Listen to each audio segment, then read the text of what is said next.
everybody, and welcome to Exploring Reality, where you get to learn about the rational side of the Christian faith. Today is the culmination of pretty much the last year's worth of streams and videos, and we're talking about the resurrection of Jesus. Stay tuned, enjoy the music while we get prepped.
All right, guys, what's going on?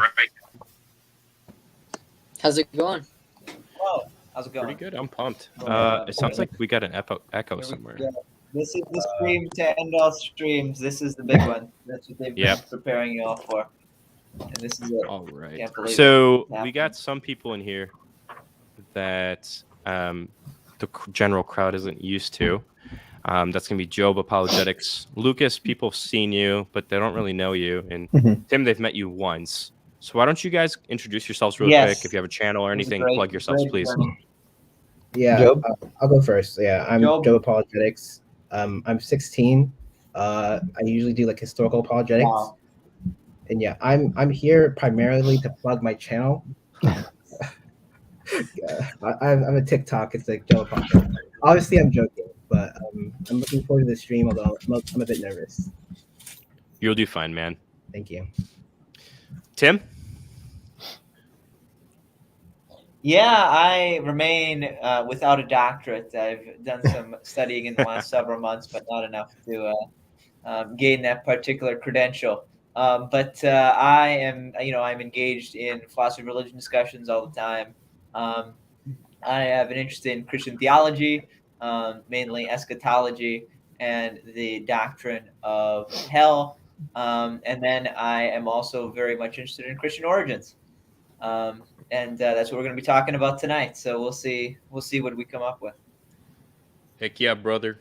All right, Lucas, go ahead. Yeah, hey everyone, I'm Lucas. I mainly work in Christian origins, but I also love philosophical theology, philosophy of religion, philosophy of science, all those good topics. I run a little blog called Think Christian Theism on Blogspot. I blog there, and occasionally some of these guys will put up articles there as well. Okay, so do me a favor. I need to do this ahead of time. I don't, because I'm always catching up on this. Do me a favor after the stream, you guys. Just immediately after, give me links to any of the blogs and stuff that you do, so that way I can plug you guys. Okay. Caleb and Bram, everybody knows you're a resurrection expert. Everybody knows you guys, but go ahead and just introduce yourselves again, just in case. If you get why I put my name here, then you've probably been around the apologetics community for a while. At least the apologetics community on YouTube. So Just know that this is a joke, and I'm not being serious here. I don't think I'm the actual resurrection. And expert. if you see a comment by a resurrection expert, it's probably You not know, that great. for all we know, he might be. We'll see what happens. We'll see what he comes up with. Oh man. Opthe this, opthe that. Here we go. The Greek. Okay. Crazy language. Caleb, are you? Yeah, you want to say anything, Caleb? Who's going? Okay, cool. I don't think I need an introduction. I think it's well established. He's too great. Yeah, He's yeah. too great for introduction. Your book coming out. When is your book coming out, Caleb? That's a good question. Since I may have a publisher now potentially, that's up to them. But usually it's a Wow. 9-month period once they Breaking accept it. news. So probably, Breaking news. as a guesstimation, it'll probably be finished written late spring. It'll probably be in editing in the summer and hopefully out by like this winter. Hopefully it's up before 2023, but we'll see. That's what I'm guessing, but we'll have to see if they accept it and all that stuff. So I think Stay it's more tuned. likely for Jesus to do his second coming than for Caleb to publish his book. I'm trying to get Oh it my published gosh. before Habermas's book is published. So it's kind of a race to see who can get their book out first. When is you know. Habermas's book coming out? When is his book I coming think- out? I think it's early next year. Yeah. The first volume at least is, and then Okay. the other volumes will be later on. But Okay.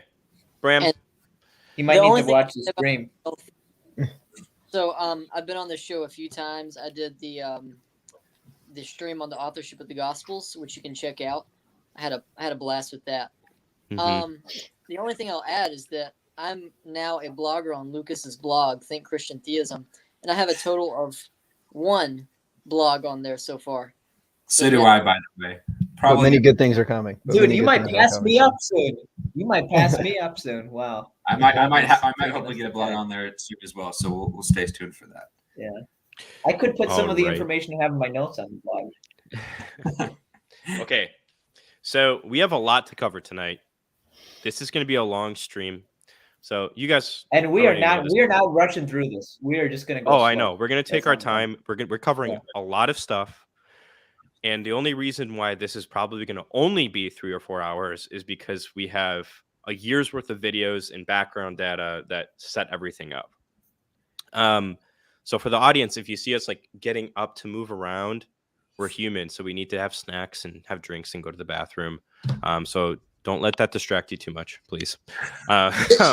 Here's my urine cup right here. Oh, that he put ice in. Yeah, that's yeah, but don't you know Bear Grylls teaches that you can at least drink it once? Okay. he turned. I was gonna say make a water to wine joke, but Oh, jeez. it's good with that. So Hey, I'm on the Okay. Prior probability. Slide number Oh 7. man, this is gonna get derailed so quickly. Okay. This is gonna be a best stream. I know. So for the audience, okay, are we taking questions afterwards or during? Like, do we want to break it up into like? I think Depends on during. Let's do it during. Try and keep it relevant to where we're going.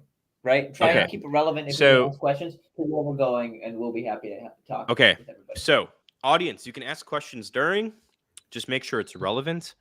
And if it's not relevant, we might gloss it over until the end. Just save that question for the end. You guys ready to get started?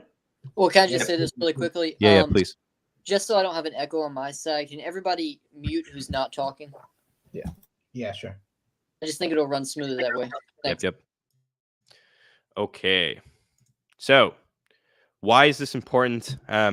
Obviously, this is like the core of the Christian belief, right? Like we have our like arguments from natural theology for theism and all that stuff, and that's really important. But then the resurrection of Jesus, I mean, in Paul's own words, if Christ had not been raised, then our preaching is in vain and our faith is in vain. I mean, this is pointless, everything that we believe in. I don't know who put the POE there, but whoever did, you can say something.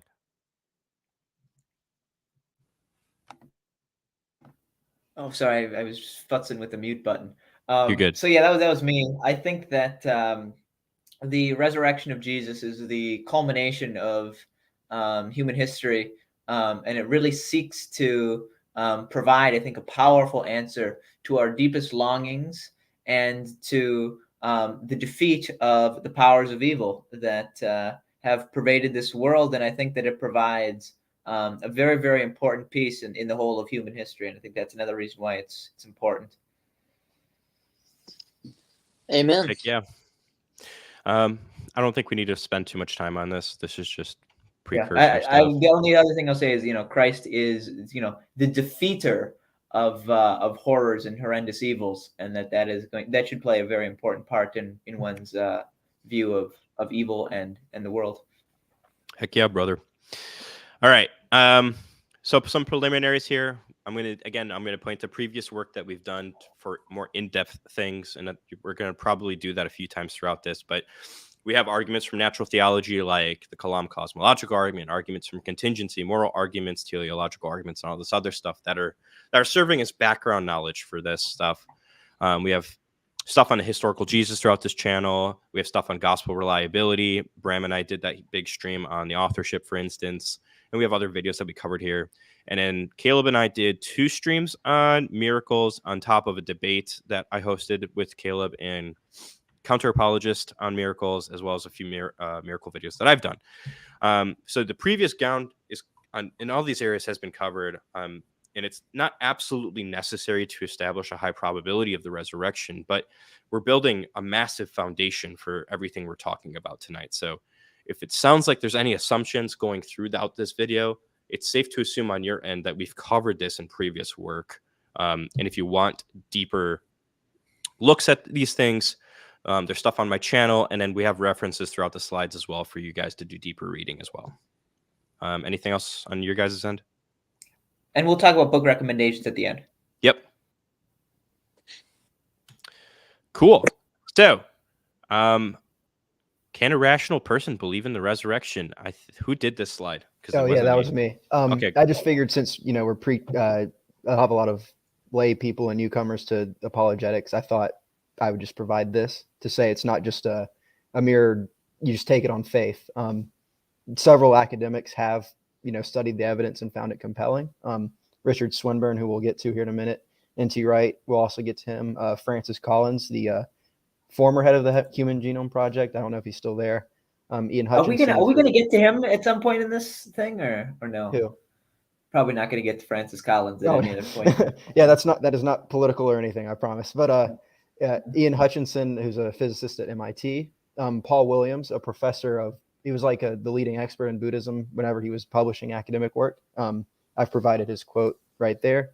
And Jeff Lauder in 1995 says, just as I was about to discard the resurrection of Christ as another illogical religious belief, I was reintroduced to another Christian apologist, and it was Bill Craig in Context, whose apologetic work for the resurrection I found extremely difficult to deal with as a critic. And obviously there weren't, too many like high-level academic books out at the time, but yeah. Can I add on to that? Something like that as well. Anthony Flew said something very similar. I couldn't find the original reference, so I just I could have put it on there if you wanted. Anthony Flew said that the resurrection is the best attested miracle in history. Yeah. I was going to also add Pinchas Lapid, who was a Jewish scholar who he didn't convert to Christianity, but he did say that he thought Jesus was risen from the dead and was the Messiah, and he had changed his mind from originally being an Orthodox Jew based on his historical stuff. In fact, I think. I won't say his name just for anonymity, but Bram and I also know of a person who I think who Bram is affiliated with, who went from being a skeptic and saying that the resurrection was irrational to at least being pushed to saying, I think one can be warranted in believing that this is legitimate. If Bram has any other comments on that. Yeah, I just echo what you said there. Yeah, and I would also add that we are talking about some of the best minds in the history of the world. You go to Irenaeus, Aquinas. You've got all the way down to modern thinkers such as Plantinga, Swinburne, Van Wagen. These are some of the most brilliant people, I think. And that doesn't give strong evidence for the resurrection, but it does provide some level of prima facie support in order to think, wait a second, because of the evidence, so many of these people are taking this religion seriously and are taking this seriously. And I think it should give us some prima facie reason to think that, hey, maybe there's something to this. I think what it does is forces us to treat the resurrection as something that is worthy of serious study. Yeah. Rather than something that's just to be quickly dismissed as a myth. And I'm surprised, how many people just don't know that the resurrection is something that is taken seriously. even by people who don't think it happened. Yeah. I mean, Yeah. thousands of years of discussion and debate on this particular miracle. It's been subjected to so much scrutiny, and there's still new works being published with new information And I think that are being published pro and against the resurrection. So this is a very significant field of our intellectual progress in the world, and I think it has major implications for other various fields of study. So I think it's important. And something significant that doesn't really come up too much is in the literature from the naturalistic side, there isn't really one hypothesis that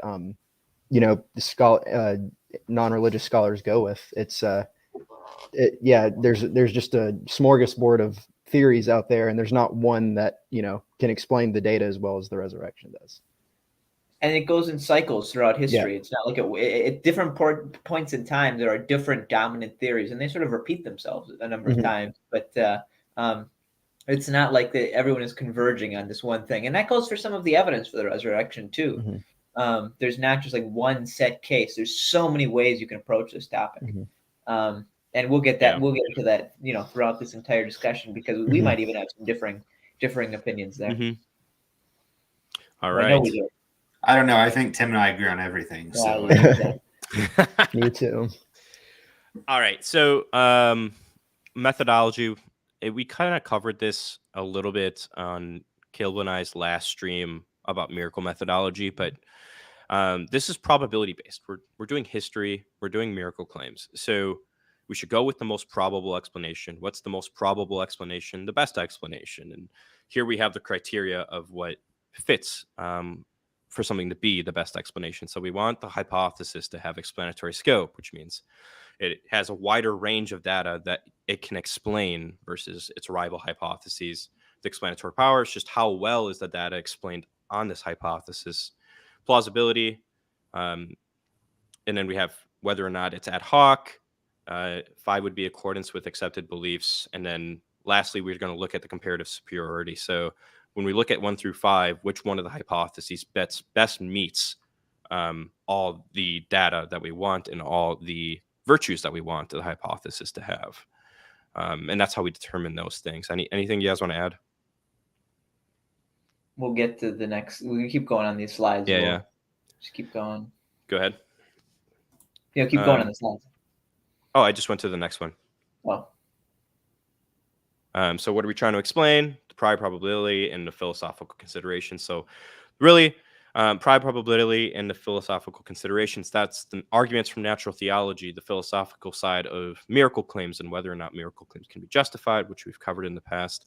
And then the relevant historical data that we've covered in other works, the Jesus' death, the burial of Jesus, the empty tomb, the testimony of the disciples, the appearances of the resurrected Jesus, voluntary sufferings, the hostile environment and critical inquiry, the conversion of Paul, which is an enemy conversion, and the mutation of resurrection beliefs. And other considerations of tons of things. I'm just that the resurrection hypothesis might explain well, and we'll get into that as we go. Yeah. Bram, you're going to say something? Well, I just want the audience to take note of this slide, because this is the basic structure of the case we're about to make through the next 3, 4, 10,000 hours. We're starting with the prior case with some background knowledge, some a priori arguments. Then we're going to be talking about the historical data that comes from the Gospels and Acts and the Pauline epistles, etc. And lastly, we're going to be talking about evidence that Jesus is alive in using contemporary data and contemporary evidence. And that's going to be mostly Caleb's doing right there, because he's working on a long book right now on that very topic. So for the audience, if you hear me like stuttering and stuff, I just got over a head cold. And so if I talk too long, I start getting really nasally. So I apologize.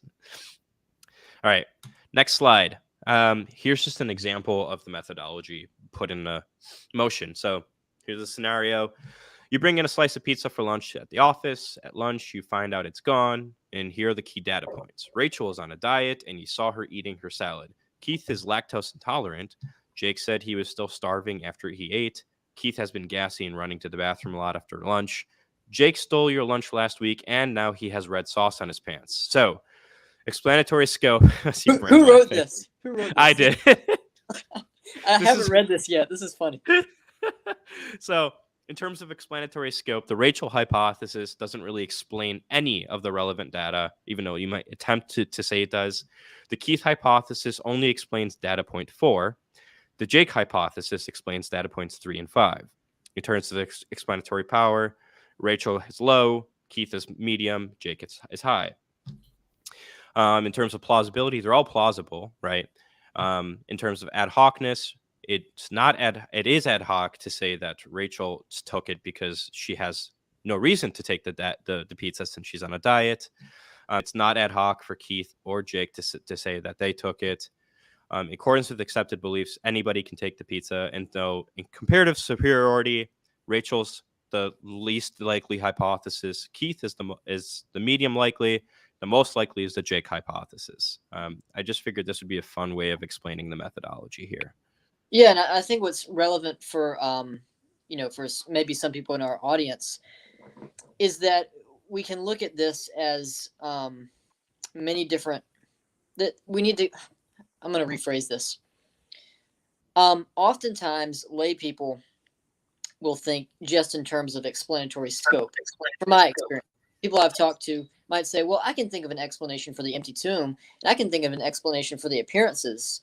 But what they're not considering is that while a certain hypothesis might have the same explanatory scope, that doesn't mean that it's a simpler hypothesis than the resurrection hypothesis. It doesn't mean that it's more plausible. There are all these other things to consider, and these all need to be considered when evaluating and comparing rival hypotheses.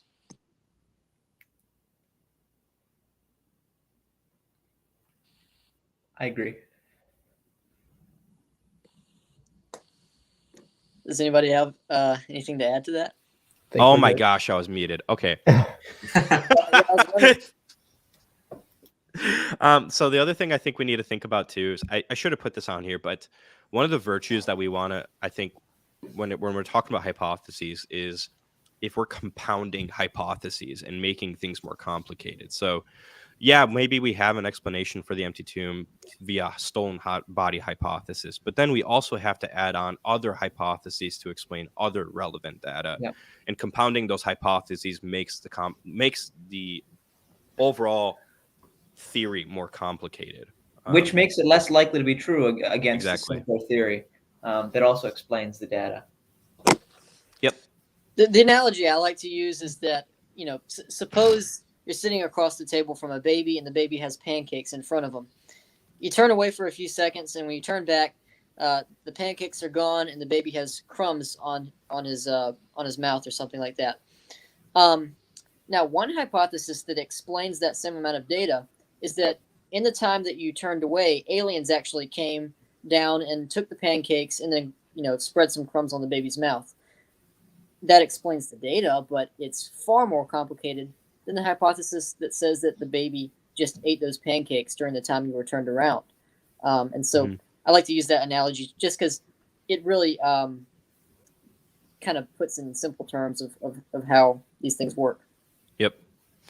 Anything else, you guys? Job, Lucas, Caleb? I guess I would say Bayes, like what it's getting at is really simple to understand, simplicity. We'll get that to the transfer next, powers. next slide here. I guess I would just going off of what Bram said in terms of, I don't know if everyone in the audience knows ad hoc as a term, but it just means like the least contrived. So aliens are an ad hoc explanation because they're not really relevant. There's no reason to postulate. You're not actually getting that from the theory itself. You are just adding on to that theory. So like one example I'll say is like, and if you put it into your background knowledge, then you are just increasing the complexity of that hypothesis by the very degree by which you're predicting the information. So you're not actually making the theory any better. You're just putting that lack of explanatory power into that prior probability. Like in William Lane Craig's debate with Bart Ehrman's like, well, how do we know that Yahweh raised Jesus from the dead and that Jesus isn't really a slave of the god Zolar who's only pretending to do this? And it's like, well, that's a much more ad hoc theory because we have no reason to think that. So you're adding on complexity to what we know. And so if you already have an entity who can do this and has the desire to do this, it's a much better hypothesis than postulating aliens or something that's not related to the context. So the context is what's relevant here as well. I like Lydia McGrew's word for these kind of hypotheses: gerrymandered. Ad hoc hypotheses are gerrymandered. Yeah. All right. Next slide's going to be Bayes, I think. Yeah, it's I weird. mean, based. So if we have to look at what evidence is in order to do history, and a lot of people have like wrong ideas of what evidence is. It's got to be like physical evidence, and that evidence is different from claims, and that testimony isn't evidence, and all kinds of various things. But when we say that there's evidence for a particular hypothesis, all we're saying is that that hypothesis is made more probable than it would have been otherwise without this piece of information. Without this piece of information, the hypothesis would have been less likely to be true. So when you add that piece of information, it is more likely to be true. So the Companion to Philosophy of Science from Oxford says, to say that a body of information is evidence in favor of a theory is to say that a hypothesis receives some degree of support or confirmation from that information. And so when we talk about Bayes, we probably will just at some point just bring up, just say that, okay, with Bayes, we can talk about it this way. But really, we're just looking at three factors. When we're looking at Bayesian confirmation theory. One is the prior probability for our theory. What is the likelihood that our theory is true, just given the theory and the background knowledge, which are going to be before we look at any detailed historical evidence. And then when we're going to be putting in information to test our theories, the two questions we want to ask when we're looking at these pieces of information are, would we expect this if our theory is true? How likely is this information if our theory is true? Versus how likely is this information if our theory is false? And how also, like, what would we expect if without this theory, if this theory wasn't there to explain this data, would we expect this particular data, or does this data have a very, very low prior probability? So for example, with the appearances of Jesus, like apart from any other hypothesis, just like would we expect that? Would we expect after Jesus died for people to have experiences of his death afterwards? And we're going to say that the prior probability of that without the resurrection hypothesis or another hypothesis is very, very low, and that's going to generate a high Bayes factor in favor of our hypothesis. And what I would say here is that sometimes a false dichotomy is drawn between claims and evidence, and the reason that's wrong is because in certain circumstances, claims, testimony can be evidence, because in certain circumstances, it can be that on the hypothesis that an event happened, we'd expect people to claim it happened, and on the hypothesis that the event did not happen, we would not expect there to be claims about that event happening. And the fact that in that case you might find claims that the event did happen is therefore evidence that the event did happen. Going back to what Tim said, I want to point out that like the failed messianic movements, like Simon Bar Kokhba, I think I mispronounced that, but Kokhba, I think. Kokhba. Yeah. Sorry, It's all good. Go ahead. Yeah. But after he died, there was basically nothing.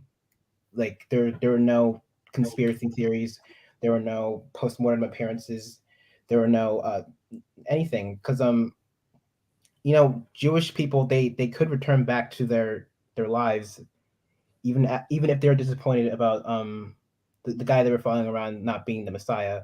They did have the pious Jewish life to return back to. So I just wanted to point that out. And also for prior probability, I think one of Ehrman's mistakes during his debate with Craig is that he's saying that all these other theories are much more likely than resurrection happening. But as Craig pointed out, like he's only looking at the prior probability in Bayes' theorem, and that's epistemologically like dangerous to do. And I don't think Ehrman really responded well to Craig's critique of his argument. If that made any sense. No, that's good. And so I think the point, I'll just add on to that very quickly.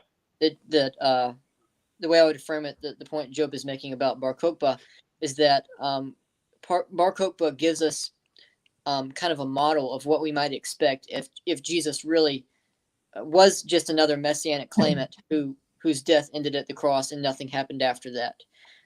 That gives us a good model of what we should expect if our theory is not true.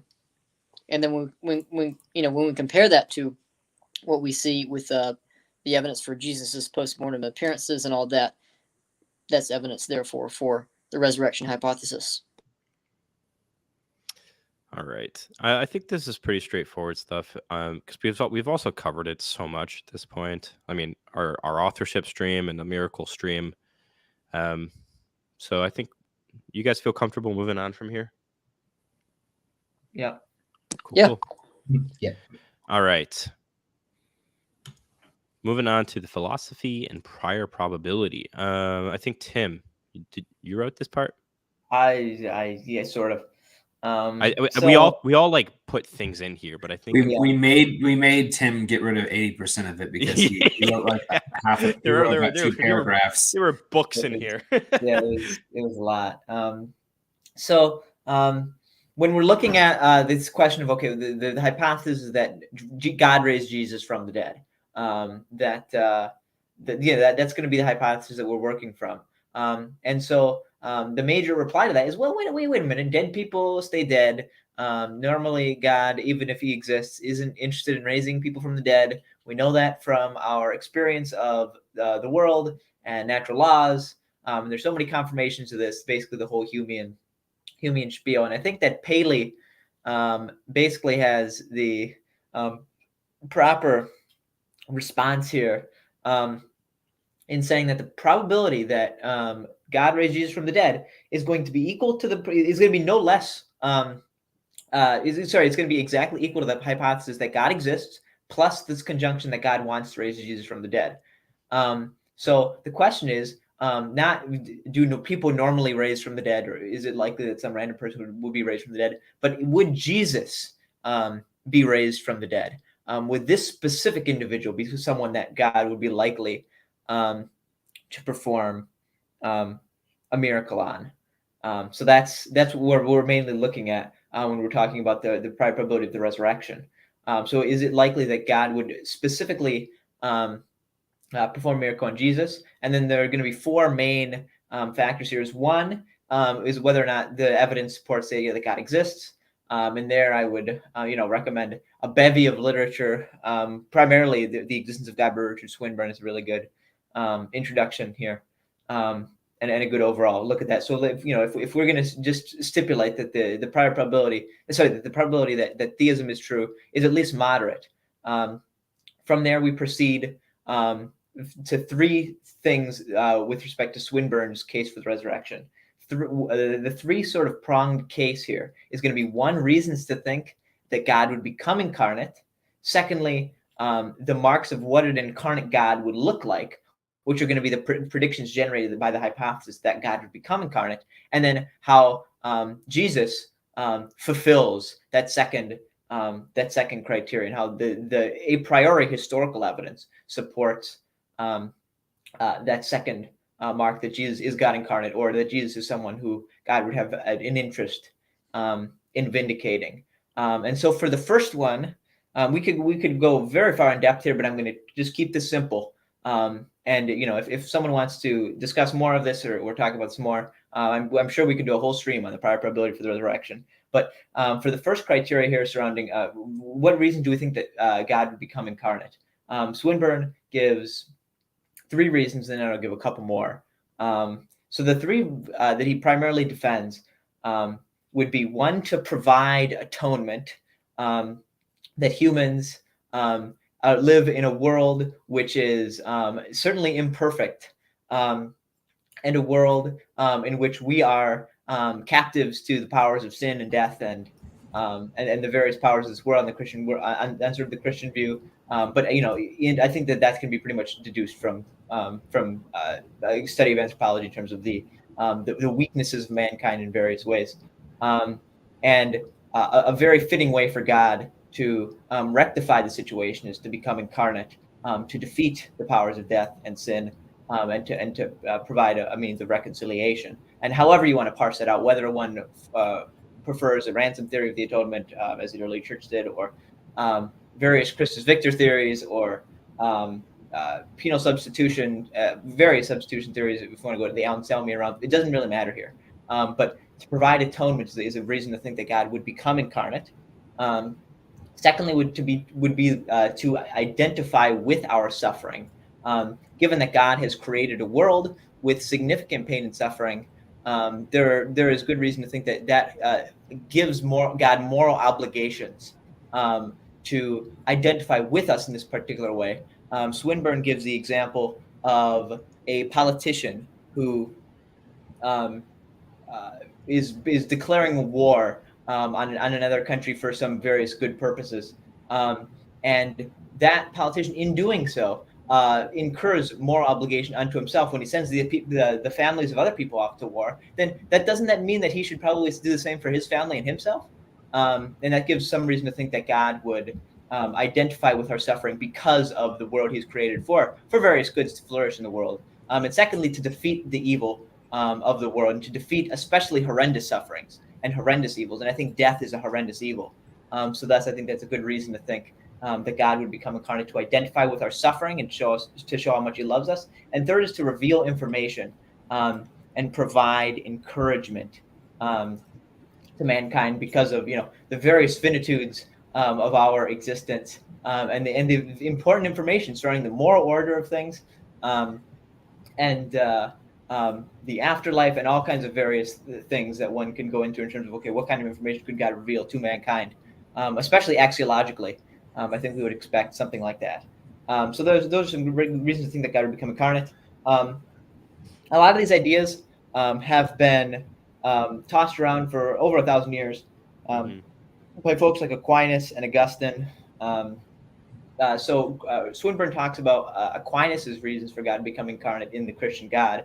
I'll just quickly list a few of those. First is that human nature itself is a good thing, given that He's created. It's a fitting thing for God to adopt human nature, to have solidarity with His creatures and show that He values human beings in a particular way. Secondly, that we're taught how dignified we are, that the God of the universe Himself would inhabit human form. Third is that He might show us how much He loves us. And this is where the Kierkegaard's parable of the king and the maiden comes into play, where the king is seeks to win the love of the humble maiden. But if he appears to her as a king, he might elicit her love for the wrong reason, so he becomes a servant, not in disguise, but really becomes a servant. And I think that is really well put in Philippians 2:5-11. Fourth is to show man what it would mean to live a perfect human life, and to show us what it really truly means to be human. And I think that's a very, very powerful reason to think that God would become incarnate, because the way Swinburne is it, mere proposition or revelation, it may not give us the flavor of what a life of love amounts to. And proposition or revelation is not going to inspire what an actual example of doing that would be. And if Jesus is the representative of humanity, as Christian tradition claims, this would fit very well. And the fifth reason that Aquinas gives is to reveal particular propositions to mankind. And that's going to sort of go into the third reason that Swinburne's giving. So that's going to be the first criteria of reasons to think, okay, that if God exists, then you could, we have good reason to think that we know what God would do in various circumstances because of our axiology, because of God's relation to the good, and because of what the theism hypothesis is. And thus, we have good reason to think that it's not that unlikely that God would become incarnate because of these various reasons. So secondly, the question is, okay, what would that look like, though, if God became incarnate? What are the marks of this incarnate God? And I'm not going to go into arguments in favor of each of these particular things, but I'm just going to give you a list from Swinburne that sort of goes into what are the marks of this incarnate God, and then I'm going to provide a quote. So what would we expect from a human life of God incarnate? We would expect Him to publicly and privately characterize a perfect life. We would expect Him to help others and provide encouragement by improving the human condition beyond what everyday humans can do by healing people in various ways and helping other people in that way. Third, by coping with the worst kinds of suffering, by showing people how to die, how to die a good death, including rejection, perhaps by execution. He would pass on this important moral guidance to show people how to live their lives by applying his pattern of life onto ours.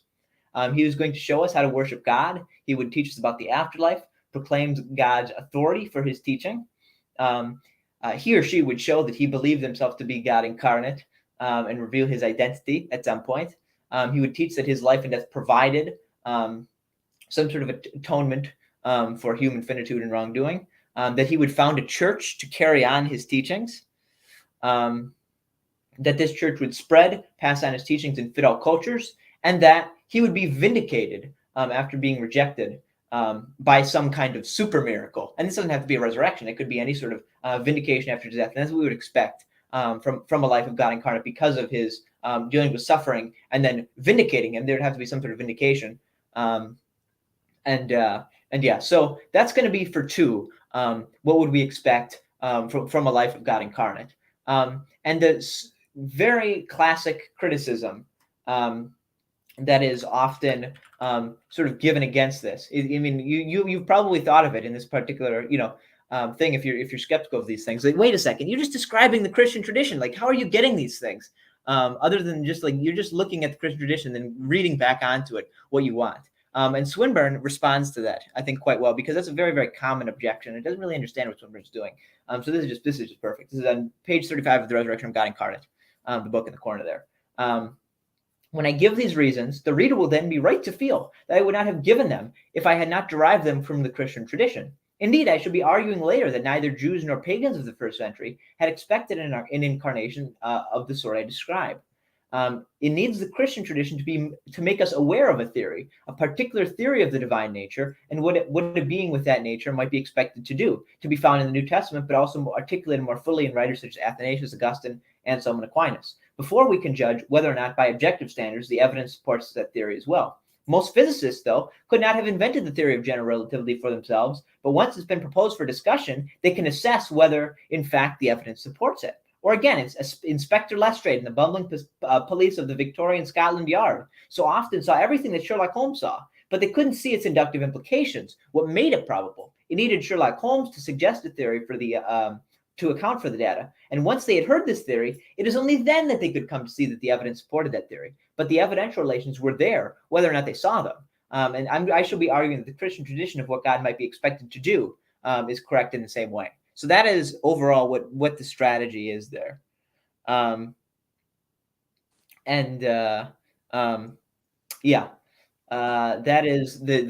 step 2 on this particular thing. And then 3 is, okay, let's apply 2 and all of these various characteristics to Jesus. And how well does Jesus fit these things? So like, okay, like for example, did Jesus publicly and privately characterize a perfect life? Has there been anyone in history? Where are the flaws in Jesus' life? It's very, I mean, many people have, tried to find little things here and there. But we, in terms of Jesus' life, in terms of what's been revealed in the Gospels, this is a remarkable human life. Will he help others and provide encouragement by improving the human condition in ways that everyday humans can, by healing them in various ways? Jesus was known as a healer. Would he cope with the worst kinds of suffering by show people how to die, including by rejection, by execution? Well, we know Jesus was crucified, and that Jesus came in as a servant, and not as someone on a lofty throne just to sit here and watch human beings screw up for 30 years. That's not what he decided to do. He took on the lowest of the low as a servant to live and identify with us. Did Jesus pass out important moral guidance, showing people how to live their lives by applying his pattern of life to their lives? I will leave that to you to decide whether or not Jesus passed on important moral guidance. And I would recommend Matthew, Mark, Luke, and John, and all of the Christian ethical tradition of the last, the whole Christian tradition, I think, speaks for itself in terms of the profound ethical implications of Jesus' teaching. Did Jesus show how we are to worship God? That is a very, very important part of who Jesus is in terms of revealing the whole history of Israel and the purpose of God's revelation to mankind, and to vindicate the God of Israel as the God of Israel. Showing us how to worship God is a very, very important part of Jesus's life. Did Jesus teach about the afterlife? Not as much as one would think, actually. Many things that people think that Jesus is talking about the afterlife. He's not actually talking about the afterlife. Primarily, I'm thinking of like the parable of the rich man and Lazarus. Yeah, that's going to do with the afterlife. But anyway, I'm sorry for digressing. Jesus taught about the afterlife on various occasions. And it's the resurrection is a very, very important part of how to make sense of the whole of Jesus' teaching. Did Jesus proclaim God's authority for his teaching? Yes, I think that we're probably not going to get into it in depth in this stream, but I think there's numerous examples where Jesus claims to have divine authority for his teaching in various ways. And does he show himself that he believed to be did he believe himself to be God incarnate and reveal his identity? I think that there are many indications that Jesus gave himself titles, positions that only God was supposed to be given, and we could get into that in depth. We're not going to do that in this stream, but in the future, perhaps that may be an interesting topic to get into in terms of Jesus' self-identification. He identified himself as the Danielic Son of Man. That would be an awesome stream to do. Yeah, no, there's a lot that so many people don't even get into. I know there's so much on this topic that I want to talk about, and I just don't know if that's going to add on like another hour and a half. Yeah, we're not doing that tonight. We can't do that tonight. But it's certainly worth the discussion. And I think that when one approaches this evidence, I think they'd be very surprised at how much evidence we have on these particular things surrounding Jesus' self-identification. And just as I would just give a couple of book recommendations. I recommend Jesus and the God of Israel by Richard Bauckham. Is it God Crucified, Jesus and the God of Israel? Or is it Jesus and the whatever, God in the Thing of Israel and God Crucified? Whatever the name of that book is. Bauckham's book. I think it's God Crucified. And then Simon Gathicol's book on the pre-existent Son, the Synoptic Christology, and then we'll just start there. Awesome book. One of the best I've read. Very, very and important. we'll have a list in the description eventually. Sure. Sure. And so we have good reason to think that Jesus did this. Next is that did Jesus teach that his life and death provide atonement for human wrongdoing? Yes. The earliest words of Jesus that we have in the entire New Testament corpus is 1 Corinthians 11, 23-26, providing an early tradition of the words of Jesus, which directly speak to his atoning work. And I would just put it bluntly like that. Like, yes, that is embedded in every particular place in the early Christian movement. It is there that Jesus said that his life and death would provide atonement. Did Jesus found a church? Man, if you can't figure that one out, we're in trouble. Yeah. Did Jesus, did he intend to found a church? Yes, I think that the evidence there from the Gospels is quite good. Did this church spread, pass on his teachings, and fit all cultures? We're not just talking about some random guy here who is there good evidence that some guy rose from the dead? We are talking about Jesus of Nazareth. It's not anyway. It's this guy who is the centerpiece of human history. Augustine, I think, has a really powerful quote. He says something like, "This cross that was reserved for the execution of the low of the low is now on the foreheads of emperors." Christianity absolutely took over the world in various ways throughout its history, and is expanding to this day. So much as a third of the world are basically Christians. So I think that the idea that Jesus' message would spread and it would become very powerful is indeed the case. And was Jesus vindicated after being rejected by some kind of super miracle? Jesus taught that he would be vindicated, and I think that the evidence sort of supports that. So we're talking about a whole the culmination of this whole story of Jesus, which is a remarkable story. Jesus is a moral exemplar, and his message and life having these various features, the various features of his life coinciding typologically with the story of Israel's history as the culmination of all of Israel's history, and the leadership qualities of Jesus, which are pretty much unmatched in human history, and all of these very, very various qualities showing the uniqueness of Jesus that you could get into And anyone can sort of do it themselves in terms of, okay, what are your favorite qualities about Jesus, and why are they so valuable, and what is that really getting us at, getting to, and why does that set Jesus apart? And is Jesus set apart among these other figures? Compare Jesus to these other figures and see that if there really is no other candidate like this in history. Swinburne says, and then I'm going to give two quotes, one from Callum Miller and one from Richard Swinburne, and then I'm going to hand it off to some of these other folks for the start of the historical evidence, because I've been talking for too long. There's too much to talk about. Yeah, I know. It really is the case. Swinburne says, I conclude that there is one person in human history who satisfies quite well the prior and posterior requirements for being God incarnate. That is, for living the kind of life we would expect a God, if there is a God, to live on earth. And that is Jesus. By prior requirements, to repeat, I mean living a good and holy life, giving us good and deep moral teaching, showing us that he believes himself to be God incarnate, and that he was making an atonement for our sins and founding a church which taught the latter things. By posterior requirements, I mean his life being culminated in a super miracle, such as the resurrection from the dead. And there is no other plausible candidate in human history for satisfying either of these set of requirements. Other founders of great religions did, of course, live good lives, give deep, good moral teaching, found churches, the Buddha, for example. But manifestly, the Buddha did not teach his own divinity, nor did Muhammad. And manifestly, neither of them taught that their lives atone for our sins. And there have been many modern messiahs who claim to be divine, but have not satisfied the other requirements. In particular, their lives have not been holy. And no great religion other than Christianity has made a claim to be founded on a super miracle for which there is any kind of detailed testimony that there is for the foundation miracle of Christianity, inadequate though that might seem to some. And yet the non-existence of any other plausible candidate for satisfying either prior or posterior requirements shows that the coincidence of the prior and posterior evidence, even if weak, in one candidate is an extremely unlikely event in the normal course of things, unless God has brought it about. But if God did not become incarnate for the stated reasons in Jesus, but became incarnate in some other prophet, or plans to do so in the future, it would be deceptive of him to bring about the existence of the amount and kind of prior evidence for his incarnation in Jesus with the amount and kinds of posterior historical evidence there is for the resurrection.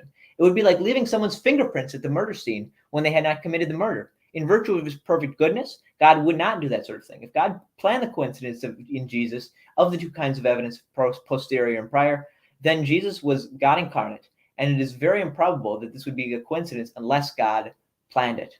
I'm actually going to give three quotes. I'm sorry. Next is from Callum Miller. This is from his debate with Greg Cavan, which is the best debate on the resurrection I think that has ever happened. I think his debate with Craig Cavan is amazing. He says, in Jesus we have a candidate for such a prophet. He did what we would expect God to do. He implied his divinity, lived the perfect life, and died on the cross. Teaching to do so was a way of reconciling humans to God. He set a profound example and taught profound moral truths. He went from being a peasant to being famous. There have been no other serious candidates remotely like this. So if we realize that God has a reason to communicate and reconcile us to himself, it is far more improbable it was far from improbable that this is through whom God would do this. Jesus is the only real candidate for such a role. It is sometimes said that extraordinary claims require extraordinary evidence. What more could be unique than a poor builder from ancient Palestine who now stands out against all history, who despite no sign of insanity or deceit, that he was sent by God to save the world, and who implied that he was God himself, someone who healed the broken, touched the untouchables, someone who welcomed the outcasts and brought life to the dead, who from 3 years of preaching in the first century countryside and being killed as an accursed, treasonous wretch, has had billions of people following his example of love, and finally vacated his tomb, seemingly appeared to friends and skeptics alike. There is no one like this in all of history. So the next time you hear someone say that God doesn't ordinarily raise people from the dead, politely inform them that you're perfectly aware of this and that Jesus was no ordinary person. And lastly, we've got this quote from Steve Hayes, who is a former Reformed Christian thinker. When we read the Bible, we can identify with almost every character. Some of them are better than us. Some of them are worse than us. Yet we can project into either persona. But there is one singular and surpassing exception. In Christ we encounter a figure who is at once with us and yet apart from us, who inspires admiration and defies emulation. He is a fellow feeling without loss of firmness and familiarity, without a hint of complicity. He can speak at the level of a child with the reserve of a subtlety that leaves the keenest listener out of his depth. No other figure in either fact or fiction covers such a range or strikes such a balance. For in him we witness perfect manhood and perfect godhood conjoined in one peerless person. It is a truism to say that a creative writing is autobiographical. Okay, I'll sort of skip this because he just talks about the authenticity of this all. But let's sort of go through. Let's go past that and then get to the final point here. For if we know nothing else about the author, we would know this much: that he was a man of a passion as ourselves, sharing our fallenness and finitude, just as water. No. Every storybook character is a psychological projection. To be sure, it may be modeled on close observation of humanity in general, but that is still filtered and distilled through the psyche of the writer. Now, the problem with reducing Jesus to an imaginative construct is that it would take a Jesus to make a Jesus. And I ask you, dear reader, have you ever met anyone like Christ? I know I haven't. The more I have, I have never encountered his likeness in all of the multiplied histories of great men. Indeed, it's disillusioning to read about great men. The more I learn about them, the less I like them. When I study their character in detail, there's always emerges some unseemly or unscrupulous side to their characters. There's only one credible explanation for the portrait of Christ that forms itself from the pages of the gospel history. The gospels present us with a really realistic depiction of a real person. And I would go further than Hayes here and say that this depiction of this extraordinary character gives us good reason to think that God would act in his life. And that is a reason to think that the prior probability for the resurrection is not that low, and thus the a posteriori historical evidence for such a thing. We do not need to have this as much detailed historical evidence for the resurrection in order to overcome this low prior probability because of Jesus, who Jesus is. So that's what I go with. Yeah, that was excellent. And the only thing Way to I'd go, say, Tim. That was Tim.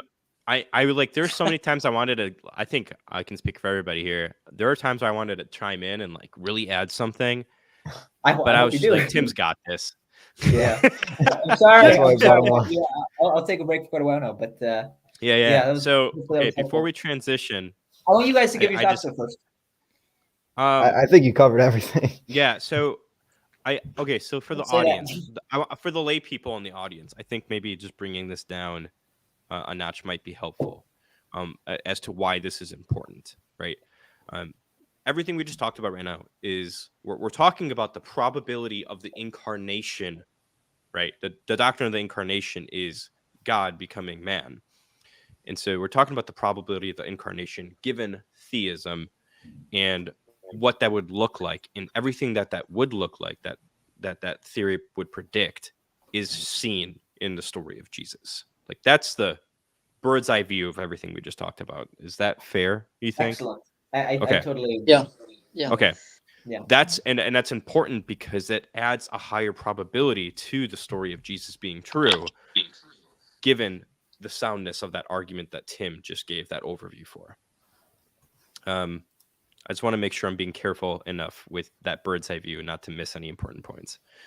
Okay, so before we move on, and I would just add one more thing. Yeah, go ahead. Really, I think that's important is like we also need to talk about like the success of Christianity in the context of they did this not by spreading it by the sword, but they did this through their humanitarian aid in line with the ethics of Jesus.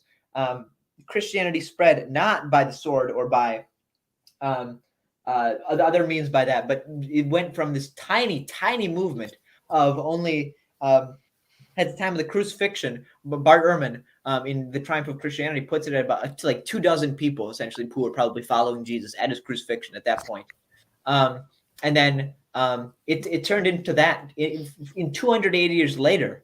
It was the official religion of the Roman Empire, despite constant persecution, nearly constant persecution. Not every single place, not every single year was persecution, but it was a constantly hostile environment, and all of the odds were stacked against it. So I think that's an important factor as well. Okay, so Tim, you're talking about the earliest Christians here, right? Yes.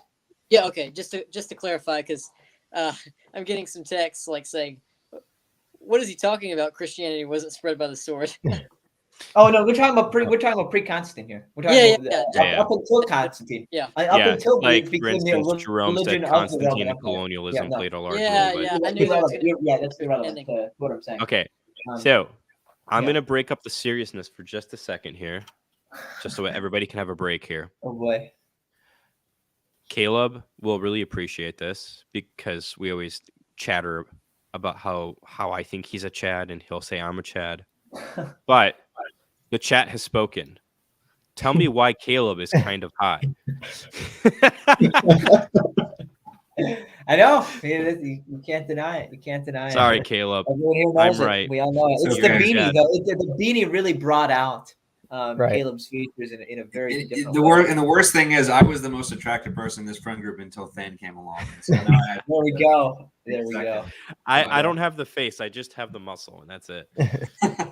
yeah, but that muscle adds quite a bit. Beanie- If Beanie you really didn't size lift weight- if you didn't lift weights so much, you'd have more blood going to your brain instead of your muscles. But what can you do? Yeah, I can't. I'm telling you right now, if I work out, I can't study for like an hour or two before that afterwards. Oh wait, but now I have somebody else from the chat. Granted, this is a friend of mine, Than over Caleb. So. I actually agree with him. I would agree. All right, let's move on. Tim, that was awesome, man. Like again, Yes. I think I can speak for everybody here. When I wanted to jump in, I think we all wanted to jump in, but you covered that like a champ, man. So let's go to the historical data. All right, so the death of Jesus. There is Oh, go none. ahead. Oh, jeez. No, I'm just kidding. Sorry. We have to do this without using the gospel account. He's gonna trigger all the Muslims in the chat saying Jesus died. Okay, so the death of Jesus. Again, if it sounds like we're making any assumptions here, it's because we have done the prior work here at covering objections to a lot of these areas. But Lucas, you did a lot of work on this slide, so I think it was you, right? Yeah, I just thought I would throw this out there. I Yeah, think go we ahead. can grant the crucifixion of Jesus for this. I just thought I would throw that out there, and I got to plug Tim again. So, yeah, I guess we can go I to the next didn't even slide. see this. is- What the heck's going on here? This is getting. I Yeah, don't know, absolutely. Lucas. Do you have anything to Oh. say for just because I- people online will say to people who think that? What about people who said that Paul doesn't mean Jesus was crucified on earth? He means he was crucified in heaven. I mean, he talks about it in Galatians. We're not. We're just digressing. So yeah. I've got a quick rebuttal to that. Okay, go ahead. Richard Carrier says that if you compare Paul's thinking with the ascension of Isaiah, clearly Paul is thinking about Jesus Right, yeah. being crucified above the firmament or whatever. If you Mhm. actually read the ascension of Isaiah, there's this line that says, "As above the earth, so below."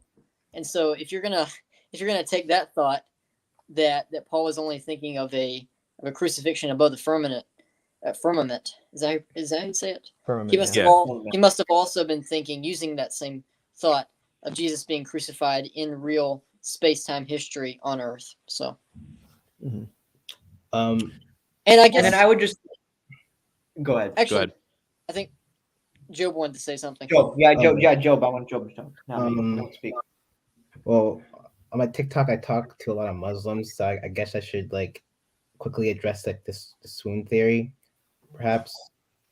We'll cover that a little bit more. We'll later. cover the swoon, but I guess just give some of the historical. Just give some piece of historical data that you like. Oh, okay. Well, I just wanted to point out that like Jesus in like the Garden of Gethsemane. Gosh, Enemy. yeah, thank you. He suffered from hematohidrosis, which is it's a rare skin disorder when you start bleeding sweat, and there's this doctor called Sigalta Biswas. I was reading her article on this, and she says that it usually happens when like someone's in a really high stress situation, and obviously he's anticipating his brutal death by crucifixion. So I think it makes a lot of sense that he was sweating blood. Although I do believe there's a weird textual problem with that. So maybe not read too much into that, but I just also want to point out like how he's being scourged, and it's very unlikely that he was able to survive the whole crucifixion process, especially since how brutal it is. So I just wanted to point that out. A day without, a day or more without sleeping, where you're just being dragged around, and beat and mocked constantly. There is no reason to think that Jesus was in a specifically strong state when he was, in addition to the anxiety and the stress that would put on one's heart, especially at that time in history, is just an easy. It's very easy to see that Jesus would have died. Not just reviving, but waking up, taking off the bandages, and then rolling away the stone, or at least making enough commotion to do that. Even if you did survive, I think you'd be dehydration. Yeah, but we're referring more to the supernatural swoon theory, that the Muslims want to say that Jesus didn't actually really die, but he just got kind of close. And the Gospels are sort of they're sort of toying around with the idea: did Jesus die? Did Jesus not? I think that if you looked into some of the supposed redactional stuff there, you'll find that it really is illusory. There is no sort of development of the death of Jesus in the way that someone like a Shabir Ali would be supposing, and that all of the evidence consistently demonstrates that Jesus died. There's no one who doubts this. There's no competing tradition of what happened, and all of the extra biblical evidence supports it as well. And there are, you can look to that particular article, or Robert Van Voorst's book, Jesus Outside the New Testament, is also very good in going over some of this data. And if you're having doubts about the death of Jesus, this might not be the stream. Tim, but you forgot about the gospel of facilities and that. Oh, stop. Okay. Yeah, I think we can move on from this one. This one's the pretty. Jesus definitely died. Yeah. Okay, so for a bigger in-depth look at the burial and the empty tomb, which we'll cover here, at least a little bit, you can watch our video on this channel where we pretty much cover the topic, but it's also a response video to an atheist creator named Captain Dadpool. So the video is just titled "Why Captain Dadpool is Wrong About the Empty Tomb." If you want to get some more in-depth discussion like this about the topic, so that's the reference video. If you really want to support the channel, go send this link to Captain Dadpool and see how he responds. Send it to Pat Lowinger and Jim Major. So They want to respond. No, wait. Hold on, you cut out, Bram. I was just saying, if they want to respond, let them do it. But Lucas, go ahead. Yeah. Anyway, so if you want a big, more drawn out discussion of the burial in particular and the empty tomb, go to Than's stream on that. But I thought we would include a lot of this because there are some clarifications in order, because Dadpool had another stream when they replied to a lot of these arguments with some misconceptions. So I just thought I would proof text a few things here about burial. Deuteronomy 21:22-23. If anyone's on a pole, you must bury them that night. And it's important to note that this law was observed around the time of Jesus. The temple scroll right there, I cited it. You can check that out. It quotes that law. Also, Dale Allison's recent book on the resurrection has a footnote. I can put that in the comments later, of a whole, right there. Caleb's holding it up. The law was observed to the time of, Justin Martyr and all the time in between the New Testament and the fathers. And now to the digesta, because this is important. A lot of people say Romans would not allow criminals to be buried. However, the Romans would distinguish between high treason, maestas, I have it right there, and sedition. And the trial of Jesus would not have been high treason because he was not a Roman citizen. And I've provided the what you would be charged with high treason for, such as leading a revolt against the people of Rome or insulting, Augustus Caesar. And there's plenty more. You check out John Granger Cook's paper, Crucifixion and Burial in New Testament Studies, 2011. And so I just wanted to clarify that a little bit with this slide. Can I say one thing about the sedition thing? I was going through the footnotes of my my first book. Mm-hmm. I had a footnote in it about that where, and we can compare this by saying Jesus was called King of the Jews, and that title actually, the idea of being called a king is probably a denotative of sedition based on what Josephus says. In Antiquities 17:10-8, Josephus talks about would-be messianic kings. He says several companies of seditious light created a king immediately in order to do mischief to the public. So this idea of being called a king would be associated with sedition, but not treason. In that sense, so Josephus is kind of reference to that. I think that we have. Right. Yeah. Can I also want to point out, Lucas said that this was also seen, like this was a practice held during like the contemporary times of Jesus, and I want to cite two sources from Philo of Alexandria. The first one is De Josepho. So it's a fictional creation of Jacob's in the Old Testament, Jacob's grief over Joseph when he thinks that he was eaten, when he thinks that he was killed. So Jacob, he says that he wishes that he had the body of Joseph, because that would have comforted him.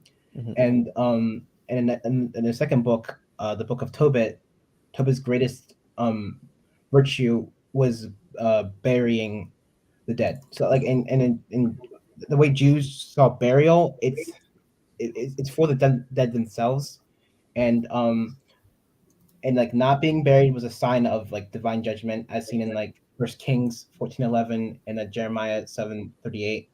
So if that makes any sense, burial is very important and was still Yeah. And it was for the sake of the land of Israel. It was for the sake of the land. That was the main reason that the Jews would have for caring whether or not someone was buried. It was a duty for them to properly bury someone. And during peacetime, we have every reason to believe that they would have been allowed to do it, especially at Passover time. Yeah, and I see a comment from Jerome Daniels saying, "Why would the Romans care?" Because during peacetime, they would respect the Jewish law, assuming they there's no wouldn't revolt. themselves care about burying Jesus, but the Jews would have cared to do so, either the Sanhedrin or Jesus's or someone who was a follower of Jesus, right? Especially during Passover, yeah. One of the sort of incidental variations, one of the incidental confirmations there is that we have this question when we read the Gospels of like, why, when Joseph goes to ask for the body, why did Pilate just like go acquiesce, like, okay, here you go, Joseph, here's the body. I think that one of the reasons that this is explained so easily is because it was Passover time, where millions of Jews were going to be there, and he didn't want trouble because of the thin ice he was on, and that's going to be confirmed by the tensions that already existed between Pilate and the Jews, and that the accounts themselves in the Gospels though don't mention Passover at all as the reason for that, for why Pilate was so easily acquiesces, but that makes perfect sense as to why. Very roundabout incidental confirmation there, and Caleb can go more in depth in terms of Pilate being on thin ice, because I know he was just talking about that. Can I? Well, hold on, let me just read. Sorry, I'm going through my PDFs as I'm listening to this thing here. So to answer the question that was in the chat as far as the Romans, and this is actually a I forget what the denotation is. Oh, an edict by Caesar Augustus in 1 BC that says the Jews shall use their own customs in accordance with their ancestral law, and that their sacred offerings shall be inviolable and shall be sent to Jerusalem and shall be paid for to the financial authorities in Jerusalem. So he's also saying that basically the Jews are allowed to carry out most of their illegal practices. A couple exceptions, including like executions and stuff like that. But there's no reason to think that burial would be an exception, especially when we have many sources that affirm that this was the case. And of course, on Passover, as Tim mentioned, we also have plenty of other examples of massacres that happened on Passover, both before and after the death of Jesus. And so tensions were high at most. And this would be a lot of pressure for Pilate to not want to start a riot, because he knows the Jews are overly zealous on Passover. And I think Tim and I discussed this as well. There were literally, I forget how many, I think it was like close to 1 million, or like a huge number of Jews. And the Romans were strongly outnumbered on Passover. And so that's why they were fearful of a riot. And we know of cases of Pilate originally putting up statues or shields and having a huge crowd of Jews overcome him, and him backing down because they were basically threatening to tear apart the Roman provinces in the area. And of course, the Jews ended up fighting a war with the Romans in the 60s and 70s. Yeah. So that accumulated, and that was partially because the Romans were not necessarily following the laws correctly, and they got in a dispute, and it followed the whole thing. But yeah, as far as we know, what Josephus tells us is normal practice, and what Philo tells us is normal practice, is that crucifixion victims were buried. The exception to this was during the war, but that doesn't occur until 30 years after the death of Jesus, and so that's not relevant to the time of Jesus. Yeah, and then in addition to the fact that we just have detailed historical evidence for the burial of Jesus in particular, and that it coheres well with the archaeological data that we find, and I think the testimony is that alone is enough to convince the vast majority of scholars. Well, and Jody Magnus, probably the leading expert, one of the leading experts on Jewish burial practices, says there's nothing. She says we can't absolutely prove archaeologically Jesus was buried by Joseph, but there's nothing in the Gospels that contradicts that, and it's perfectly consistent with archaeology that we're aware of at the time. Yeah. And then even if Jesus wouldn't have been buried in a tomb, Jody Magnus thinks that it's completely obvious that if we didn't have the detailed historical evidence that Jesus was buried in a tomb, which she accepts, she said we would expect Jesus to be buried in a common grave in the ground. It wouldn't just be throwing them into the ditches or whatever Ehrman and Crossan have tried to say is not implausible. But Jesus would have been buried in a marked grave, a common like how we grave. bury people today in the ground. It would be a coffin, a shroud with a head marker. Yeah. Like how we bury people today, and that wasn't dishonorable. Yeah. That was how the average. It's like having an average priced funeral today. It's not that was how most people were buried. It was normal. Yeah. Plus, we also And don't have Jesus any. wasn't- Sorry, Go ahead. We don't Go have ahead. any testimonial or archaeological evidence that there was any kind of mass graves of that kind that were opened up in Jerusalem, and it's unlikely there would have been given the cleanliness laws. Literally, these were people who marked graves. They would paint them white during Passover so that the Pharisees wouldn't step over them, because even stepping over a buried body, like even near a grave, was considered unclean. So the idea they would just have open graves with corpses laying around would just be unimaginable, I think, if they weren't even willing to get near a marked grave that was covered. I wanted to expand on your point of Pilate being concessive sometimes, because I was talking to a skeptic the other day, and he was saying that Pilate was way too nice in the the gospel accounts, and there are two examples of these. First, the Roman government they put eagle emblems on the shields, and this obviously offended the Jews because they're not. I think it's the Exodus 24 law, and then the Jews they wrote a letter to Tiberius. First they protested to Pilate. They claimed that let me get the quote. Tiberius is not desirous that any of our laws or customs be destroyed. But Pilate was he was stubborn, so the Jews they wrote a letter to Tiberius complaining about Pilate's actions, and then at once Philo, I think this is Philo, he says that Tiberius became very angry with Pilate, and immediately, without putting anything off till the next day, wrote a letter commanding Pilate to take down the shields. This is evidence that Romans respected Jewish practices and customs. And the second story is when Pilate he brought the images of I don't think it was Tiberius at this time, but the images of the emperor into Jerusalem, and obviously this would offend the Jews. And then so they were protesting, and then Pilate sent he sent an armed battalion to surround them. But then in response to this, the Jews they fell on their necks. They're claiming that they'd rather die than have their laws be broken. And then this deeply affected Pilate, because Josephus records that Pilate was deeply affected with their firm resolution to their laws inviolable, to keep their laws inviolable, and presently commanded the images to be carried back from Jerusalem to Caesarea. So these are two examples of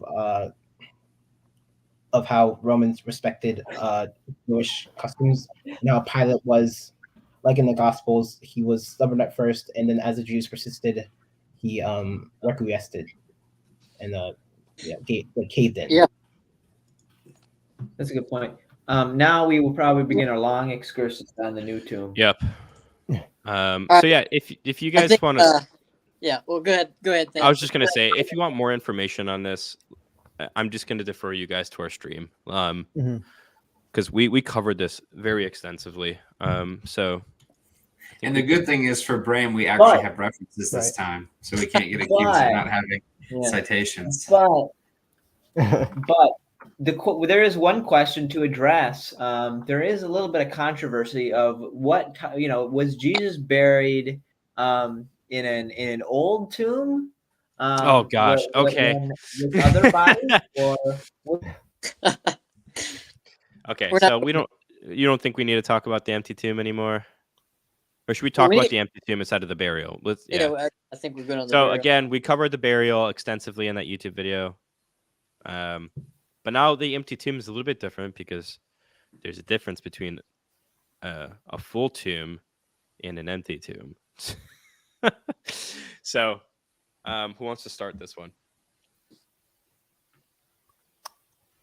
Who did this slide? I think some of us contributed. We all to it. kind of did stuff. Yeah. So basically, there's a couple arguments you see a lot. The one that a lot of people bring up recently is the discovery of the tomb by women, and this is actually the most popular argument for it, and it's actually a fairly modern argument in comparison because I think the earliest reference to it is the 19th century, which is comparatively recent because most of the other arguments on the resurrection go back hundreds, if not thousands of years. And it's actually interesting because this was an argument used against the resurrection for most of resurrection apologetics history. And again, only recently was adapted by it. You would have men, including Celsus, which I have quoted at the bottom there on that last quote, basically ridiculing the idea that the tomb was discovered by women. And you had 17th century critics as well say the same thing. These are womanish fables. So the reason this is significant is because women in Judaism, generally speaking, were not allowed to give testimony. Now, there were some exceptions if it was something involving their marriage or women's matters in particular. But when it comes to most things, men were required as witnesses. So the fact that the earliest gospel that we have has women as the primary witnesses, and other gospels like Matthew and John have Mary Magdalene as the first witness, is very significant. And it doesn't seem to have any obvious apologetic defenses that one would expect. Now, some people might try to counter and say, well, this is for literary reasons, that this is the least shall be first. And so that's what Mark is employing here. But we don't see any Christians defending that notion. In fact, we see them doubling down on this, trying to when Celsus brings this up, typically Christians point out, well, Luke and John also have men at the tomb as well. And it seems that more emphasis is put on that. And I think it's interesting when you look at the Gospel of Peter. Actually, I think if you go to the next slide, Thin, I think that covers most of those on there. Yeah, there you go. Like the Gospel of Peter, for example, doesn't even have the women as the first witnesses. You have a crowd of Jews and the soldiers there who see Jesus resurrect, and the women just show up later. And they don't have a role. They don't have a message to give. They don't have anything. They just see it and run for the sake of tradition. You have other ones like the Epistola Apostolorum, which mentions Mary not being believed. The Gospel of Mary has the disciples ask, did he really reveal this to her and not us? Would he pick a woman over us? And so you see this theme throughout, and the idea that the later text tried to de-emphasize the women only indicates that the Gnostic Christians and so forth weren't really using this as a positive argument. They were trying to play defense, and so that seems to a lot of scholars to fulfill the criterion of embarrassment, and that it implies that. Now, the only really rebuttals you'll see are by people like Richard Carrier, who's done a chapter, and he tries to reinterpret what Josephus says on testimony and witnesses.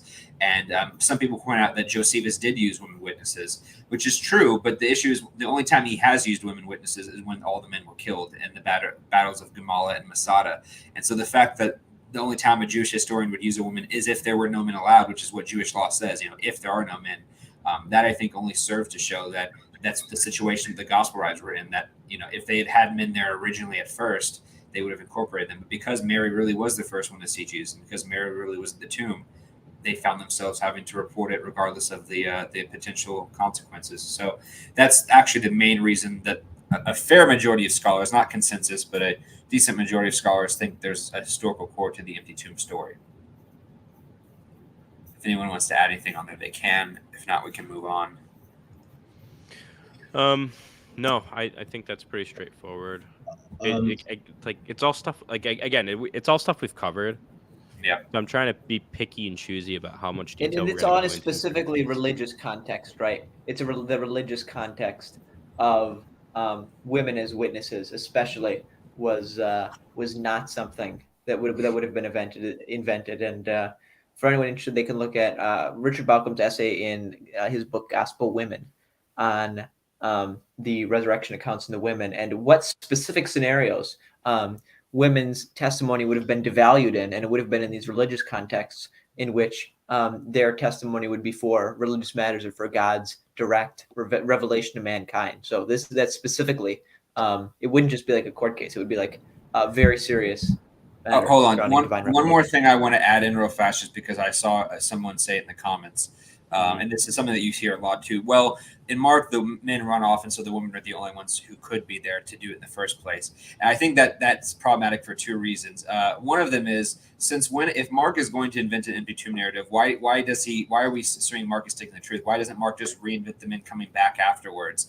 That would be a lot easier. If you look at the Gospel of Peter, there's a million different ways you could do it. You could have Joseph find the tomb. You could have the Jewish leaders find the tomb. You could have guards find the tomb. That's what we see in the Gospel of Peter. So the idea that Mark is creative enough to come up with this story, but not creative enough to think of a way to get around this, or if this was so embarrassing, Mark could have just took out the part about the disciples running away. So it seems really confusing here as to what Mark's motivations are and what he wants to report is accurate.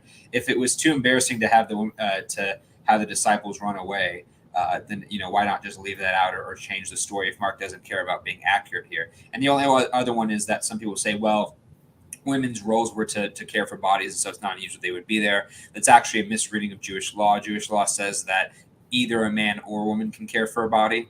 If it's a male corpse, if it's a woman corpse, it's only a woman. But Jesus is a male corpse, so it could be either one. And Joseph actually does that. Joseph is the one who primarily put spices and wash the body and all that stuff. So there's nothing there that says that it has to be a woman to do that. So that's just two other things to point out there. Are we going to address the stolen body theory now or later in the stream? Later on. Let's do it later when we talk about counter rival hypotheses. Okay. Competing hypotheses, yeah. Yeah. Am I still echoey? Is that a problem? 1, 2, 3. Oh, Tim, you weren't echoing. I just there was like some white noise. I didn't know where it was coming from. Oh, sorry. Is it better now? That's what I'm asking. Is it better now? Yeah, you're good. Yeah. Okay, sounds good. I'm not going to constantly mute me because my thing is very touchy. Okay. By the way, I'm just going to step in right here and say, again, for those of you who just joined, this name is a joke. I'm getting texts that don't understand that. I'm not the resurrection expert. Maybe we don't know that. You should just change the name, Bram. You're going to get too much flack for it. That's don't funny. change the name. Don't change the name. It's good. So I'm just going to put this out there. I've been a little bit more quiet than I normally would be because we have an odd amount of trolls in the chat today. And we, for a second, thought Lucas got hacked. And I was trying to figure out how to fix that. So I saw that. I panicked mid presentation. I was Peter panicking died. for you. I'm like, how am I going to handle this in the middle of the stream? So, okay, I'm glad we got that figured out and we can kind of move on. Yeah, it's me in the chat now. It is me in the chat now. It's me now. Okay. So we have enemy attestation for the empty tomb as well, like the Jewish polemics and all this other stuff. Who wants to speak on that? Caleb. Yeah. Caleb, you got this whole thing worked out. I did the slide after this, but I mean, if you really want, I actually didn't even write this part of it. Oh, whoever wrote this one should do it. Or at least I didn't write the first. Okay, fine, I'll just do it while we're on it. I have the next couple slides. So basically, in the Gospel of Matthew, chapter 28, verses 11 to 15, we have the story of the guards who were placed at the tomb, going to the Pharisees and then being paid to say that the disciples stole the body while they were sleeping. Now, irrespective of the details of that narrative, this does show that there seems to be some polemic at the time that Matthew is being written of the guard story. Now, some people will protest and say, well, we don't know how early this polemic was. This could have been later. But this gets into the next slide in a minute. We also have other sources besides Matthew that say this. We know Justin Martyr mentions it as well. So Tertullian, that the Jews were saying that Jesus stole the body. We also have the told that Yeshua, which is a narrative which mentions the disciples trying to steal the body and failing. So if you go to the next slide, which emphasizes that second point, the way to explain this, I think, is to compare the two hypotheses. So on the left is what we have basically a construction that people like William Lane Craig do to do the earliest narrative of the polemic. So Christians said the Lord is risen, and the Jews, seeing the empty tomb, said no, the body must have been stolen by the disciples. Then the Christians said, well, there was a guard there to prevent any such theft. The Jews said, well, no, the disciples stole away while the guards were sleeping. The Christians say, well, no, the chief priests paid the guards to say that the Jews paid them to lie. Now, this is evidence for the empty tomb. This makes sense as far as hypothesis. If we look back and say, what if the tomb wasn't empty from the early source? What would we expect polemics to look like? We could say the disciples would say the Lord is risen. The Jews would look in the grave and say, obviously he's not, the body's right there.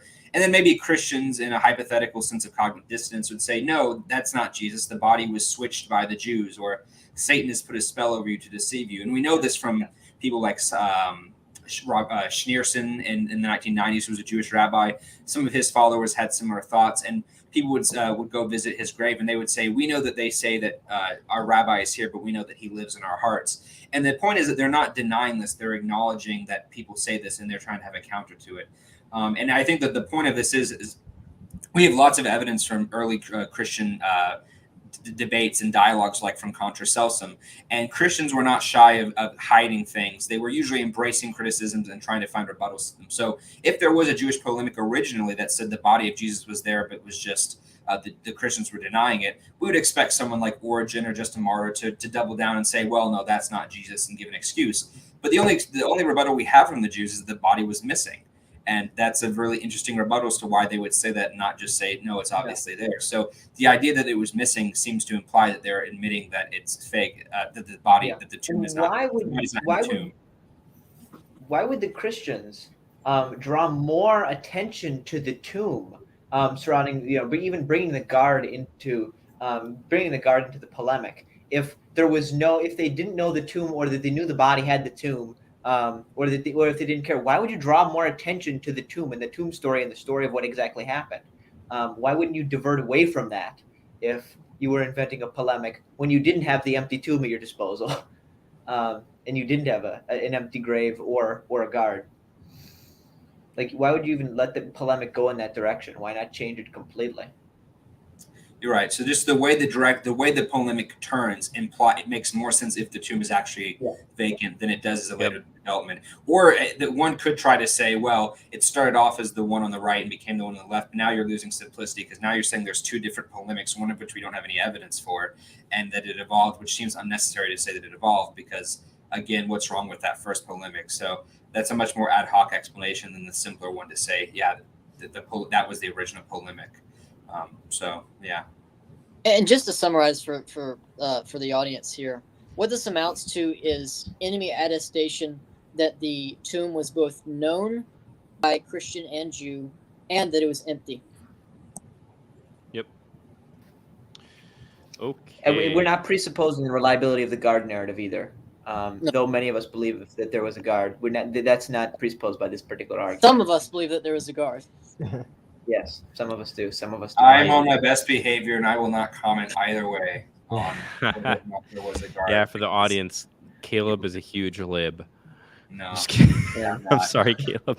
It's my fault. He's hanging on to Christian orthodoxy by a little thread. That's what some people Sorry. say. Anyway, Many people are saying that. Okay.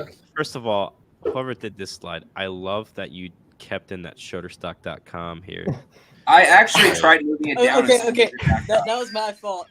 Thank you. I moved it down so it would cut it off, and Bram moved it back up. I honestly, I don't blame you, because we did so much work as a group on this. Something like that, it's fine. No, we're gonna get copyrighted. The copyright. See, then if we can't even do a slideshow without messing up, why do you think how are we the even followers reliable recorded this sources? accurately, right? Yeah. So. Yeah, for decades after the fact. Yeah, exactly. Right. Here, copies of stories. Exactly. So, Bram, many edits. Bram, since you confessed to this, why don't you say what you want to say? Okay, I'll make another confession. I didn't make this slide, and this is probably the first time. It's probably the first time I'm looking at it, but I haven't talked yet very much, so I'll take a shot at it. So whoever made this slide seems to be using the argument kind of that N.T. Wright makes, which is that what we find in the empty tomb narrative and in the resurrection narratives as well is a kind of a surprising lack of theological embellishment. We don't see very few Old Testament quotations, later Christian reflection. We also see indications that the gospel writers sources are early are the fact that we see, some Aramaic Semitisms and non-Markan dialect. Yeah, so that's what I'd say. In short, it doesn't look like an embellished story. If it was an embellished story, or if it was a story that the gospel writers were felt themselves free to embellish, we think they would add all these other theological embellishments. We don't find that, so they are apparently preserving this faithfully. Oh, what's up, Thomas? Real quick, we got Thomas here. All right, Thomas in the Man, thing we got here. a full crowd. I'm so excited. Here we go.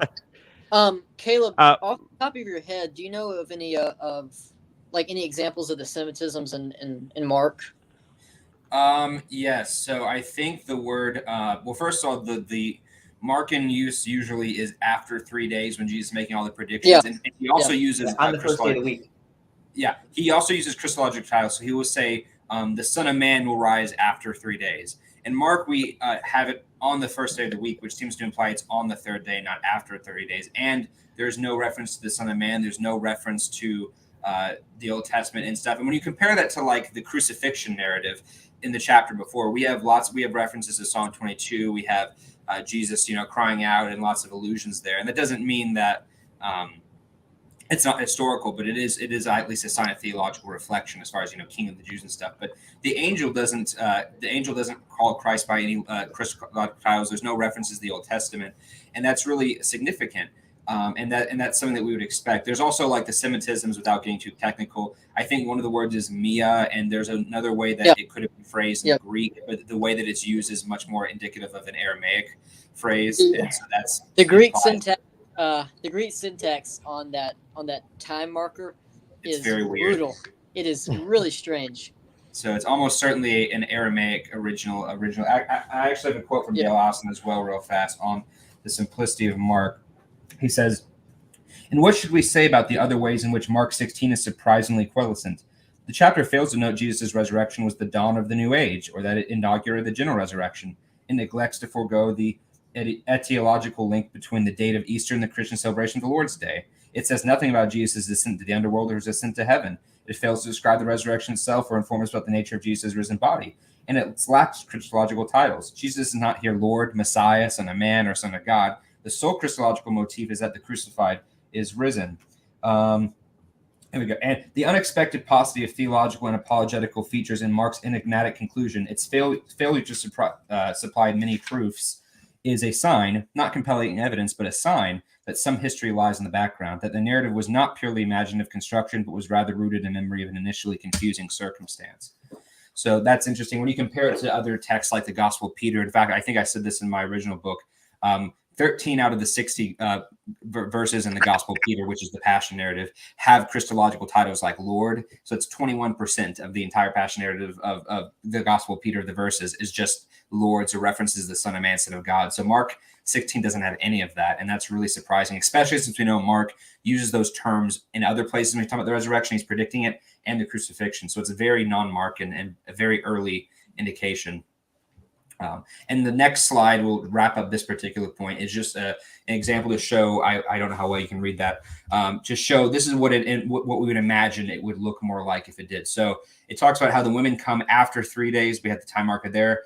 It mentions the angel's appearance being like lightning and white. And then the angel here in my reconstruction would say something that is enigmatic of the prediction. So he says, "You see Jesus of Nazareth, who is crucified. He is risen. For did he not say the Son of Man," there's a Christological title, "must suffer many things and be rejected by the elders and the chief priests and the scribes and be killed, and after 3 days rise again?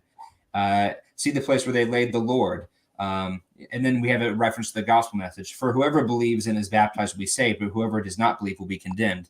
A reference to the future resurrection, to the actual gospel message.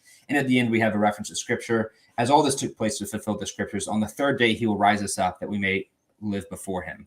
So that's what Caleb is saying here is that the text in white is what we might expect if Mark felt free to add all these theological embellishments and reflections on Christian theology. The text in the yellow is what we actually find. Yes, is the original. Yeah. And by the way, this is not referring to the long ending of Mark. That's not relevant to that's not even part of Mark originally. So that's not relevant to our case as far as that. And the original ending of Mark, I believe, has more references. It has the ascension. It has more Christological titles. So it almost feels like it's trying to make up for the simplicity of Mark by adding that on there. Yeah. Okay. Oh wait, I have a question. Yeah. Go ahead, Joe. So is it possible that the empty tomb narrative is part of Mark's passion narrative? I think it was. Yeah, I would agree. I think it's. Yeah. I think it's part of the. I think the pre-Mark and passion narrative is the creed that Paul cites. I think that plus the triumphal entry and stuff. But the trial, passion, death, burial, and empty tomb and resurrection of Jesus, I think, was all in there, and it's summarized by Paul. And the fact that we said earlier that it has very non-Markan and early markers.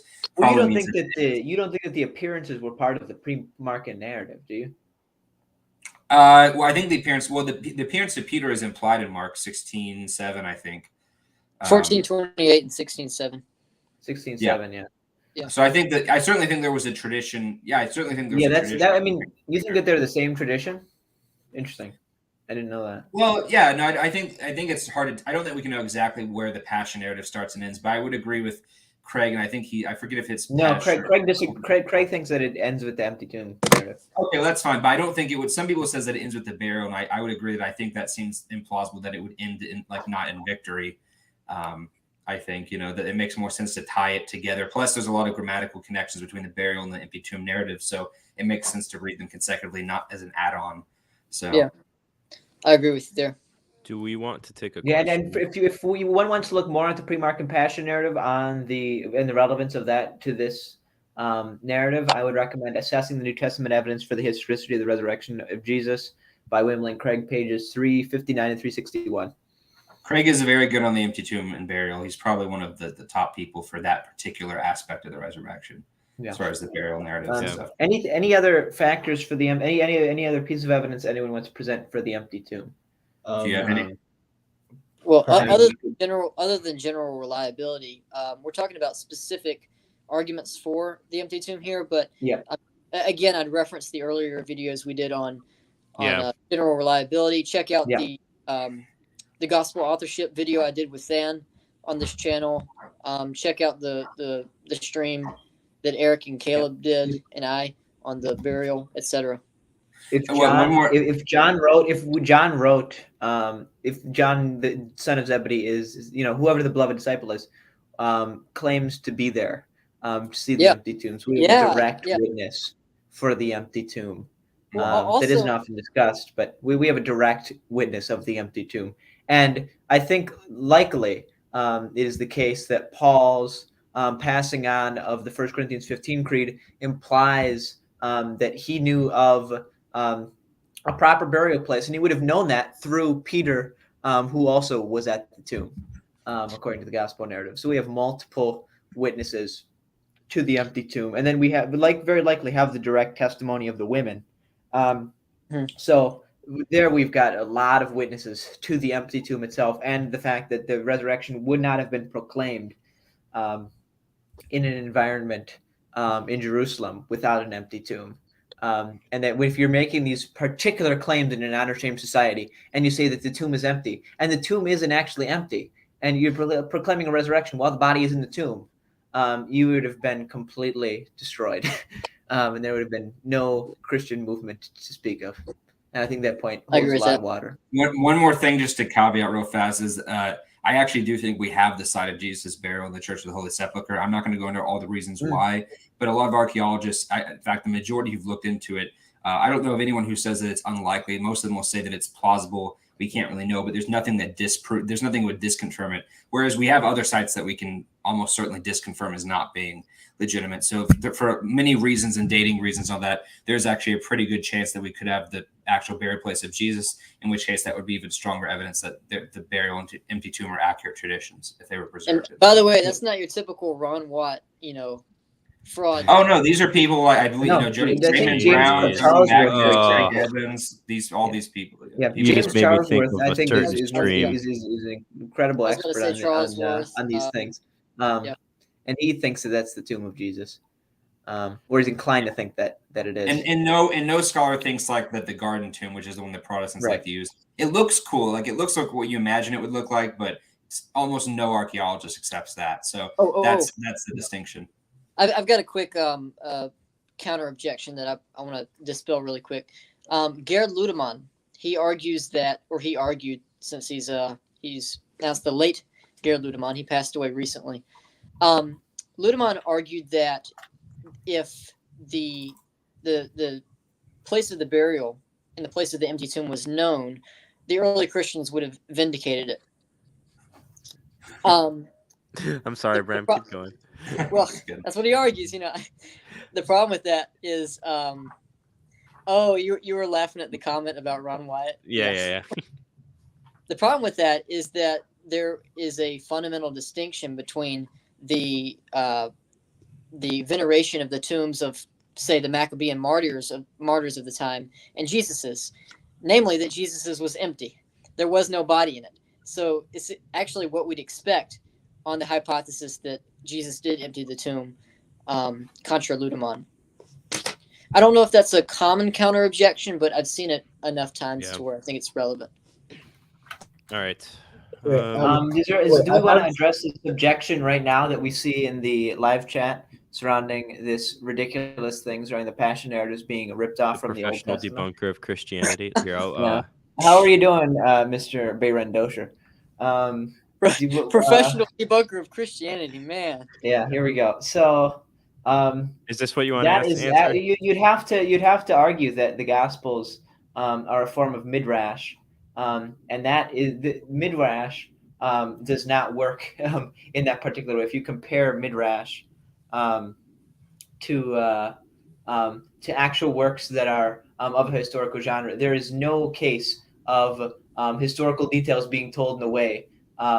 It was fictionalizing entire historical episodes based on Old Testament things. And midrash as a genre probably doesn't even exist. I think that's a scholarly fiction. But secondly, we know that stories were retold in light of previous events, and true stories were told in light of previous events all of the time. It was a classic thing in ancient history. Albert Lord, I pulled up this particular quote here. Traditional narrators tend to tell what happened in terms of already existent patterns of story. Since the already existing patterns allow for many multiforms and are the result of oft-repeated his human experience, it's not difficult to adjust another special case to the flexibly interpreted story patterns. The fact that the entry of Jesus into Jerusalem, for example, fits an element of some mythic pattern does not necessarily mean, however, that the event didn't take place. On the event, I assume it did take place, since I don't know how otherwise that it was an incident that the traditional narrators chose to include, partly because its essence had a counterpart in other stories and was similar to an essence of an element in an existing story pattern. That its essence was consonant with elements in a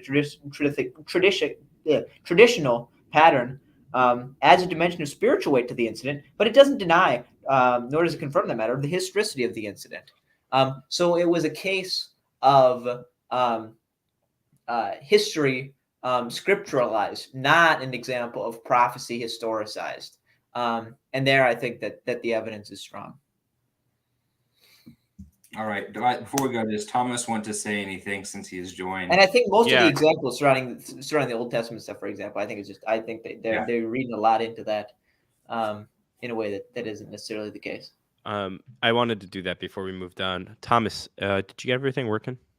Yep, I think if you can hear me right now, then we're good to go. Oh man, I love that voice. Okay, Our President Canadian is here.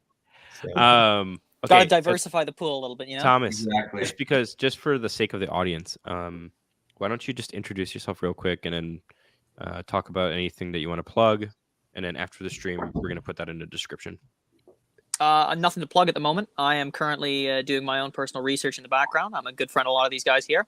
Yes. And I'm interested to get some proper discussions going on these very important issues. Cool. All right, guys, are you ready to move on to the appearances? Yep. Okay. This is fun. Yeah. This is what I can. Wait. Let's look at what Professional Debunker of Christianity is saying. He's saying if no theological. No, we're talking about specific theological embellishments surrounding Christological titles and what we would expect early Christians to be inventing, and that's completely irrelevant to what we're saying. Oh man. Yeah, I'm just choosing to ignore. We already we don't have detailed. to We take already every detailed what we meant by the conjecture. lack of theological embellishments. We'll only bring it up if it's relevant, but Yeah. I think we've covered. We can't spend the whole stream doing it, so we'll see if it's worthy of comment. But let's Yeah. move on. We have our private. We remember you guys. We have our private chat and the sidebar. So if you want to discuss in the private chat, if we want to respond to something, by all means, talk in there. Okay, the appearances. Yeah. I'll talk about the creed. I can do that really quick. Yeah, go ahead. Go for it. So the earliest evidence that we have for the appearances, and we're going to get into the nature of the appearances and the location of the appearances and the exact details later on when we talk about the reliability of the Gospels. But the fact that there were appearances, that Jesus appeared ophthe to Paul, Peter, etc., is attested very early on in this early creed, which is drawn out and Paul preserves in 1 Corinthians 15, verses 3 through 8. A few ways that we can tell that this is a creed. First of all, Paul introduces this by saying, I'm handing on to you what I in turn received. And then he goes on to recite the formula, the oral formula, that Jesus died, that he was buried in accordance with the scriptures, that he was raised on the third day, and that he appeared to Peter or he says Cephas. He appeared to Cephas and the 12 and James and 500 brothers. And last of all, he appeared to me. That's a paraphrase, so I might be missing a few words there. The reason we can tell that this is pre-Pauline is, well, first of all, there's non-Pauline language in there. Nowhere else does Paul use the word 12. He uses the brothers, ha-adelphos, or something like that, but he doesn't use the 12. Also, this creed is very, well, it's just written like a creed. It's very formulaic. There's repetition. And, kai, kai, kai. Another indication here.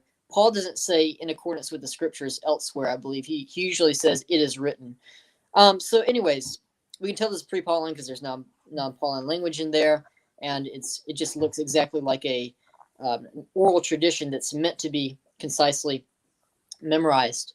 Now, some people have tried to say that this early formula gives us an exhaustive account of what the early Christians thought of Jesus' resurrection body, and that's not the case at all. So we can't press this too far. This is just a few verses, and there's a good quote from Martin Hengel where he says that any Gentile God-fearer or Jew first hearing of this, really compact creed would just find it extremely enigmatic, and what they'd need in order to understand it was further explanation and preaching, which is exactly what we find in the sermons in the book of Acts and exactly what we find in the gospel narratives. So yeah, I just summarize what I'm saying here by saying that this early creed attests to appearances to Cephas, who is Peter, to James, the brother of Jesus, who interestingly, before in the Gospels, we find him to be a skeptic, or at least not fully on board with his brother's mission. Appearances to the 12, and appearances to Paul himself. Paul says, and last of all, as to one untimely born, he appeared also to me. Just off the top of my head, did I miss anything there? Did I miss any appearance listed? No, I think you covered. Yeah, the 500 Go brothers. ahead. I forgot Yeah. about that one. Yeah. I'm actually going to talk about why I think that the appearance to the 500 is the same one reported in Matthew 28, a few slides down. So I'm going to save that for later. And Paul specifically, in this creed, seems to have know some of these people because he has knowledge that they are alive and that you can talk to them. And given Paul's place in his letter to the Corinthians, he's staking all of his honor and staking all of his credibility on this claim that these people are alive and that you can go talk to them. So very likely, Paul would have known some of these people and would have discussed these things with some of these people. I'd say, oh yeah, sorry, I thought you were done there. Especially given that he was, we know that he was interested in discussing matters of history with other Christians. And I'd say the best conjecture as to where Paul got this is from from a clue in Galatians 1:18-19, where Paul goes to Jerusalem after a few years, and he talks with James and Peter. And what's interesting is that James and Peter are two of the people listed as people who saw the risen Christ. Yeah, especially given, yeah. That's good. And if one wants a good treatment of the 1 Corinthians 15, I'd look at James Ware's article. We'll put that in the comments below. Jake O'Connell's book, Jesus's Resurrection and Apparitions, Bayesian Analysis, 2018, and then the Bedrock of Christianity by Justin Bass, right over here, is a really good analysis of the creed, and you can go into depth on all of those things. And one more thing I'll say about this is that some people have tried to argue that this formula was just merely serves to authenticate apostolic authority or something like that. I like the way Dale Allison responds, and he says it's hard to see how a group of nameless 500 people actually serves that function. So Paul is reporting what he was passed on to him by the people, most likely who are listed in that very creed as witnesses of Jesus post mortem. Oh, can I say one more thing about the 500? And Paul himself? Yeah, go ahead, Caleb. Well, no, I think at one point that I don't think it's mentioned a lot that I think is interesting is that we know that one of the criteria for being an apostle in the early church was seeing the risen Jesus. So presumably a lot of these 500 would have been apostles, right? Or at least have that idea of that. But Paul also mentions that there's lots of false teachers and false apostles. So the question is, if this is just a rumor that Paul heard that he didn't confirm, how would we ever know who is a false apostle or not? Because anyone could say, well, I was actually one of the 500, so I have this authority in the church. So I think you would have to have some kind of basis for knowing who these people were, so you could know, because no one can just claim apostleship like that. You would not be able to decipher who's a legitimate from an illegitimate apostle. So I think the fact that that was a criteria, it would be important to know who is part of that group and who's not. I think the fact that Paul says a lot of them are alive and some of them are dead implies that he at least knows some of these people. So yeah, I would just point that out. Yeah, especially because, again, Paul is talking to a group of people where there are people who are trying to discredit him, and he's staking his entire claim to be an apostle upon this. And would be undergoing a lot in an honor-shame society and in a non-honor-shame society, but especially in a non-honor-shame society, if he's going to be making these robust claims, and they were found not to be true, or they were found to be totally unfounded, like that would just be ridiculous for Paul to be doing that. So we have good reason to think that Paul knew at least some of these people, or was in close contact with people that knew these individuals, especially given the fact that, again, we have the other people in the creed that we know that Paul was in contact with and that Paul had extensive conversations with, and Paul's overall very meticulous and thorough character that's presented to us throughout his letters and in Acts as well. And by the way, we're going to go deeper into the appearance to Paul in a few minutes. So yeah, that's coming up. Save that off for later. But yeah, just a summary. This oral tradition in 1 Corinthians 15, 3-8 is the earliest source of information we have about these appearances. Yeah. But that's not to say it's sufficient. We need the Gospels to show exactly what kind of appearances these were. These were not just vague hallucinations out there in the ether somewhere. These were robustly physical appearances. And that's where we're going to talk about the Gospels. So, all right, what's next? Next, we got more appearances. Appearances everywhere. Man. I just wanted to highlight this quote by Garrett Thyssen and Annette Mers in their historical Jesus introduction book. As you can see, they've provided our earliest references. So we have 1 Corinthians 15, Acts 13, and Mark 15. And they all, line up. Of course, Mark's going to have more details because Acts 13 isn't a biography and 1 Corinthians 15 isn't a biography. But this quote I'll read shortly makes a good point about how they line up. The analysis of the formula tradition about the resurrection of Jesus allows the following conclusion. A tradition in 1 Corinthians 15, 3b to 5, which goes back very close to the events themselves, attest appearances to both individuals and groups. The credibility of this tradition is enhanced because it is in part confirmed by the narrative tradition, which is Mark, which is independent, and because in the case of Paul, we have the personal testimony of an eyewitness who knew many of these witnesses, there is no doubt about the subjective authenticity of these testimonies. I don't know what subjective authenticity means, to be honest, but that's a good quote. Yeah. I just wanted to Subjective provide authenticity. I assume that would mean, I don't know what that would mean. That New Testament I don't know what scholars. that means either. I think by that they just mean. But this thing about First Corinthians, about Acts 13, Bram, talk about I'm Acts really good. 13 too. Bram, I'm So really what? good. I'm really glad you said that because I heard that term and I was like, I don't know what that means. I mean, I interpret that as saying the disciples believed that they had seen the resurrected Jesus. yeah, okay. So, Well, what about the Acts 13 thing? Did you talk about the Acts 13 thing? Yeah. about the physicality? No, about Acts 13, the parallelism with 1 Corinthians 15. Oh, yeah. Yeah, I highlighted that in the chart. That's Allison has a really good section in his book, by the way. I don't know what pages that is, but yeah, it's a really good section. Right. Resurrecting Jesus by Dale Allison. Oh, Right. Can I add something real quick? Yeah, go ahead, Joe. So we were talking about Acts 12 in the last slide, right? Acts 13. Acts 13. I assume that's one of the earliest sermons, right? The earliest speeches. Yes. Commonly, most people assume that these sermons or speeches were like made up because of, I think it's these quotes that he actively fabricates speeches. And to be fair, that's many ancient historians did do this. I believe Josephus fabricates speeches too, but I don't think it's the only. Speeches suck. They are terrible. Yeah. All right, go on. Sorry. No, you're good.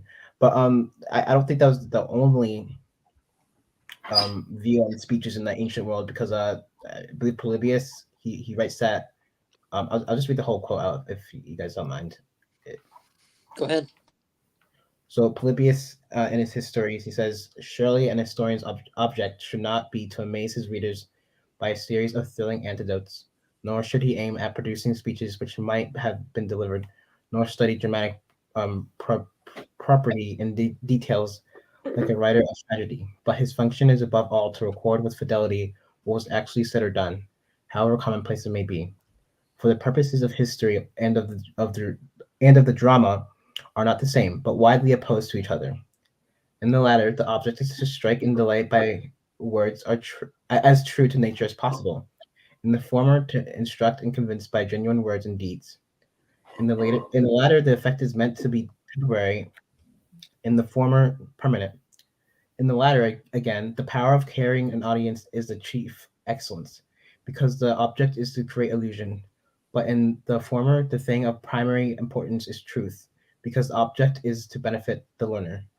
So I think it's very plausible that Luke takes Polybius' view on speeches, because he's just a fabulous historian.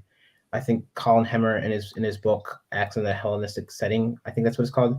Oh, you had the book. I didn't know you had it. Yeah, I have this masterpiece. Yeah, so I think it shows that Luke is not only desires to get to record things accurately, both in speeches and in non-speeches, with a possible exception or two. He is highly successful at it, even within the context of speeches, with regards to internal confirmations and external confirmations, with both Paul's letters and Acts and external sources and Acts. There's high degrees of confirmation that are perfectly expected if Luke is a very good historian, but which would be just shocking if Luke was not engaged in a serious historical endeavor. The reliability and we plan on doing another stream at some point on this particular thing. Acts is, man, there's a lot to say about Acts, but yeah. I was gonna say that this is probably gonna be like a series finale, but there's so much more stuff that we can talk about. So yeah, consider this a series finale, but not really. It's a finale to season 1. Yeah, there we go. Sure, that's a good way to put it. All right. What's next? Next, more Ooh. appearances. Okay. Who did this one? I think Lucas did this one, right? This one was Caleb, I believe. Caleb. Yeah. I've talked a lot though, so Lucas can do it for me. Yeah, okay. I'll read the slide. I haven't read the Atkins book, so someone that has will need to step in at that point. Tim can do it. Yeah. Yep. So Jake O'Connell, in his book that Tim referenced earlier, Jesus, Resurrection, Apparitions, argues that contrary to the Transfiguration and the Road of Damascus narrative, the Gospels don't portray Jesus as shining like a star that we'd find in Daniel 12, 2nd Baruch, and 1 Enoch. J.D. Atkins, in his recent book, The Doubt of the Apostles, I'm blanking on the subtitle here, points out that physical details in the resurrection narratives are unlikely to be apologetic in nature. And then visions were differentiated from appearances. And this we'll cover this a little bit more in depth, this last point, when we get to the N.T. Wright section. Just to do the O'Connell thing real fast, that was my bad. That's actually not his book. That's a reference to his 2009 article in the Tyndale Bulletin called Jesus' Resurrection Collective Hallucinations. And basically what he argues is that in Judaism, the general idea of the resurrection body was supposed to be one of glory, like that picture. And you have other references there to that. Jesus even talks about this a couple of times. He says the resurrection will be like angels. He says that they'll be shining like the sun in the glory of God. And so there's this expectation that the disciples would see it. So they almost laid out, you could almost lay it out as a syllogism to say, premise one, if the disciples had a hallucination of Jesus resurrected, they would hallucinate him in a glorious state because that's consistent with their expectations. Premise two, if they did see Jesus in a glorious state, they would have preserved it. Now, the argument for this is because there's lots of apologetic reasons why having a glorious Jesus would look good. It would fulfill him as the Son of Man in Daniel 7. It would make him look like he's fulfilling these scriptures. It would present him as powerful and glory. We know Christians wanted to have Jesus glorious in the Transfiguration and then after the Ascension to Acts. And so we would expect to have traditions of the disciples and of Mary seeing Jesus in a glorious state. But we don't have those. Every time that we have the description of Jesus or of the disciples or the women seeing Jesus in the Gospels, he looks human. He's almost unrecognized, and we don't have any indication of this gloriousness until after the Ascension. And even after the Ascension, Paul's the only one who sees him. So putting Paul aside, we have to ask, why is it that if the disciples did have these experiences of Jesus, why would the tradition not be preserved? Why would they have to change it from a glorious to unglorious appearance? And there doesn't seem to be any good apologetic reason for doing so. And so it may follow then that they did it because they didn't in fact see Jesus as glorious. And we ask, why didn't they see Jesus as glorious if this was the expectation? It's because this was an external force, not something that's intramental and psychosomatic. And so that is further evidence that this is not merely a projection of their own mental states, but something that is external to them. And so that's kind of just a summary of that argument that I don't think gets used that often. But it's not Jake O'Connell, I think, discussed it the most, but you also have actually O'Collins and Kendall in a different article, not the one inside there. They also talk about that. You also have, I think Craig did a response to Robinson on that issue. And you also have James Dunn mentions this.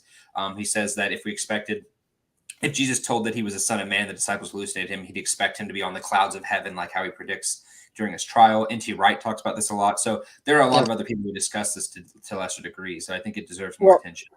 Also, I'll say Dale Allison, when he talks about this argument, he says, really, I have no explanation for this. He says it's really strange that they didn't reference, he's like, I don't know why they wouldn't have done it this way. That's really weird. But a few things to add here. Just to further attest that this idea of the resurrection body shining like a star was an idea that was widespread in Jesus's time. I'd add the Wisdom of Solomon. That's another reference to this idea. Also, just to quickly address a comment, Professional Debunker of Christianity says, because that was it looks like he just deleted it as I was about to address it. So I'm going to give him. I can read it. Only I'll just if he deleted it, then I'll just. No, he got put in timeout. Oh, I see. Okay. Well, okay. He says, why don't you read it, Sam? Which one did you want? What did it start with? Says that was reserved for the heavenly Jesus. Oh yeah, because that was reserved for the heavenly Jesus. But isn't the hypothesis that aren't they saying that all the disciples saw Jesus like Paul saw him? So wouldn't we expect all of them to see Jesus in heaven originally?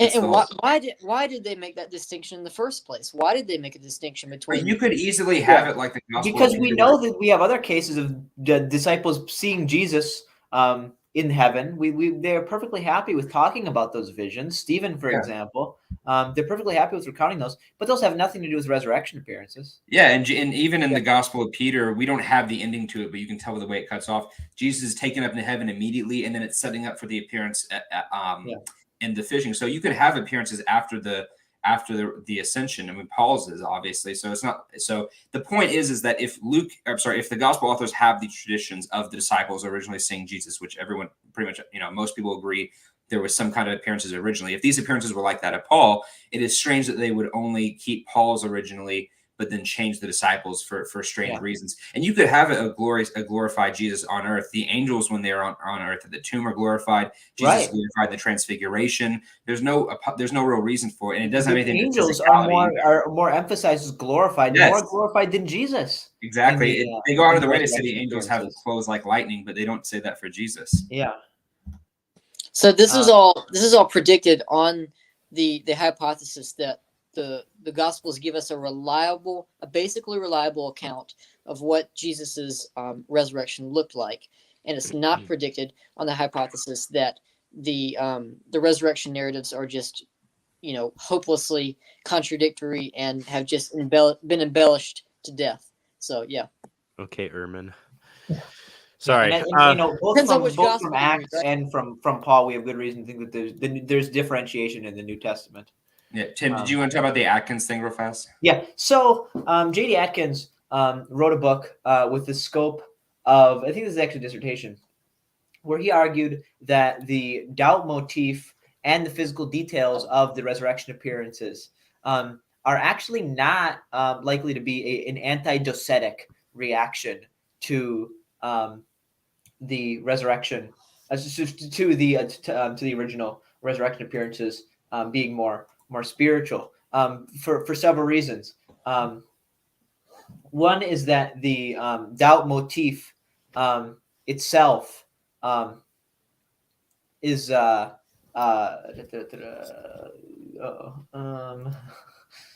doubt motif itself is. While you're figuring that out, someone keep going on this particular. I was just going to say, I'm going to announce that we're halfway done with the slides. I mean, the 2-hour mark, yay! Yes, 2 more hours. 2 more hours.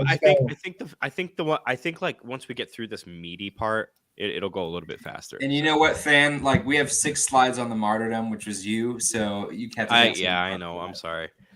I'm kidding. Tim, I mean, are you trying to say that this was the doubt motif in this honor shame society would not have been invented because this put shame on the disciples and therefore fulfilled kind of criterion of embarrassment? That's the point.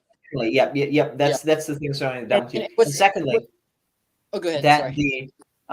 Secondly, that the anti-docetic the reactions the docetic reaction to the resurrection narratives wasn't to reject them; it was to interpret them.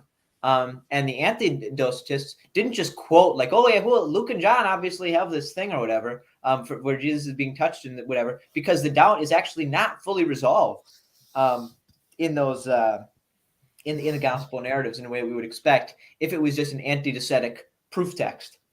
To combat docetism, it was the other way around. Docetism came from interpreting these texts in a particular way. It wasn't instead of the opposite way around. Here's the one quote from Tim. Before you get into that quote, can you explain for the lay audience what Docetism is? Docetism is a specific variety of Gnosticism in which Jesus was on the earth, but he was not. His body was only in the form of a human. He wasn't actually a human being. Mm-hmm. He just was. He took on the form of a human in a particular way, where he wasn't actually a physical human being, flesh and blood. Yeah, you see this Docetism is you see it in the Gospel of Basilides, for example. I believe Jesus and Judas, I forget who, they switch bodies, and then he's crucified and said. And you also have the Coptic Apocalypse of Peter, where Jesus is saying that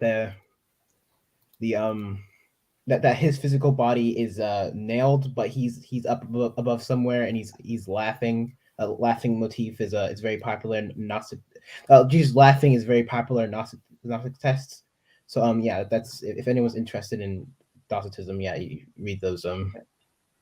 If that made any sense. 436 through 438 of J.D. Atkins' book. I'm just gonna give a length quote with a couple of ellipses in between. If Chrysostom's assessment is correct, and the preceding analysis largely confirms its validity, the openness and transparency of the evangelists regarding the post-resurrection doubt of the apostles sets their work apart from standard proto-Orthodox practices of suppressing the doubt motif during the early second and third centuries. The evangelist's choice not to excise the doubt in various elements that later proved controversial suggests an earnest attempt to be faithful even to those aspects of the tradition that were more problematic. In other words, that the evangelists preserve the doubt suggests to me that they deserve, if I may reuse an apt expression, to be given the benefit of the doubt in their handling of the Easter traditions more generally. This is not to claim the canonical account offers precisely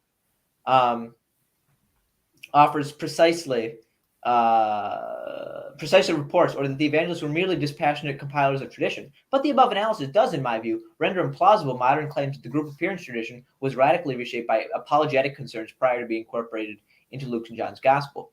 The extent remains of early docetic and anti-docetic debates suggests that it was not Luke and John who were responding to Docetism, but Docetists who were responding to Luke and John.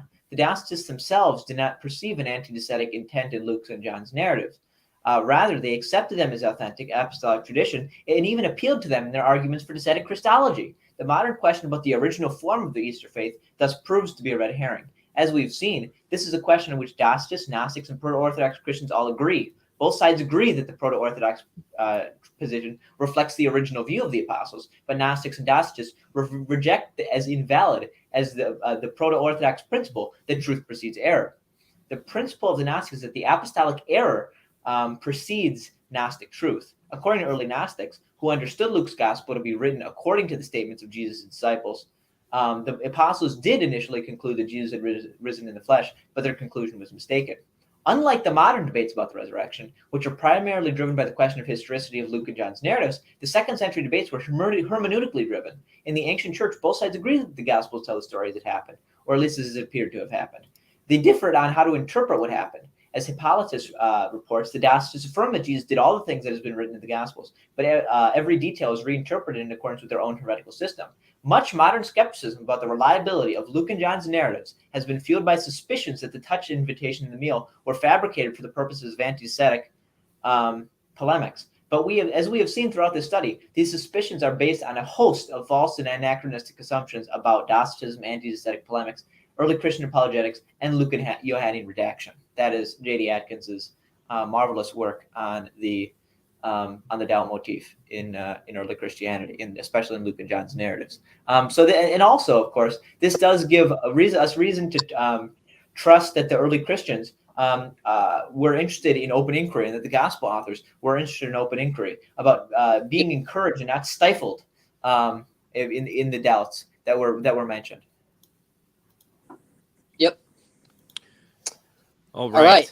Here's my section. Now, yeah. Okay. His resurrection, professional debunker of Christianity has been talking about that a lot in the chat. So this will be All right. hopefully satisfactory. Well, let me preface this by saying that I don't think that the appearance to Paul alone is sufficient to establish a convincing case that Jesus rose from the dead. I think it's one part of the puzzle piece. Some studies and some arguments for the resurrection put a lot of weight on Paul, when I think we really need to be putting much more weight on the Gospels, or giving weight to the Gospels. But Paul is still significant evidence, so we're going to be talking about that. First thing to note here is that Paul was a skeptic persecuting the church. So right off the bat, you can rule out this idea that if Paul had an appearance, it had something to do with the fact that he was predisposed to have one, or he had some predisposition towards Jesus or Christianity. Just the opposite. He was predisposed to persecute Christians. That's what Paul tells us in his own letters. That's what the book of Acts tells us. There's little reason to doubt it, and there's a lot of reason to believe that it's true. So just a few quotations from Paul himself here. This is what Paul says. 1 Corinthians 15:8. Last of all, he appeared also to me. That's his tagging in. That's his tag on to that early creed we talked about. The word he uses for appeared is ophte. It's horao in the aorist passive, I believe. That word, the question of what view Paul had of the resurrection body cannot be solved on a word study of ophte. All ophte means is that somebody saw something. And this is not like a spiritual inner kind of vision. This is Paul really saw something out there, and he saw it with his own eyes. That's what ophte means. And that's how it's used most of the time. 1 Corinthians 9:1, have I not seen Jesus our Lord?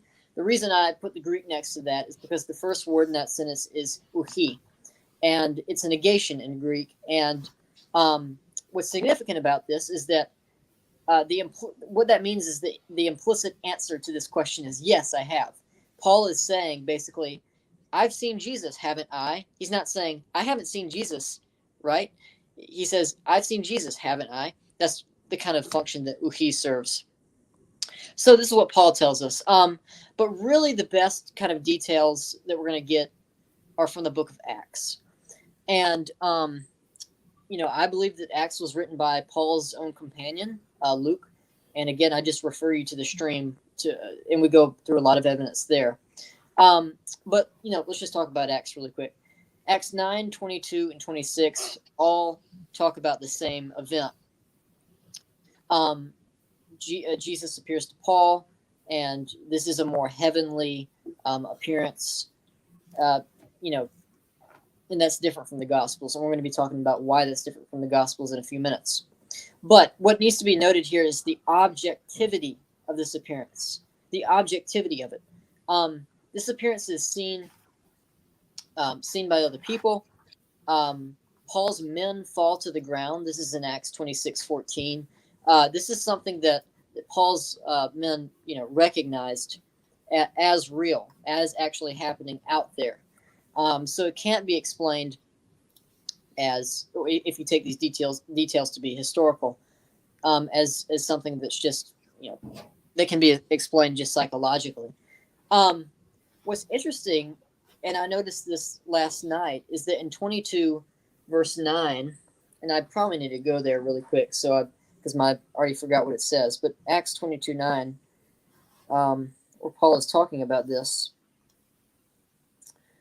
Paul says, now those who were with me saw the light, but did not understand the voice of the one who was speaking to me. Okay, before we get into the whole controversy about hearing versus seeing, which I'll address in a moment, what needs to be noticed in Acts 22:9 is that this is a casual detail that's thrown in there. It really doesn't serve much of a purpose in the speech of Acts 22 itself. And the only way I can show you that is by reading to you the whole speech, but I don't have time for that. So just go check it out yourself. Acts 22, read what Paul says there, and notice how casually and incidentally verse 9 is thrown in. So this is a good reason to think that historical tradition is being passed on here. That's just a little note. It doesn't prove much, but just treat it as a footnote. Okay, so there's actually controversy about whether Luke directly contradicts himself in between Acts 9 and Acts 22. In Acts 9:7, Luke describes how Paul hears the voice but sees no one.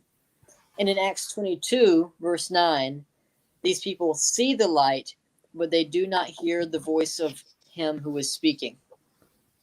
So the question is, does Luke directly contradict himself, really just flat out contradict himself within the span of a few chapters of his own book? Again, it would be different if Luke might be contradicting another author, but for an author to contradict himself, that's another thing, and it kind of deserves its own discussion. But this apparent discrepancy, I think, can be solved grammatically and contextually. And the first thing to note is that in Acts 9:7, the word akuo, which means I hear, with phone, which means a voice or a sound, is used in the genitive case. Phone is in the genitive case. If you don't know what that means, just just hold with me. Acts 22:7, akuo, the same word, is used with phone in the accusative case. So these are two different grammatical cases. Now, in classical Greek, which of all the gospel writers Luke would be most likely to be acquainted with, in classical Greek, the former means here. So akuo in this case would mean here. In the latter case, it means understand. This is a distinction that was observed in classical Greek. I might need to back up here and say I'm not saying that Luke was like well trained in classical Greek, but it's plausible that this distinction from classical Greek was preserved such that Luke might have known about it. Another clue comes from 26:14. This is the third recounting of this event. And Paul says, and again, notice how casual this is, how incidental it is. Paul says, I heard a voice saying to me in the Hebrew language. Okay, so now we're starting to build a plausible case of what is going on here. So let's say that in Acts 9:7, akuo means here, and in Acts 22:7, or excuse me, 22:9, that's a typo. Akuo means understand. It would make sense why they wouldn't understand the voice of him who is speaking, because he was speaking in the Hebrew language. And the fact that you find such incidental and casual interlocking, clearly Luke is not trying to bring this out. It just casually interlocks together between these three separate accounts. Is an indication that this account is historically reliable.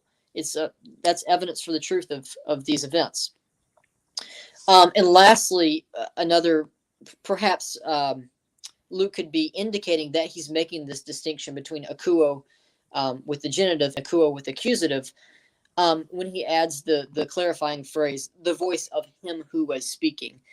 The voice is something that you can understand or not understand, even if you hear that same voice. Okay, last bullet point here. So it is true that Paul's experience in Acts is more heavenly. He sees Jesus, up in the sky. There's light. This is quite different, a mode of appearance than that which we find. Well, he's floating, not necessarily up in the sky, but he's floating. He's floating? I think so. Oh, okay. Well, it's heavenly. I'll just put it that way. Yeah. And some people have tried to argue, well, there you have it. Paul's appearance was more visionary and heavenly, and then once you go to the Gospels, you find this robustly physical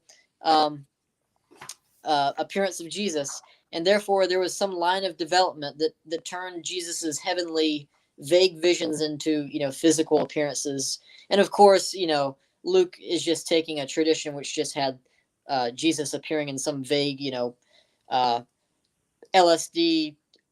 Paul took some mushrooms way. And embellishing it to make it look more objective, when we really have no reason to think that. Because, again, we have to ask the question, what would we expect to find on the gospel reliability hypothesis? If you're going to say that a piece of data is evidence against gospel reliability, not only do you have to show that that piece of data is explained on your proposed hypothesis, but that it's not explained on the gospel reliability hypothesis. And on the gospel reliability hypothesis, there was Jesus also ascended, and so there's a distinction between Jesus's bodily appearances shortly after his resurrection and his post-ascension appearances. So there's really no problem there. Yep. I mean, it's explicitly in Acts 1, you've got the New Testament differentiation between anything that happened before and after the ascension with regards to this. And also, well, if one is going to defend the historicity of Acts, we don't have to say that we're positing something auxiliary to the resurrection hypothesis surrounding the ascension. And that's how we can solve this problem of supposed arbitrariness with respect to the ascension. I mean, supposed ad hocness with regards to the ascension. And also, I'd say that John, even though he doesn't narrate the ascension, he knows of it. Because in the last chapters of John, Jesus says, "Do not cling to me." He's speaking to Mary. For I have not yet ascended to the Father. So this is not a Lucan invention, or this is not anything like that. Yeah. Well, I mean, Paul mentions the ascension, before Luke does too. He talks about Oh, he doesn't narrate it, but he says Jesus is sitting at the right hand of God. He's ascended, all that stuff. So I think that actually, by the way, that actually shows also like the argument from silence. That means John knew about the ascension narrative and chose, although he implies that he chooses not to end his narrative that way. So we have here a person intentionally not incorporating a detail, which means that you can't say they didn't know about the detail. So I think that's interesting too, that we can say John knew about the ascension, yet he didn't narrate it. So that can't prove that other people, that we could say he didn't know about it. So when we apply that to Paul and other people, the fact that they don't mention is not very good evidence that they didn't know about it precisely for that reason. And can I say two more things really quick? One, thanks, Caleb, for bringing out that point. Craig Keener actually makes this point. I forgot about it. All the early New Testament references, pre-gospel, where Jesus is said to be seated at the right hand of God, that seems to presuppose something like an ascension, because you just have to ask, well, how did he get there, right? And that's not a question that the early Christians themselves wouldn't have asked either. Secondly, I think I lost my point here. Well, darn it, I lost my point. So If you lost your point, my wife has a question if you want to answer it for her. what's that? So how did he get so sexy? Oh, no. Why is noting the lack of progression of visionary to physical appearances important to note? Because some scholars say that there was this progression. I'm saying there's no reason to think that's true. Yeah. So they'll say that Paul had a We vision. have a reason to think that they would go in the opposite direction, that the resurrection belief would have become more spiritual with time. Yeah. Well, especially in light of it does in the Gnostic controversies text. that arose, rather than more physical. Yeah, if you look at the Gnostic text, because people want to line up Paul in the Gospels, but if you line up Paul in the Gospels and the Gnostic text, it doesn't get it. It doesn't make sense to say that it starts off non-physical, then physical, then goes back to non-physical. It's more And that kind of ties in. And I mean, we have incredibly early attestation in Acts for these physical details, and we're defending the reliability of the gospel narratives of the resurrection. We're not necessarily saying that we think that Paul's experience is of physical appearances. We're not necessarily saying that Paul is giving evidence there. Even Crossan doesn't say that Paul's not saying how they saw Jesus. He's just saying who saw Jesus. There are people who try to make that move, and I don't think that that's a legitimate move to make.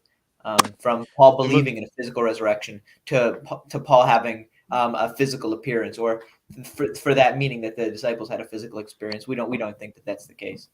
Yeah, some of this ties in with some of the later slides too, I think, in a little bit, just especially with that origins argument. I was just going to quote one more thing on this whole thing about from sounds good, spiritual to physical. Ben Witherington has a really good quote. It is sometimes suggested that the stress on the physicality of the resurrection of Jesus is pure apologetics. I've always been mystified by this claim. If the Gospels were written in the last third of the first century, when the church not only had a viable Gentile mission, but was well on the way to becoming a largely Gentile community, why in the world would such a group try to attract Gentiles by making up a resurrection story, much less emphasizing the material resurrection of Jesus? This notion was not a regular part of the pagan lexicon of the afterlife at all, as even a cursory study of the relevant passages in the Greek and Latin classics will show. Indeed, as Acts 17 suggests, pagans were more likely not to ridicule such an idea. I can understand the apologetic theory if and only if the Gospels were directed largely to Pharisaic Jews or their sympathizers. I know of no such scholar, however, who has argued such a case. We are thus left with the fact that the earliest Christians, proponents of a missionary religion, nevertheless stressed a material notion of the resurrection, including a material notion of what happened to their founder at Easter. I submit that the best explanation for this phenomena is that something indeed must have happened to Jesus' body, and he must have been in personal and visible contact with his followers after Easter. So, what book is that? I'll give you the reference. It's a good quote. It's a good quote, indeed. I'll put the reference in the chat. All right. What's next? Or no, I got it. It is in Will Jesus Stand Up? Of debate between Craig and Crossan. That book, page 136. Okay. And again, for everybody in the audience, we will have a list of all those. We'll make it. I will try to get that up this weekend. I'm just notoriously Oh. slow to get the descriptions filled out. This is me as well. Oh, next Yep. slide. Yeah. All right. So I also made this slide. Man, I'm really upset that we didn't do more of this, but I just made a slide about indications of authenticity in the gospel resurrection narratives. And keep in mind that this is a very small slice. Yeah. All the indications of authenticity. I literally made this up like an hour before I got on StreamYard, for this stream. So I was just kind of pulling this from my memory. But anyway, it'd be good to go over some of this. We'll start with Matthew. So this is an argument that John Wenham makes in his book Easter Enigma, and this first point deals with casual interlocking between the early creed mentioned in 1 Corinthians 15 and the resurrection narrative in Matthew 28. And of course, this casual interlocking, and it has to be noted, this is casual and incidental, and this is an indication of historicity. These kind of things, if you find enough of them, you can build a really strong cumulative case for the very high degree of reliability of the Gospels. Here's just one of them. So Matthew 28:16, there Jesus tells us, Matthew tells us that Jesus had directed his disciples to go on the mountain where he was to appear to them. So Jesus is this is very coordinated and planned. What this explains is the appearance to the 500 in 1 Corinthians 15, verse 6.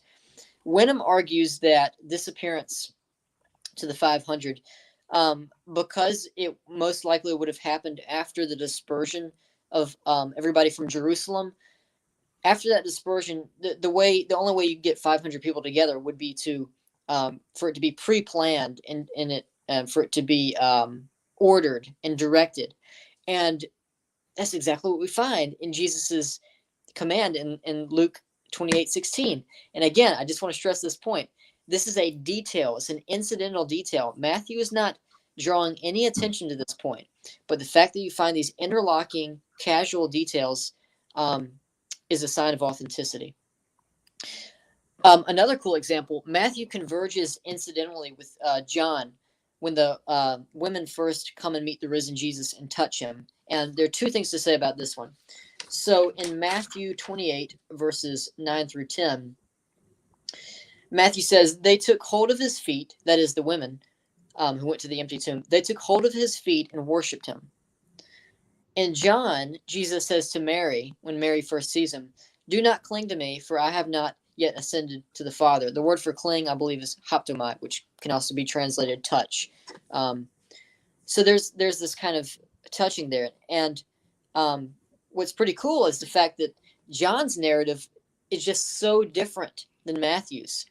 They talk about different details. They're focusing on different things, and despite all this variance, they converge in this one nice little casual detail where the women touch Jesus, and where Jesus says to them, "Go to my brothers." He calls his disciples brothers, which is also a nice little verbal confirmation there. So that's really an indication of authenticity for both Matthew and John, but I just put it under Matthew's. Luke. Jesus invites his disciples to touch him in Luke 24. And you'd expect a fabricator, going back to the antidocetic theory, you'd expect a fabricator to have this demonstration of physicality relieve the doubts of the disciples. In fact, that doesn't happen. The disciples continue to doubt, but Luke adds from joy. He could have done a much better job if he was fabricating this, right? They were still doubting from joy, right? Hope you get my point there. In Luke 24, this is a Richard Balcom point. On the road to Emmaus, you probably know the story. Cleopas is there, but also an unnamed disciple. Now, right off the bat, it's curious that Luke feels like he needs to name Cleopas, but not name this other disciple. Again, if he's fabricating this, why not just name both of them and have two named witnesses for Jesus' resurrection? But he doesn't do that. And the best explanation for this, Balcom argues in his book Jesus and the Eyewitnesses, is that Cleopas was known as an eyewitness in the early church, and this other disciple, for some reason, was not. And there, I could explain why, but you're gonna have to read his book. I don't have time for that right now. And by the way, very likely this is the same person named Clopas who's at the cross in John 19, or is it 18? I can't remember. I should know. Anyway, in Luke 24, Cleopas can also speak of some, that's plural, some men who went to the empty tomb. And Luke is talking about men who went to the empty tomb after the women had come back and told them. But Luke only reports in his empty tomb narrative Peter going to the tomb. And some people have said, well, Luke only knows of Peter going to the tomb. And, John's account, which comes a little bit later, which also includes Peter with the beloved disciple in this really vivid retelling of the race that happens between them to the tomb, that must be John just inventing a beloved disciple, or just Luke not knowing there was a beloved disciple, when in fact Luke shows his knowledge that there were more men that went to the empty tomb other than Peter, even though he narrates only Peter's. So again, we find this incidental confirmation, this incidental interlocking between John's account, which reports that the beloved disciple was also there, and Peter's account and Luke's account. Lastly, John. The first Christological confession we get about Jesus after his exit out of the tomb into his new resurrection body is Rabbi. Mary calls Jesus Rabbi. And Craig Blomberg makes this point. One might expect a fabricator to put in a higher Christological confession there. It seems almost anticlimactic the way it's narrated. Mary just calls Jesus Rabbi. Why not Lord or any one of these popular Christian titles used for Jesus at the time? Here's a detail I really like. In John 21, it's by the Sea of Tiberias. Jesus appears by the Sea of Tiberias. Peter and some other people are going fishing. Jesus stands off its shore. It's just a very realistic scene.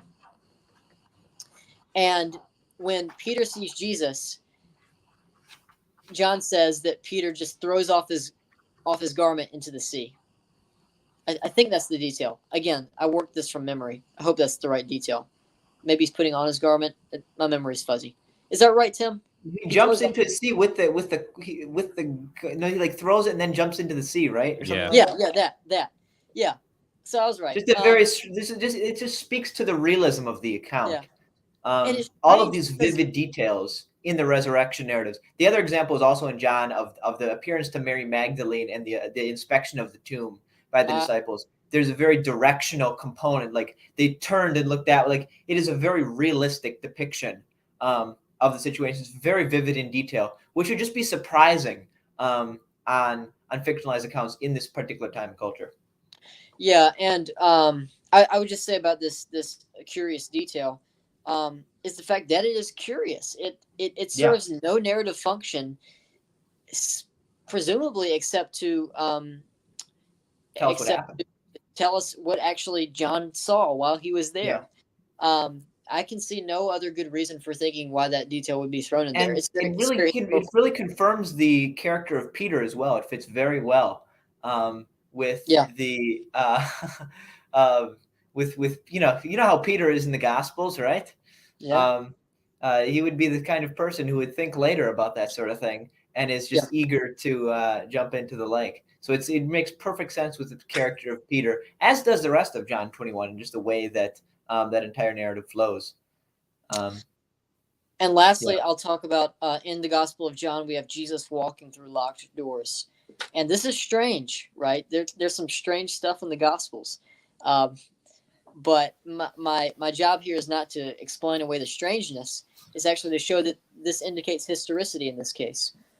Because as we talked about, and as we know from the letter 1 John, John was aware of the Docetus heresy. He was aware that people were saying things that the Docetists said about Jesus's body. And so John, of all people, would have a very high incentive, if he was willing to fabricate, a bunch of material about Jesus, to have Jesus have a very robustly and indisputably physical body. But in fact, Jesus has this body which Tom Wright calls transphysical. On the one hand, this Jesus can eat fish, and he can invite Thomas to touch him and see that he is a real physical body. But John also shows him walking through locked doors. So yeah, that's all I have to say about that.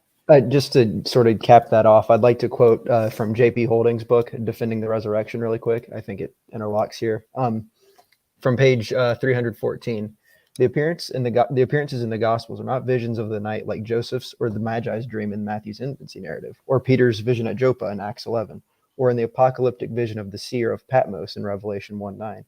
The Easter appearances happened in broad daylight while their subjects were fully awake and going about their ordinary historical business, such as meetings, eating, traveling, and fishing in the real world with gardens, houses, cities, roads.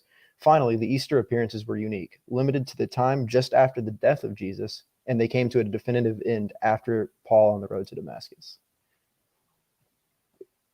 Yeah. So we got a question in the chat. It's my active wife tonight, I guess. So you're saying these casual but very specific details would be left out of a fabricated documentation. And so we're not, I don't think we're trying to say that, yes, indefinitely, right? Like these things would be left out, but it's not something that you would expect to see under this hypothesis that these are fabricated accounts. Typically, if these kinds of stories are made up, you're not going to have vivid first-person experience details. But I think the point to emphasize here is that these are details which either converge with each other very incidentally. Yes. Lock. They're undesigned coincidences. Yeah. And or they serve no narrative function, because someone who's fabricating something or writing a work of fiction, probably going to have details in there, but these details are going to serve an artful purpose. And I like J.B. Lightfoot's description. The details that we're looking for when we're talking about up-close eyewitness accounts are those details that are artless and unconscious. Artless and unconscious. I love that phrase. Yeah. And I think that the example of Peter throwing off his garment and jumping into the sea in John 21 is a perfect example of that kind of detail. Are we ready to move on? Well, I've got a couple of more things on on the resurrection narratives in general. Okay. One thing surrounding this Sea of Tiberias appearance from both Raymond Brown and Grant Osborne. Raymond Brown says, if the fourth evangelist felt free to create words of Jesus, he would have surely created a prediction that explicitly denied this rumor of the thing in John 21 about John potentially that the beloved disciples potentially surviving Jesus' death, and the unclearness of that particular rumor. The very words of Jesus there, if they were just felt free to fictionalize those, there would be a much clearer prediction that would have denied this rumor, given the claims of the beloved disciple. And secondly, Grant Osborne says, instead we read a more opaque saying that clearly would have given rise to such a later misunderstanding. Hence, the need for clarification in verse 23 proves historically probable as well.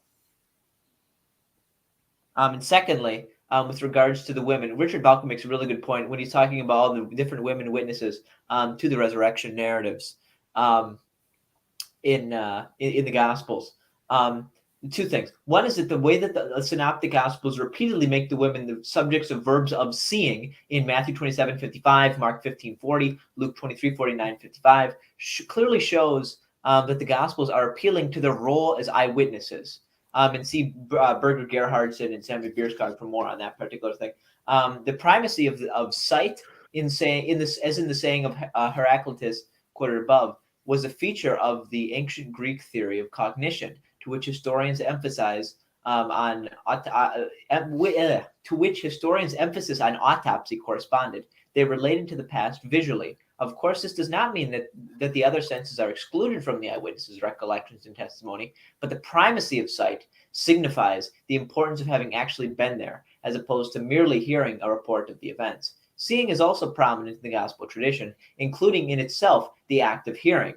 For example, Matthew 11:4, Luke 7:22, Matthew 13:16, 17, Luke 10:23 and 24. The women at the cross and at the tomb are important mainly for what they see, but also for what they're hearing of the message of the angels. They're not an anonymous group. All of the women named, all of the Gospels named some of them, while also stating or implying that there were others. The significance of this naming and the variation has not been properly appreciated, and he goes into detail on that. But then the last point that he makes here is very valuable. After he concludes that the 5 named women are Mary Magdalene, Mary, the mother of James, and Joseph, Salome, Joanna, and Mary, the mother of Clopas.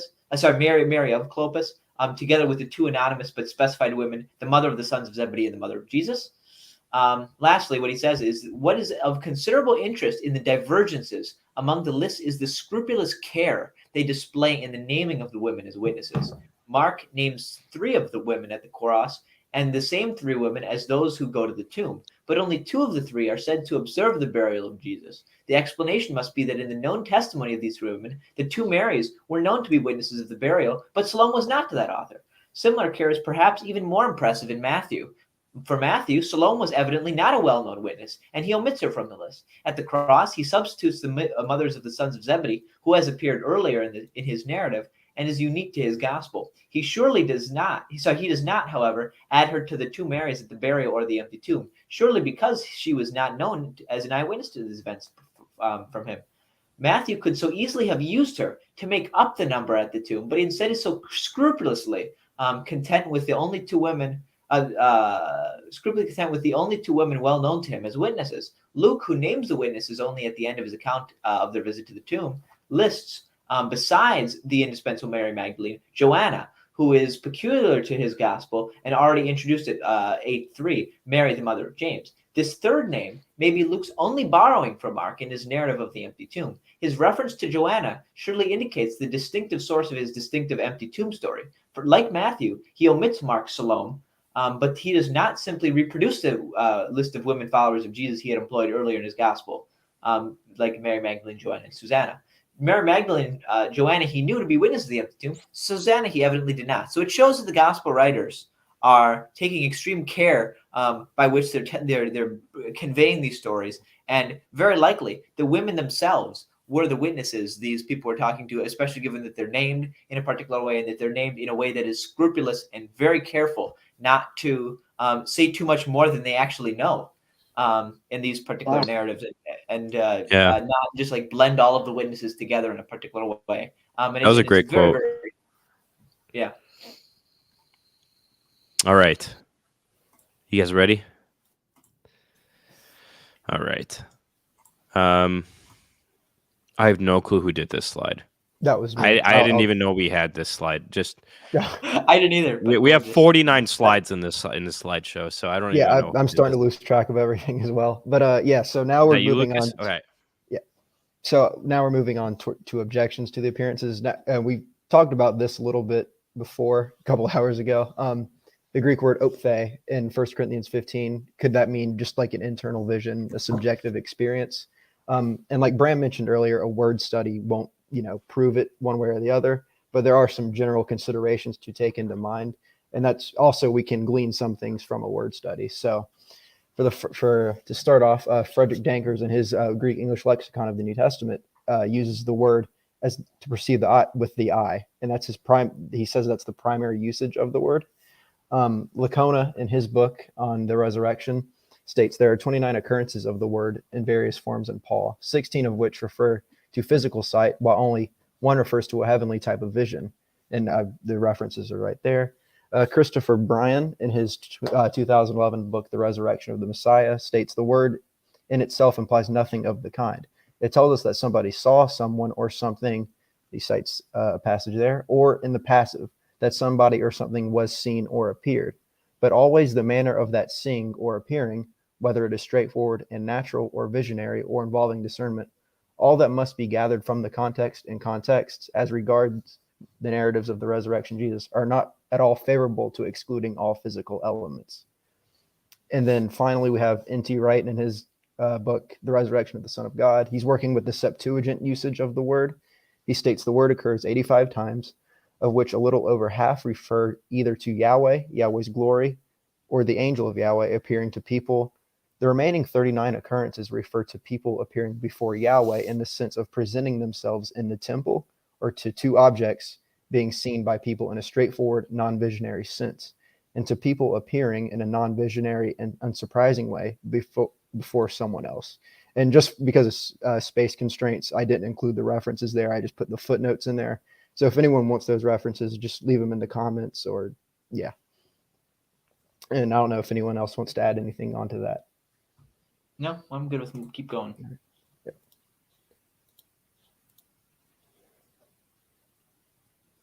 Dan, you're muted. Yeah, sorry about that. I was just blowing my nose. You want the next slide? Yeah. Yep. Sorry about that. Okay. Go ahead, keep going. So this was actually an objection brought up in the chat by the professional debunker, that 1 Corinthians 15 is just talking about an assumption or apotheosis, which would be, Jesus in the tomb and he ascends straight to heaven as opposed to coming to earth. James Ware in 2014 published a study in New Testament studies based on the word egero, which is raised, that's used in 1 Corinthians 15. And I'll quote him here. In no instance within ancient Greek literature does egero denote the concept of ascension, elevation, or assumption. Rather, it denotes the action whereby one who is prone, sitting, prostrate, or lying down is restored to a standing position. And finally, he concludes, the verb egero, when applied to the dead, does not denote ascension or elevation, but restoration from a recumbent to a standing posture. The very semantics of this ancient Greek verb involves the concept of the mortal's body restoration to life. And then finally, as we've covered a little bit here, and we'll get onto with the N.T. Wright section of this presentation, the Jews would have had words to describe ascension as opposed to a resurrection. So that's it for that. And if anyone wants to add on, feel free. Yeah, I would just add in, I think Caleb will like this. I like Dale Allison a lot sometimes. Well, a lot of times I do like him. Dale Allison in his newest book has a good section in this, but I don't remember exactly where it is. I'll have to check and see if I can find it. Unless Caleb knows. I'll try and look right now. I'll try and look. Okay. Caleb, you know what I'm talking about in his newest book, right? Which section about this? Yeah. I think it's the part where he's talking about. Is it in his empty tomb? Yeah, I think he's saying what Paul believed about the body. I think it's the empty tomb chapter. Okay. Tim will read it, I'm sure, if he finds it. But. Yeah, it's the book is called... I'm looking at my digital copy right now. Okay. The book is called The Resurrection of Jesus. I think it's pages. I think we want to look at pages 129 to like 136. Let's see if I can't find it. 129 to 136. You found it? Okay. Yep. And again, we'll put that in that list in the description. Anything else you want to hit on this? No, I think that's all. We're never gonna get to the end of this. This is awesome. Oh wait, no, we got 19 slides left. We got this. All right. Okay. All right. I mean, but there's a lot that's not in the slides that we want to talk about. And so. I'm gonna. I have a really meaty section, but I will go through mine very fast. And for this slide, I just kept it pretty general because I'm sure we'll spend some time here on this. Yeah, so, we'll spend more time on this when we get to the alternative explanations or whatever. Yeah. And we might have to do a whole stream on that, to be completely honest with you. But yeah, but just to briefly lay it out, what we're getting at here: expectation is a relevant factor for getting hallucinations. The percipient should be prone to hallucinate. Then also, this is unlikely given that some of the 12 were initially doubtful. Paul and James were former skeptics, and defending the gospel accounts of the resurrection appearances, rules out the hallucination hypothesis, or at least makes it very unlikely. So we can move on from that. Yeah, and we'll add other stuff later. Yeah, but there are a lot of factors that count against the various vision hypotheses. I think even something that's not often mentioned is even the sincerity of the disciples' belief, and there's the pressures that they were subjected to in the early Christian community. I think count against like flimsy resurrection appearances that were just like, well, I sort of saw a little thing. Like I think that the power of their convictions in the face of a hostile environment do count against that. And I would say that if we have cases of other things of that nature, that they do count against flimsy resurrection appearances, as I would call them. Yeah, we can definitely hit on this a lot more. Anything? Yeah. And just by the way, the first 2 points I got from this book to the right. So if you want to read that, I have it on my Google Drive. Just ask me and I can send that to you. Cool. Hey, Luke, can you send that to me? Yeah, Luke, just remind me after the screen. Lucas, sorry. Yeah, I everyone keep just on remind calling me. you Luke. I have papers on this, but if you have a book on it, yeah, please. Yeah, just remind me and I'll get that to you guys. Cool. For a good balanced treatment, I'd also recommend Dale Allison's treatment in Resurrecting Jesus, just so everybody knows. All right. Yeah, so this probably should have gone back earlier in the stream where we were talking about, witnesses investigating and checking out things. So, but that's on me. I forgot to put it back there, but I'll just go through this really quick. So Bart Ehrman argues that passing on the Jesus tradition would be like a game of telephone, where you pass a message to someone's ear and then that message goes on and it eventually will get distorted. But I've laid out some reasons why this is just really faulty to apply to an ancient oral culture. So first of all, it's problematic because the preaching of the early apostles they're preaching more like to a net as opposed to a chain. So they're preaching more to groups of people as opposed from like Peter to Paul, then that goes to James, so on, and so forth. And next, ancient disciples would join together to compile memories of their teachers. I've cited something right there. And by the way, here I'm drawing a lot from Keener's recent book, Christobiography. So if you want to learn more about this, check that out.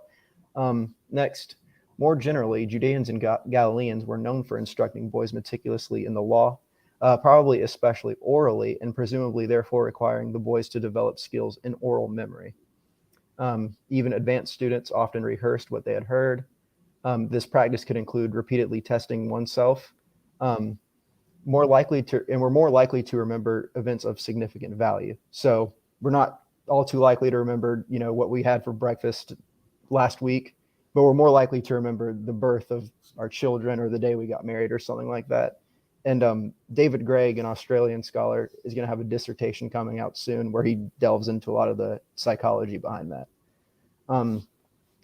And Jewish tradition as a whole put strong emphasis on the role of eyewitnesses. Only by appealing to credible eyewitnesses could clarify a claim as factual. Bearing false witness was actually considered a major crime in ancient Judaism, one of the explicit prohibitions of the Sinai Covenant. And then to close off, drawing from Keener again, the disciples talked publicly to many people rather than entrusting their message only to isolated individuals or passing on alleged secret teachings. Those hearers who did misunderstand a story would surely correct it if they subsequently heard the disciples of Jesus. And then Eddy and Boyd in their book, The Jesus Legend, make a point that interlocks with this well. Both Paul and Luke in Luke Acts depict the apostles as providing the links of continuity between the church and Jesus, with special emphasis being given to Peter, John, and James, the brother of Jesus. If anyone wants to add. This is also enhanced by the honor shame culture where this whole environment of challenge and refutation and staking one's honor on these things. Open inquiry was a virtue in early Christianity. Took the words right out of my mouth. Various points. You've got the material in 1 John, 1 Corinthians 9, Acts 12, 1 Thessalonians 5 is another example. And then the speeches and Acts are all evidences of critical inquiry in early Christianity. And one could get way more into depth on that, but that's for a whole another stream. But I do think that we could show that everyone had an interest and an opportunity. So everyone had an interest to be skeptical and to engage in open inquiry. And that secondly, that they were highly successful in doing so in preserving the Jesus tradition. I also want to point out that in Ehrman's book, Jesus Before the Gospels, Garbage. I'm sorry, it's garbage. You can look at even Rafael Rodriguez, by no means a conservative scholar, he absolutely takes it to task. He does not accurately represent memory literature. Oh So yeah, it's- it's I was working- going to point that out. Actually, send me that. Send me that after the stream. I was going to point out that Alan Kirk, he did a little. He wrote a paper reviewing, the moral, the oral models of Erman Bachman Bird, Michael Bird, and he points out that Erman misquotes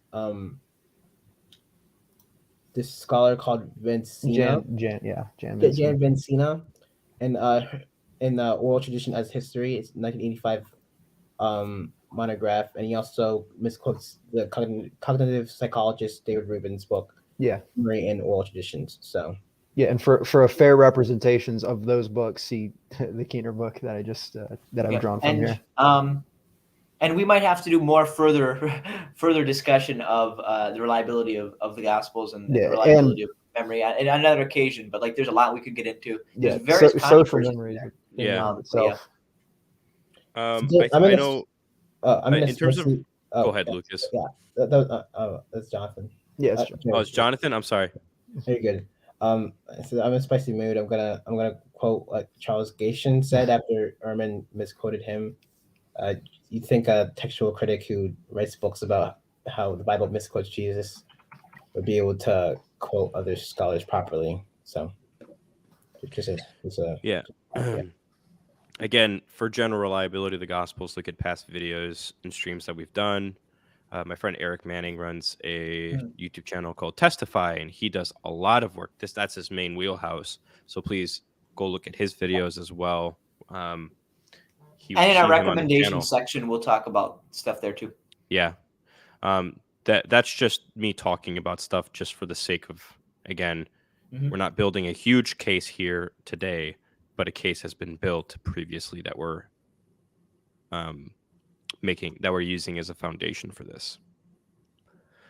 All right. I think this is Bram again. Nope, that's Caleb. Yeah, Caleb? that's not me. Caleb's. Okay, This is Caleb's bread and butter now. Here we go. Yeah, so as you can see, I have the picture of the resurrection of the Son of God, which I have in my library, but I'm too lazy to get up and get it. So we're just going to discuss the contents of that. So I have 2 on here. The next slide, I think, has the 7. But N.T. Wright, in this book, his main thesis is that Christian belief in resurrection was unique and requires historical explanation, and that modern theories given by scholars are not necessarily adequate. So he lists multiple mutations, which we'll have on the next slide, but 2 of the more prominent ones. We've already discussed the second one, so I won't go into that again as far as the appearance of the resurrection body. But he also says Jews did not believe individuals could be resurrected to immortality before the end of time. Now, this does not apply to people who were temporarily raised on earth, so people like Lazarus or the widow's son at Non and stuff like that. Those people were expected to die again, and so that's not directly analogous. Same when Herod sees Jesus and thinks John the Baptist has been raised from the dead, for example. So the difference is that Jews knew what ghosts were. They believed in ghosts. They even think Jesus was a ghost when he was first raised, until Jesus corrects them on that. We have ghosts like the ghost of Samuel, spirits, all mentions of this. And the Sadducees did not believe there was an afterlife, but the Pharisees believed that there were both spirits, and that at the end of the time, during the Messianic age, there would be a general resurrection of all people where the spirits would be reattached to their bodies, and there would be a new creation in which the Messiah would be king, in which God would rule in a new creation, and death and evil would be defeated. And that was the eschatological hope. Jews also believed that people could be ascended into heaven who were, privileged or saints. So Elijah and Enoch are most famous examples. Moses was believed by a lot of Jews as well to be assumed into heaven. And they also believed that these people would come back towards the end of time. So right before this Messianic age, it was expected that Moses and Enoch and Elijah would all return. And so these are the background information we have on Jewish belief. Now, the question is that Wright asks is, why did they say that Jesus was resurrected? Why not say that he was merely a ghost if they were having these visions? Seeing a vision of a person in heaven could mean they were just a spirit. At most, it could mean that maybe God has taken them up into heaven bodily if their body was missing, if there was an empty tomb. Then an empty tomb combined with an appearance would make sense for heavenly assumption. You can see this, for example, in the Testament of Job, where Job's kids are killed by Satan, and as they're digging for the rubble, their bodies are gone. But he looks up in heaven and sees a vision in the sky of his children throned in heaven, safe and protected by God.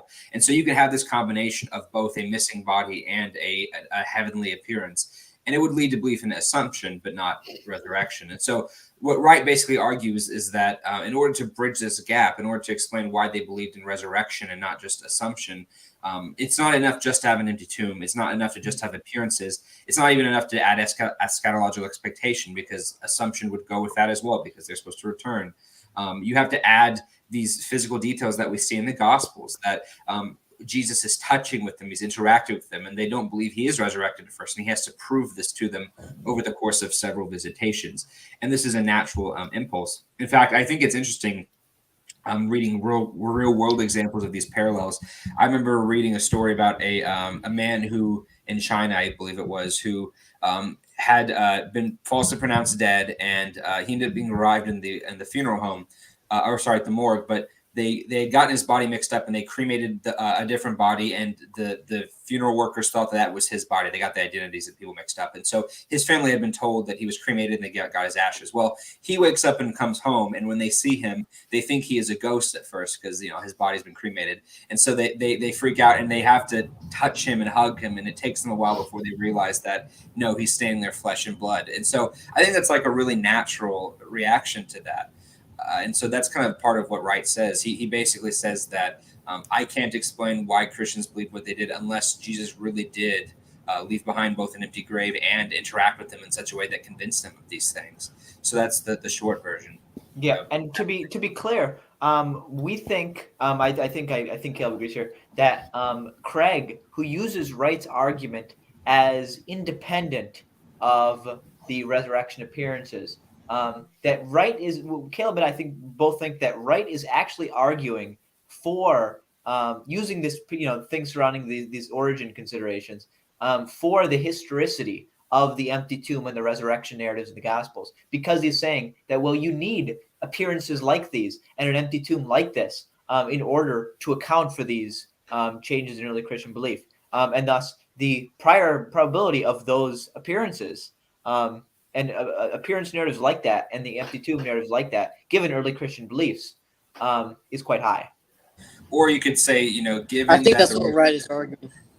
Yeah, or to put it in Bayesian terms, given the resurrection as a unique event in history, it's almost entailed, close to 100% that it will lead to a new belief, because it's a unique belief. It's a unique event, it should lead to a unique belief. Whereas under the different hypothesis, it's not as probable, because it's very likely that a psychological thing could lead to an ordinary belief that one would already have prerequisites for. That seems more likely, and so it's more predicted under the unique miracle hypothesis that they'd come to this belief than it is under the standard hypothesis. I like what James Dunn says when he sort of presents this problem that you so eloquently described. He says, why draw the astonishing conclusion that the eschatological resurrection had already taken place in the case of a single individual, quite separate and prior to the general resurrection? There must have been something very compelling about the appearances for such an extravagant, not to say ridiculous and outrageous conclusion to be drawn. Yeah, definitely. Does anyone else want to say anything before we move on? I got nothing. We get to Wright's 7 mutations, and I also have a quote from Wright from the Resurrection of the Son of God, pages 557 and 558. By the way, that from James Dunn, that's Jesus in Spirit, page 132.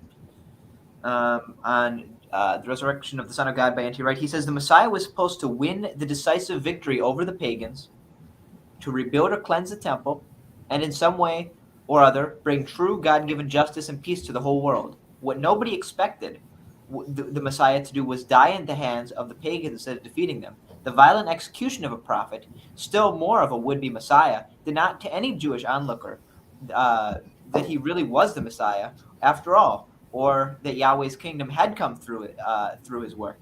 It said powerfully and irresistibly that he wasn't and he hadn't. So we're trying to explain what accounts for these various changes that Caleb's about to describe, and what best explains the origin of the belief in the resurrection. One more quote real fast from Allison's first book on resurrecting Jesus. He says, if there was no reason to believe that Jesus' solid body had returned to life, no one would have thought of him against expectation resurrection from the dead. Certainly visions of or perceived encounters with a postmortem Jesus would not have by themselves supplied such reason. We are still left with the question why a hallucination led to a first-century Jew to confess Jesus had been raised from the dead. It would have been easy enough for Peter and those who welcome his testimony to declare that God had vindicated and exalted Jesus without using the concept of eschatological resurrection. This is not, however, what our sources report. Why? This is a question critics glide over too quickly, and it is not trivial. Indeed. So, yeah. All right, are we ready for the next slide? Mm-hmm. There you go. So yeah, those are. I'm not going to read them all verbatim because people can read, but there's 7 main mutations, and I think Luke. I want to say Lucas or someone added some more on the next slide. So just to I added something else as well. Okay, it was Tim. Okay, he said there was a variety of beliefs in Judaism, but Christians just had one belief in Jesus' resurrection body, and they corrected the false ones that you see in like the Gnostics or 1 Corinthians, where the Corinthians denied the resurrection. Jewish resurrection was secondary, not that important, whereas in Christianity, resurrection was the central thing. Paul says this very explicitly in 1 Corinthians 15. There was a variety of beliefs in the nature of resurrection in Judaism, but the consensus in Christians was one that was like Jesus. There wasn't that much differentiation on it. Most Jews believed that there was a resurrection at the end of time, whereas Christians believed Jesus was already raised prematurely. Christians developed a view of collaborative eschatology between God and his people. Jews didn't have as much of that. Resurrection now has been both a literal and a metaphorical meaning in the term born again in baptism, where you die to your sins and are raised in Christ. It's both literal and metaphorical in that sense. And lastly, and I think someone will probably want to comment on this, the Messiah is not just an earthly ruler or king, but he's the second person of the Trinity who reigns from heaven. And so this is a different idea. The Messiah, and there's different interpretations as far as the Messiah bar Yosef or the Messiah bar David.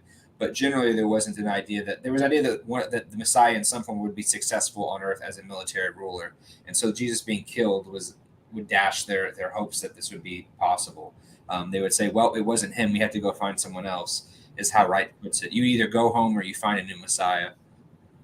Yeah. And the seventh can also be added. You can also add to the 7th mutation something surrounding, what best explains the early Christian belief that Jesus was God after all. Would these flimsy visions convince Christians that Jesus was actually God?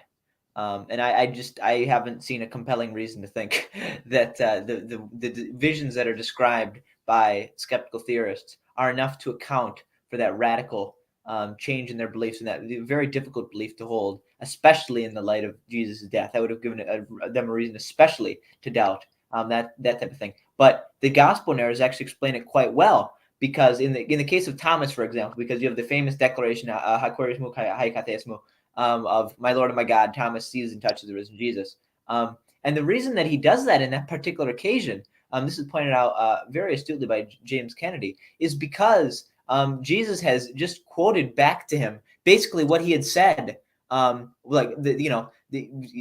he won't believe Jesus is risen unless he touches him and does this whatever.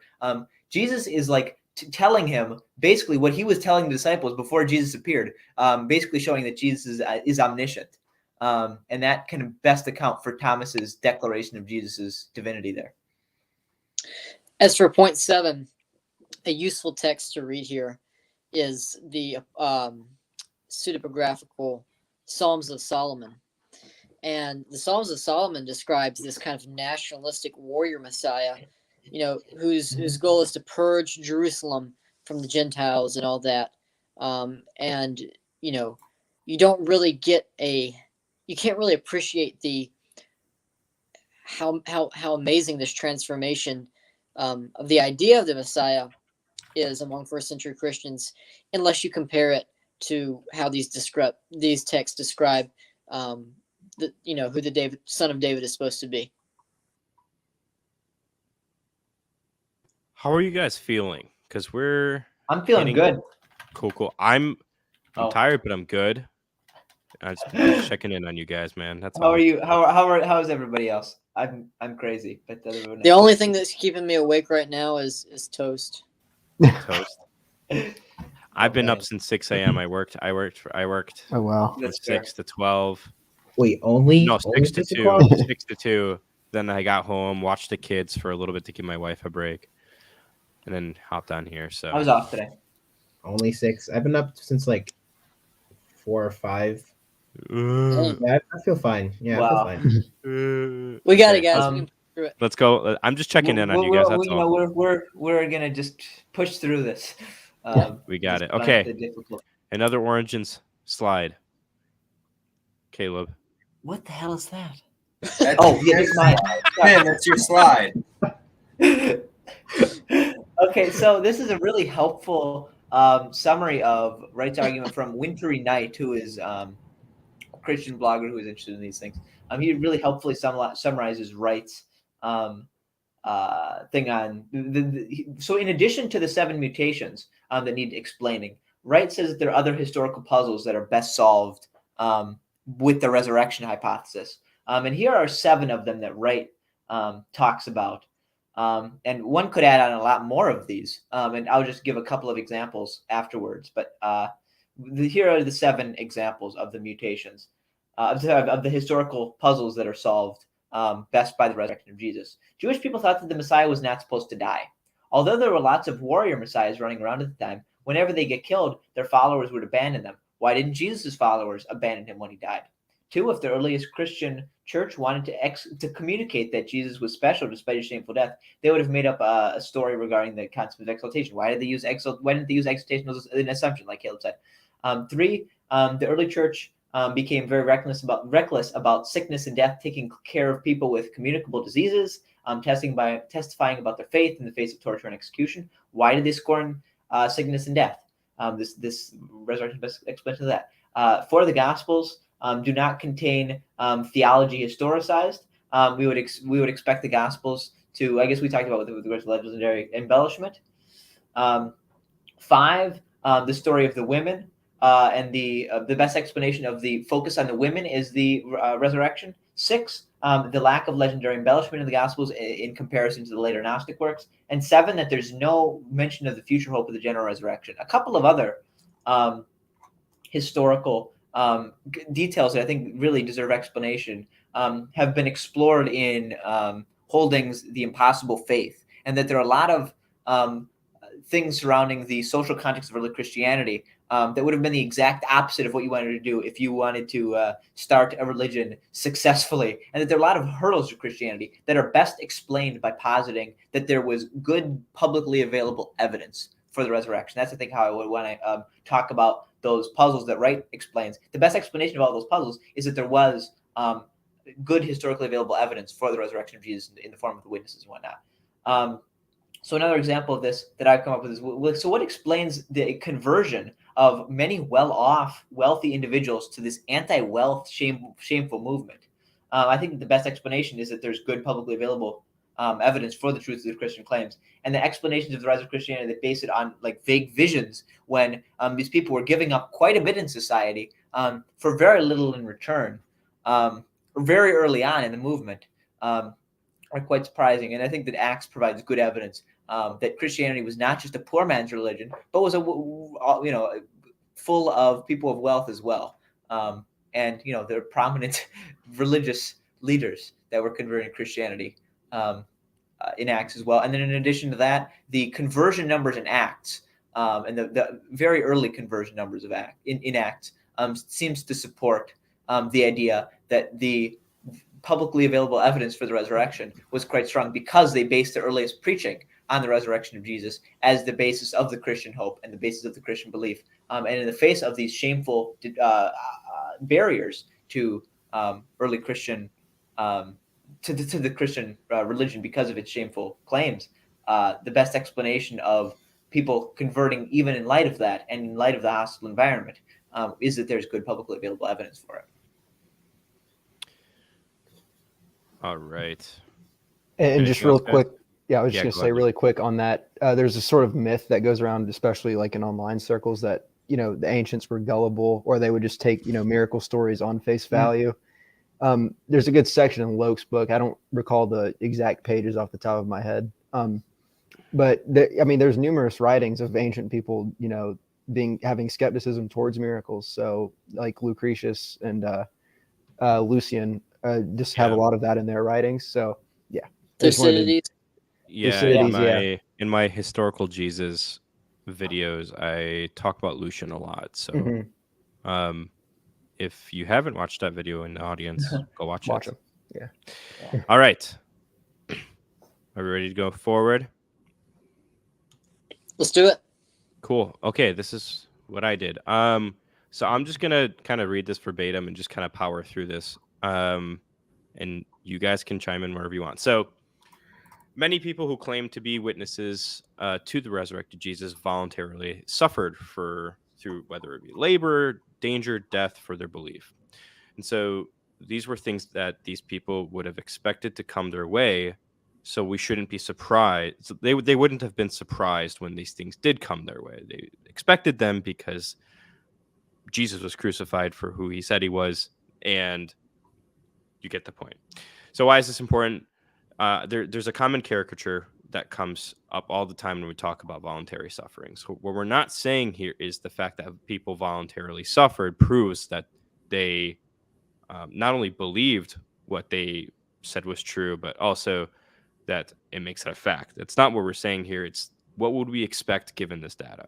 So while people do suffer and risk death for something that's false, it's generally unlikely for one to do this for something that they know is false, unless they have a reasonable chance at something that makes the risk worth it. So money, sex, or power. This is how cults and false religions start. You offer these things, people come. That's how people, I think Joseph Smith is a great example of that. I'll say that. Anything you guys want to add there?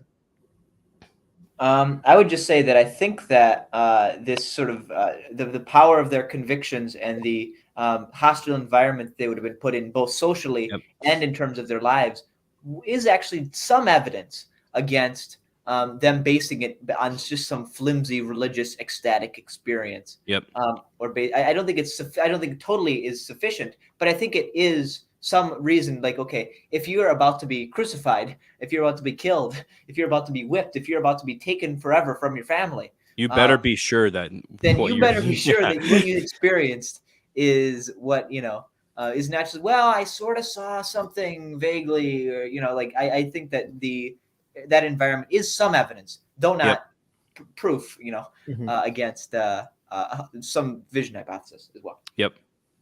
And so just kind of going on from there, like early Christianity promoted moral character and taught not to chase wealth or power.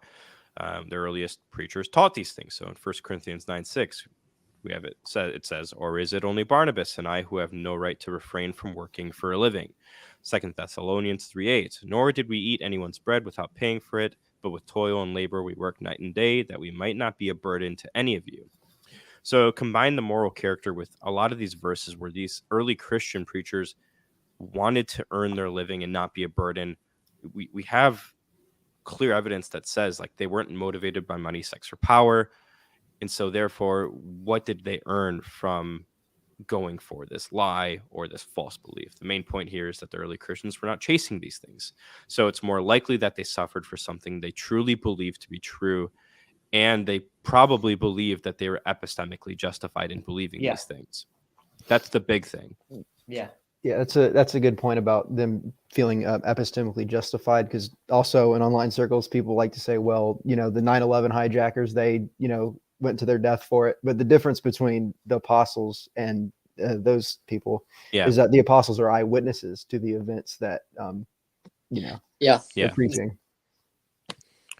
So I'm glad that you brought that up, because I think the biggest objections that really come up to this point is just caricatures of what we're trying to say. So some examples, Acts 4:18. So they called them and charged them not to speak or teach at all in the name of Jesus. But Peter and John answered them, whether it is right in the sight of God to listen to you rather than to God, you must judge, for we cannot speak of what we have seen or heard. And shortly after that, they're arrested or beaten. Then we have Acts 4:18. Oh my gosh, there we go.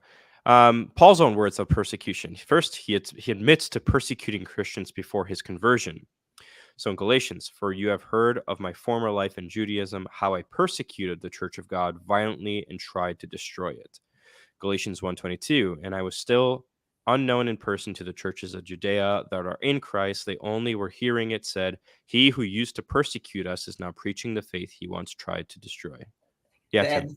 I think Acts 1:13, that also corroborates the presentation in Acts that persecution began almost immediately. This wasn't something like, okay, 20 years later, we've talked about the Neronian persecution. No, this persecution in this environment of danger for early Christians was there on the jump, at the start. Yep. 1 Corinthians 15:9, for I'm the least of the apostles, unworthy to be called an apostle because I persecuted the church of God. Then we got Philemon 3:6, as to zeal, a persecutor of the church, as to righteousness under the law, blameless. So why is this important? That's Philippians, I think. Philippians. I'm tired.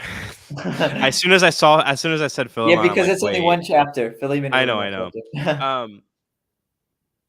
I was hoping people wouldn't have caught that. Sorry. So no, you're good. I'm glad you brought it up. Yeah. So why is this important? Well, first of all, I think Paul's own words about the fact that he was persecuting Christians, first of all, gives us again that earliness of Christian persecution, but also I think this is also embarrassing testimony to an extent.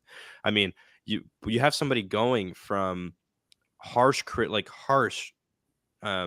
persecution of the Christians to converting, and then he's openly telling them, like, yes, I did this, but I've changed. And it's that in an honor shame society, that can only be so difficult.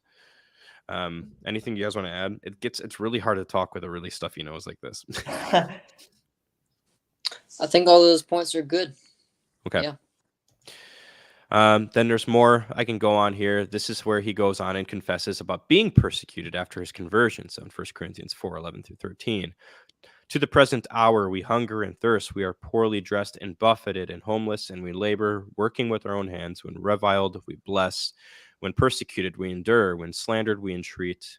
We have become and are still like the scum of the world, to the refuse of all things. 1 Corinthians 15:30, why are we in danger every hour, he asks. I can go on and read even more, but the key text here, I think the lengthiest explanation of this is 2 Corinthians 11. Wait, yeah. Talks about being shipwrecked and flogged and beaten. Yep. So yeah, you guys get the point there. Job, I think you did this. Yeah, this is my slide. Go ahead. But let me just say one more thing about what you're getting at with the Paul thing. That you're getting at that this is an environment where, in order to be a Christian, and especially to preach it publicly, the witnesses were undergoing dangers, and that people who are looking to convert were undergoing dangers, and that it is an environment in which they know that they'd be risking not only floggings and deaths and shipwrecks and all the bad things, but also social ostracization, because that they were taking on these very shameful beliefs about a crucified Messiah, who is also a man who is God, but a Jew, and a Galilean, a Nazarene, someone who is preaching a very strict ethical system. All of those various things. Yeah. Okay. So thank you for those comments, Tim. Joe. So I wanted to point out that it is an overstatement that's been propagated in the church for a little bit too long for my liking, that all 12 of Jesus's original disciples were martyred. We only have really good, convincing historical evidence for 4 of them. Although, as Than just pointed out, and Tim, just because we don't know if 8 of them were martyred, it doesn't mean that they weren't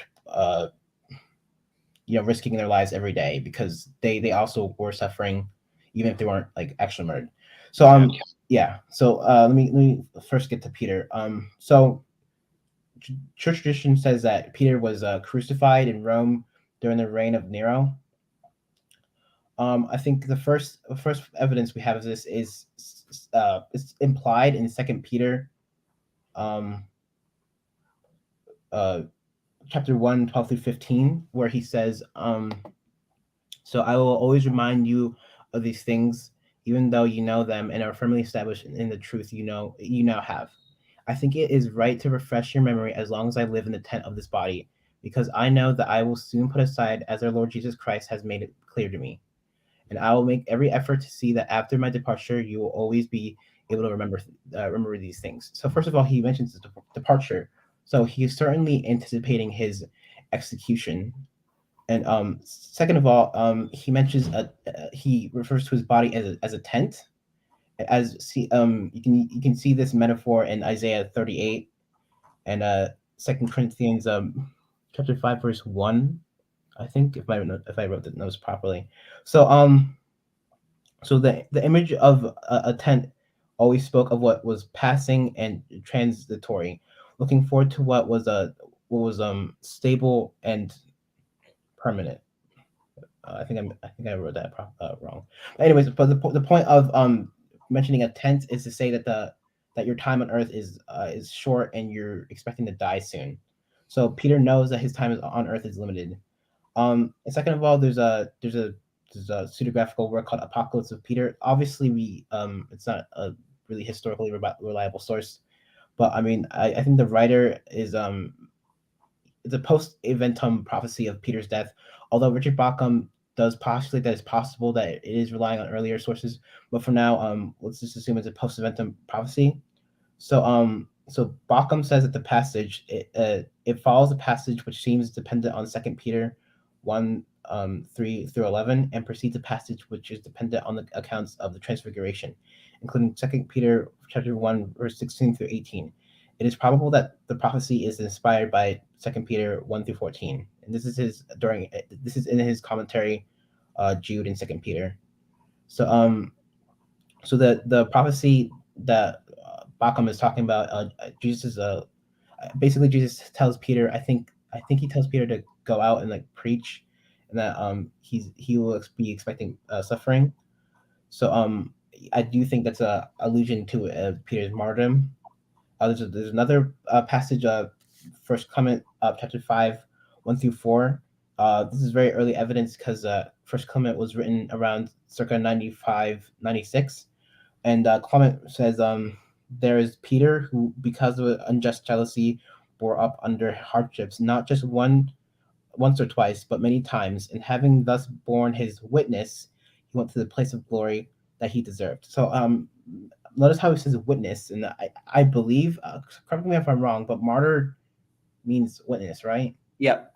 Yeah. So certainly, Clement is referring to Peter's martyrdom here, and we also have an Irenaeus.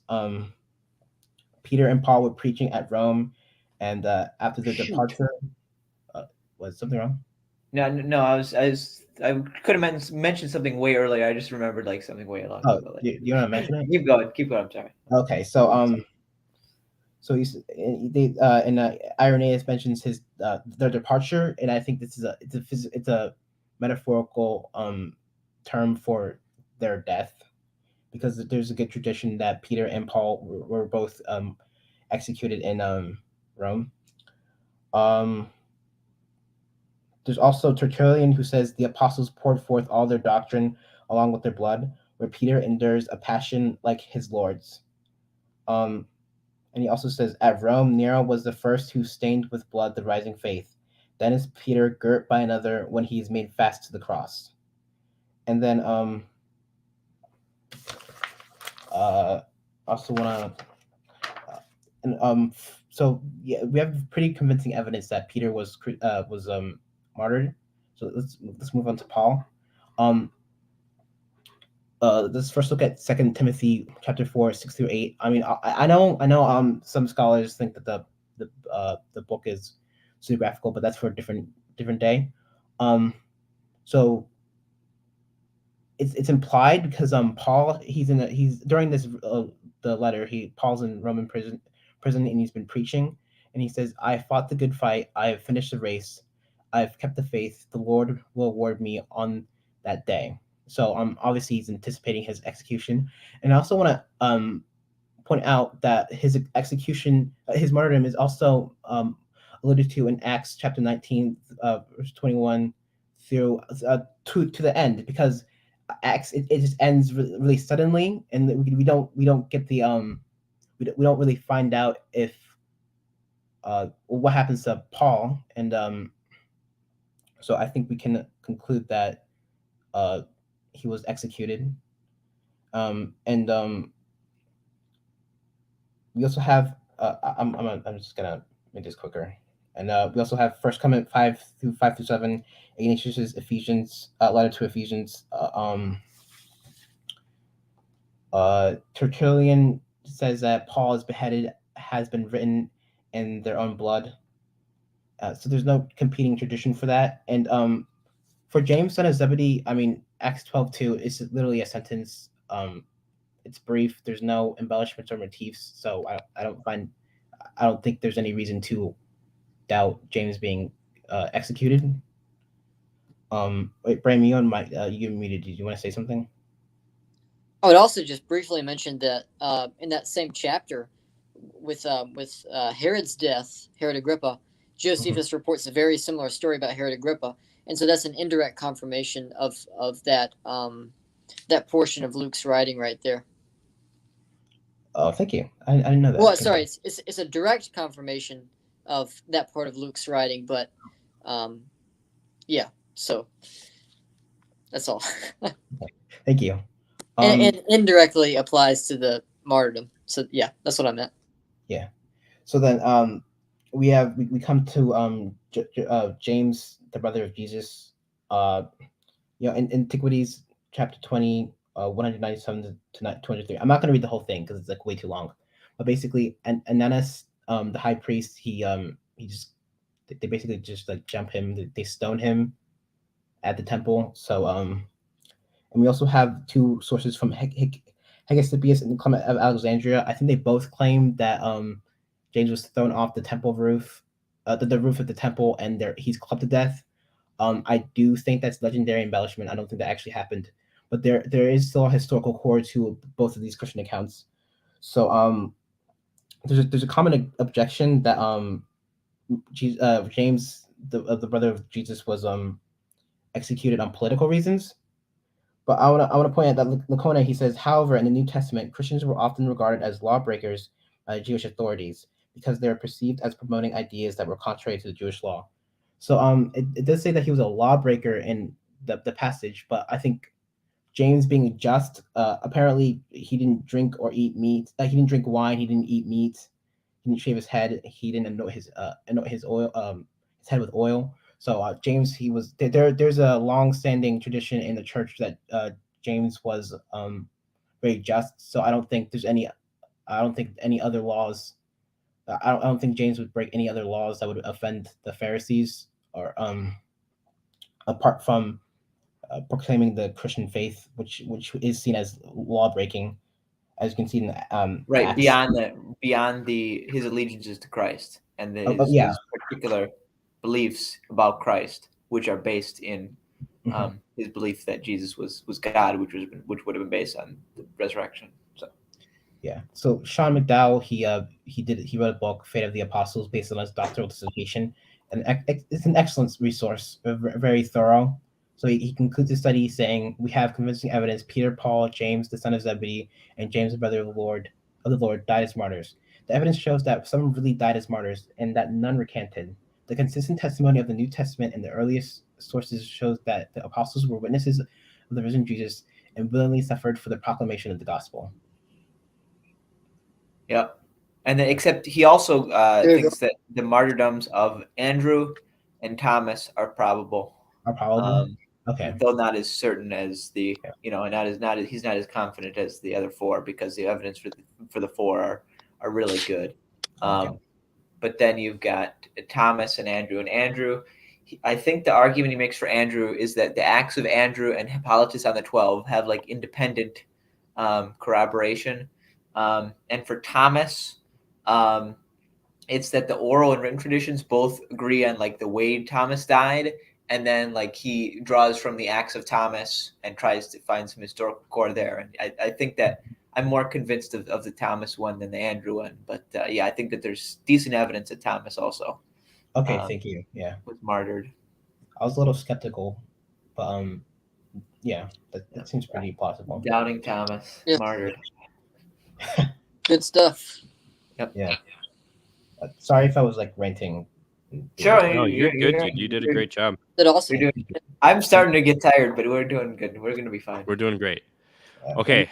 I need to like put some stuff in my body. Job, do you have anything else you want to hit on there? Subscribe to my TikTok. Jeez. Okay, Sorry, I have to do the shameless plug. you're good. Caleb, I think modern evidence is you. Maybe. All right. Let's wrap this thing up. So I won't go too long on this because we've discussed it on several other chats before. Look at our miracles chat, for example, in our discussion with counter apologists. Buy Caleb's book when it comes out, please. Everybody, whenever this happens and Caleb's book becomes available, it will be like at the very front of this particular live stream. We will like have Yes. we'll insert in an advertisement for Caleb's book. Yes, and you'll get $1 off the book if you use promo code We can't guarantee that. We can't guarantee that. If it's another publisher, then I don't make those decisions. But Who knows? anyway, thank you for promoting it way before it's even finished. But This guy's working so hard on that stuff. So it is. I literally, I hate to, as you all were talking, I was reading a book for other cases. But anyway, let me just get on to this. Thanks, Caleb. Thanks. Yeah, you're welcome.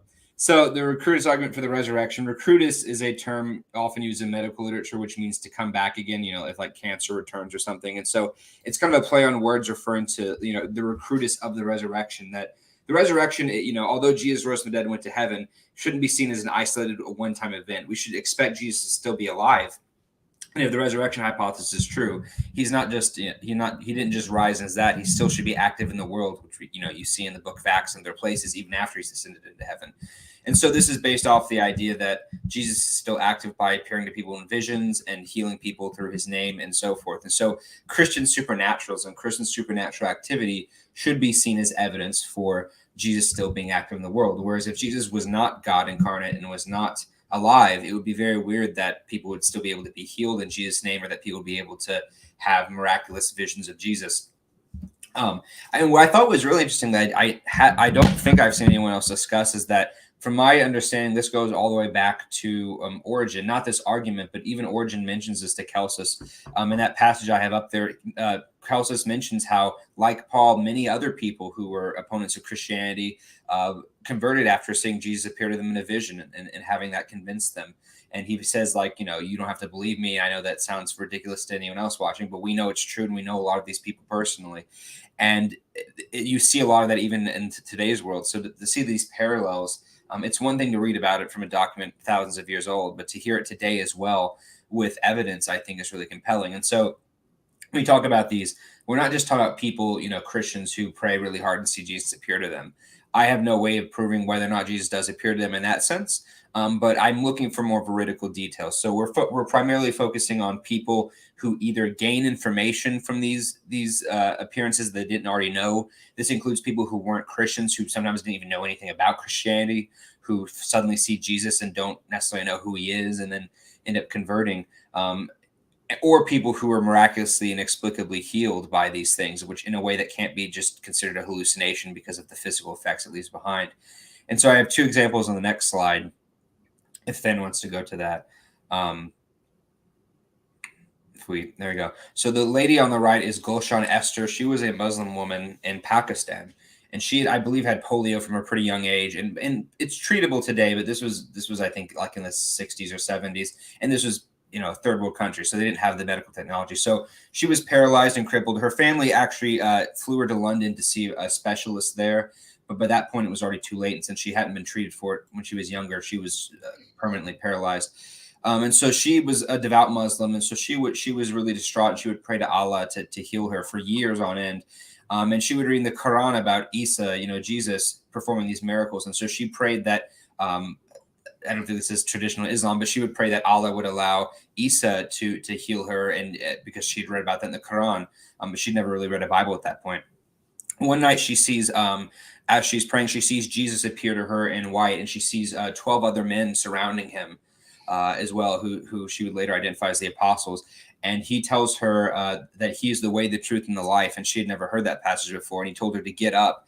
And she, for the first time in years, and she'd been paralyzed, stood up for the first time and started walking, and told her to follow her. And she starts walking around, and her I think mom or grandmother walks up to the door and knocks on it and says, "Who's in your room?" And she's like, "It's me, Mom." And she's like, "No, you can't walk. You're a cripple." And she walks in and sees her daughter jumping around and is amazed by this. And Gulshan converted to Christianity after that and found that what Jesus had told her matched what he had said in the Bible. And she went around teaching and being a speaker for years on end. So that's an interesting one. The second one I have on there is, I'm trying to pronounce that name. Is it Parlamam? He's a Swedish man. He had Luke Erickson's disease, ALS. That's the disease that they were doing the ice bucket challenge for, if you remember that, several years ago. It's a disease it's a neurological disease that causes paralysis. It has no known cure, and it doesn't go into remission. He had been diagnosed with this by several specialists and was depressed and was paralyzed, and were praying for years that God would heal him, but therapy didn't work, and there was no cure for this disease. So he accepted he was going to be disabled for the rest of his life. Well, one day he has a vision of Jesus carrying a cross, and Jesus says to him, "This burden is no longer yours to carry. I've carried all of your burdens, your sins, and I'm going to carry this for you as well."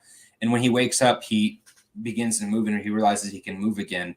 And eventually his ALS completely goes away, and his doctor had no explanation because it doesn't normally go away. And I have quotes from his specialists who say, "For reasons unknown to us and completely contrary to the most invincible nature of ALS, we have hereafter seen a gradual and now practically total symptom regression. The case is assumed to be very strange." And then a second specialist, Sebastian Conradi, who also was a treater of mom at that point, and said that there is a lot in this case that cannot be explained medically. I think this is both interesting and fascinating. So when you have medical reports like this, and these are just random ones I picked out of them, I have probably close to 100 of these, and a lot of them have medical documentation where I've been able to get it. So I think when we have cases like this, I would like to, I'm curious as how certain people, like people in the comments stuff, would respond to that. I think that when you amplify this, you don't just have to explain the appearances of the disciples. You don't just have to explain the appearance of Paul. But if we have a lot of people seeing Jesus and being cured by these in ways that don't seem obviously like hallucinations of diseases that don't have a cure, that I think requires explanation. I think that would be fascinating, and that would be pretty good evidence that Jesus is active, and it would be a remarkable hypothesis to have to add on all these independent hallucinations and healings. And so I think this is really interesting evidence. And I would like to see this discussed more in future studies on the resurrection and in Christian apologetics, because this is one of the few, I think, empirical evidences for Christianity. Most people want to focus on philosophical arguments. And although the argument for miracles is a philosophical argument, I think it typically, that and the teleological argument are really the ones that are more empirically based than purely based on logic and so forth. So that's just kind of the things I wanted to highlight. If you want to see more of these before the book comes out, Than and I have discussed these on multiple streams. I think pretty much any stream I've been on, I've talked about a couple.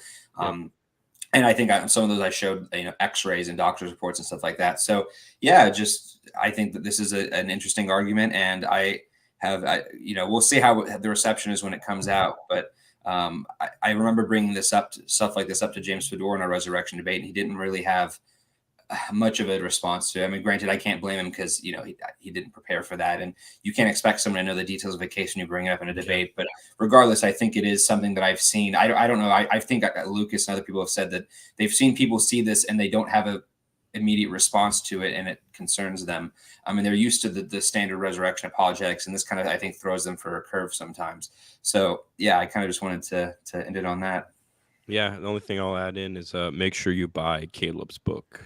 Whatever. We'll say it closer when it comes out, because it'll be like, if it's like close to a year or something, you'll forget by then. But we'll keep saying it. So okay, we're finishing this off. So we just covered a butt ton. Some of the evidence for the resurrection. Yeah, we're at 4 we hours. Could have gone into a lot more close to depth. 4 hours. Yeah. Yeah, we're at 4 hours, and there's still so much more we could have covered. So think back to the beginning of the stream if you are still here from then. if you are not, if you're new, if like you're here late, go back to the beginning of the stream after this so you can get some context. This is Yeah. where we're doing our inference to the best explanation, and we're comparing hypotheses. So I have a few listed here. There's more out there, but I just don't think that a lot of them deserve to even be looked at really too much. So we have the mythic hypothesis: the followers of Jesus did not claim he rose again, and the Gospels are later myths. The hallucination hypothesis: his followers were mistaken into thinking that he rose again due to hallucinations. The twin hypothesis: that Jesus had a twin, and that is who the followers saw. The swoon theory: Jesus did not actually die on the cross. And the conspiracy theory: Jesus' followers purposefully deceive people into thinking he rose from the dead. The twin, by the way, is not something that like we made up as a joke. Like that's something that people have said in the past. But It often does get straw man because people think that like Calvin thinks it's like a really compelling view, and he doesn't. I mean, it's more for the sake of argument, but still, Yeah. So those are the those are the competing hypotheses. So we made this little chart here, and I didn't put the swoon theory or the twin theory in there just because I think I didn't make the chart, but I just don't think the swoon theory or the twin theory really deserve to be in it. And so if you look at the key and everything, ET is just the historical data, the empty tomb, the testimony of the disciples is T, the voluntary sufferings is V, the conversion of Paul is C, the mutation of belief, that's that Origen's argument, and then A is modern Christian activity, which is what Caleb just went over. And if you think back into those Bayesian terms, what would we expect to see given the hypothesis? So this mythic theory doesn't explain any of this stuff. In fact, it needs to kind of ignore all the background data. It needs to get rid of the data that we have. I mean, it can talk about this with the origin of the resurrection belief. Yeah, exactly. But there's so that we would predict less historical accounts, and it wouldn't predict. I mean, it doesn't really explain the origin of the belief very well. So yeah, I don't think it explains any of the data too well. But I mean, our whole entire case, in terms of like, let's establish these evidential points, is essentially a response to that because the hallucination, right? It can explain the voluntary sufferings and the testimony, but that's about it. But I would also say that it's ad hoc and not very probable. The conspiracy theory, about? The hallucination. Oh, I mean, we could talk about these in depth, but This is just a brief overview. Okay. All right. The conspiracy theory hits two of them, but the resurrection theory does explain each of the historical data that we just talked about and established. And so, via that methodology that we explained in the beginning, the resurrection hypothesis is the most probable one because it's the best hypothesis. It meets all the theoretical virtues we talked about in the beginning. And yeah, I'm So do we want to talk at all about like hallucinations or something? Just like pick one of them and then just sort of to do a little bit of detail on it, maybe? Yeah. Is everyone still here? Bram, you're still here? Caleb, you're still here? Job, you're still here? Everyone's still here? I'm wondering how much gas we got left in the tank. I think we got it at least talk about hallucination. Say what, Job? I surprisingly have not fallen asleep yet. Yeah, I think we've got to talk about we didn't hear Job snoring. That's I think we do hallucinations, then we end it. And then Caleb, hallucinations, quick recommendations, and then end it. All right. So wait. I was talking to one of my friends at school, and he was like, well, "What if someone stole a body?" So I want to address that real quickly. Okay, you can talk about stolen body too. Okay, Tim, go All ahead right, and hit hallucinations and Bram too. You can go first, Bram. The hallucination hypothesis is not sufficient in and of itself to explain the empty tomb. So you have to combine it with some kind of stolen body theory in order to make it work.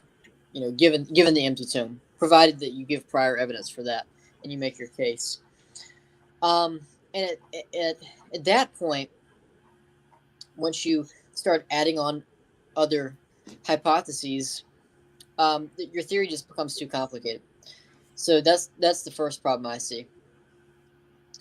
The second problem I see is that, while there are probably a few examples you can find, somewhere deep in the depths of the psychological literature, we just don't see this idea of group hallucinations very often at all. Another thing is that the literature on hallucinations shows that a common cause of these hallucinations is a predisposition to believe something, or an expectation, something like that. And I'd say definitely in the disciples' case, you do not see that. You see to the contrary. There are a lot of points you can make here. I'm just kind of rattling off the top of my head with what energy I have left. So if anybody wants to add something. Yeah, so I think that our stuff on the origins argument does carry substantial weight against a lot of these vague vision theories for the resurrection, or outright hallucination theories for the resurrection, all the various psychological theories, because their expectations would have provided them various outlets for describing these things as an assumption, or as an exaltation into heaven, or however one wants to parse that out, without saying a resurrection. As in, these various visions, these hallucinations, are not sufficient to explain the depth of the innovation of the Christian belief to a belief in the Jesus' physical resurrection, because we know that people had these visions, and they knew people had these visions. There is very good reason to believe that such visions, if they had them, wouldn't have actually convinced them that Jesus rose from the dead. That's the first point. Next is that all of the various details of the appearances, no matter how you split it up, are going to count strongly against the hallucination theory. Now, you can find examples in the apparitional literature. Some of them are credible, some of them are not. We have to do all the work there. But you can find details in the apparitional literature. Say, okay, well, this person says that they both heard and saw, and this thing, but had it appearing in two locations, or this one had them eating with the thing with the apparition. You've got some of these details in some apparitional accounts show that, okay, any one of these details by themselves is possible on the apparitional thing, but all of these details together, we've got the variety of the resurrection appearances. In terms of all of these different groups of people, we have Jesus appearing in different places, in different environments, physically, different times of day, having expectations of the appointment and not having expectations of an appointment.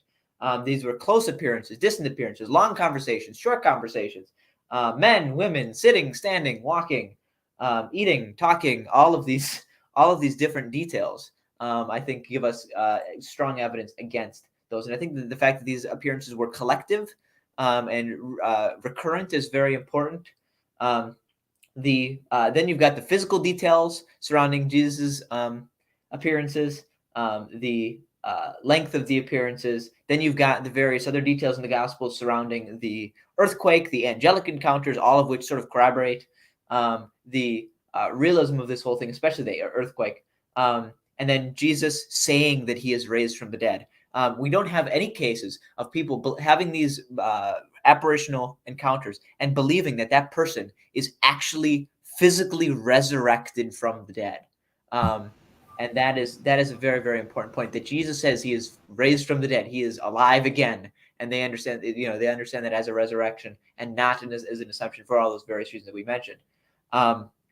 So I think all of those factors count strongly against a hallucination theory. In addition, you've got the empty tomb, in which you're going to have to add another auxiliary hypothesis, which is in itself unlikely. So you're going to be taking on some hypothesis complexity, whereas the resurrection can explain these things cleanly. It explains the appearances and explains why Jesus had to ascend into heaven with regards to the organic thing, the organic formation of a community that can help each other and work through this church. And I think that Dustin Crummett has a really good paper on divine hiddenness that actually explains why Jesus would ascend into heaven. He doesn't actually talk about the ascension, but I think it applies really well, I think, conceptually. So I will just mention that right now. And then also you've got appearances to friends and foes alike. You've got appearances to people like Mary, who all of Mary Magdalene and the women who stayed with Jesus. You have people who they weren't predisposed to having any sort of guilt hallucination, even though neither was Peter, because spoiler alert, in the ancient world, there was no guilt that Peter would have been experiencing. That's just not in the category of beliefs of people in an honor shame culture. This was an honor shame culture, not a shame guilt society. So all of this post Lutheran and Augustinian reading of Paul as some sort of guilty person, and Peter as this guilty sinner, that is just totally anachronistic. And they would have viewed Jesus' death not, but they might have viewed it tragic in some sense, but not in the sense that they would have been guilty that they were, that they had not had Jesus thing. And it would have been a very external thing, not an internal thing.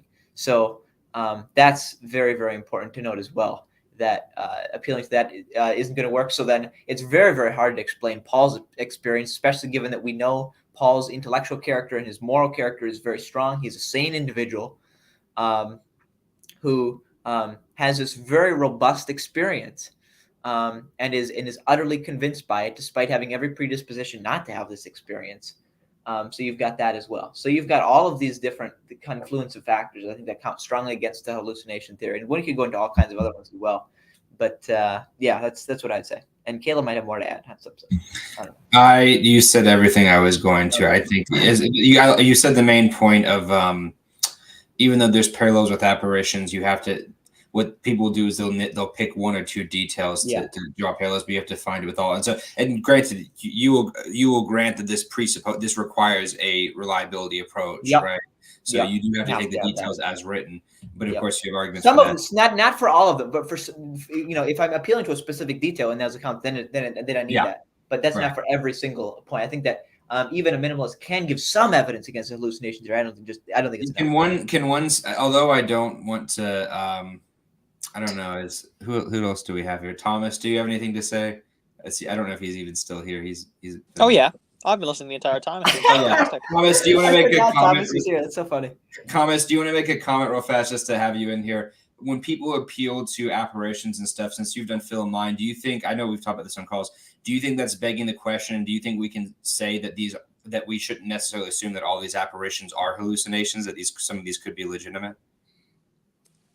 I think it's you got to be very careful when you're appealing to these sort of things. It's the same slippery slope you're going to ride down on the path of near-death experiences. And one of the things that always needs to be taken into account is, even if you are going to arrive at the conclusion some of them turn out to be hallucinations, that is not immediately the move to go, okay, well then clearly because X can be demonstrated as a hallucination, then that means everything we've talked about can be co-opted under that same definition. And that's very important, especially when you're going through this sort of literature, because it's very tempting to look at someone who has provided an explanation. Like I was reading, for example, in near-death studies about someone who had induced some of the symptoms. By the way, on near-death studies, I would recommend this book if you when the self does not die. So self does not die. Yeah, that is easily the best one on the market.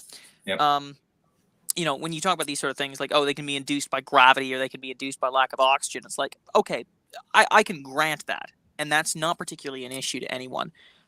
So long as the overall cases that are providing veridical experience still exist, because it doesn't matter how many were false if you can get a couple of them that are true. It's the old adage that all you need to do is just talk about that single one that's going to be the outlier, and that applies, I think, equally to apparitions and to the hallucinations. Do we know that people have these sorts of hallucinations? Maybe. I don't know. I'm not up to speed fully on the death literature and the hallucinations that occur afterwards. Well, we know there's some bereavement visions. We know that there's some hallucinations. Yeah. But it's so long as you can have, as I believe in this case, relevant factors that differentiate them from the norm, you're not going to run into the same issues. Right. So if it's like if you have an old woman who sees her dead husband and like that's it, that could possibly be a hallucination. That would be my first guess. But if you have, you can read that book. There's many cases where you have people seeing these things independently, where you'll have someone who was dying of a cardiac arrest. Like there's one in there of a woman, and this was reported by a medical doctor, of a woman who was dying. Her son was in a bar. She has her son sees her out of her bed, sees her walking in the bar, and then she vanishes. You know, she's supposed to be in the hospital. So he calls his sister is like, hey, I just saw mom walking. Like, I thought she's in the hospital. And his sister says she's in the hospital. And so when her mom wakes up, she tells the doctor she had the strangest dream that she saw her son in the bar. And this, and so you have these like independent, and we have independent, writings of this stuff when it correlates together. So when you have stuff like that, I think it's a lot harder just to write that off as hallucination or something like that. That is really interesting, and the fact that they're independent makes it harder to appeal to social conditioning or false memory, because you don't have the other person egging them on, trying to plant memories in their head. You have people not in contact with each other, simply recalling the same thing. So that to me, I think would be something that, if you have details like that. And then if that's the case, if that's vertical, you can no longer use that as evidence in favor of a hallucination theory as a parallel to the resurrection. The burden of proof would be on them to show it's a hallucination at that point. Well, yeah, and it's more powerful that when you have these parallel cases that I very rarely see, apart from like the one or two big ones that everyone knows. Like with the self that does not die, you're dealing with hundreds of cases. Very few of them have any pushback to them. I mean, there's probably going to be someone who goes out and eventually tries to do that, but all that's going to happen. The only one I've seen more of these pushback vertical are cases are going to happen. Pam Reynolds and the Maria Shu are the only ones I've seen pushback on. But yeah, I think there's been one or two more, but those were the two I was thinking about off the top of my head. So yeah. So I think that's pretty much wraps it up. But yeah, I think that. Sorry, go ahead. I was just going to quickly also mention that what I mentioned earlier, that the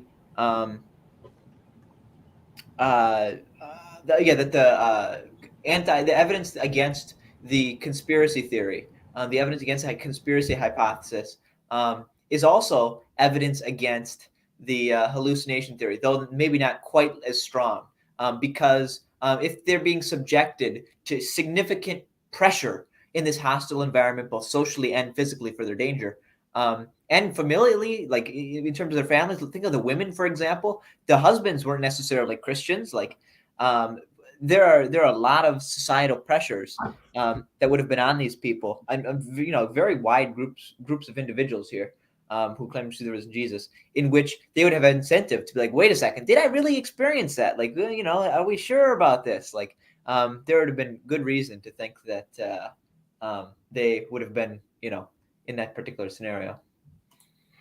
Those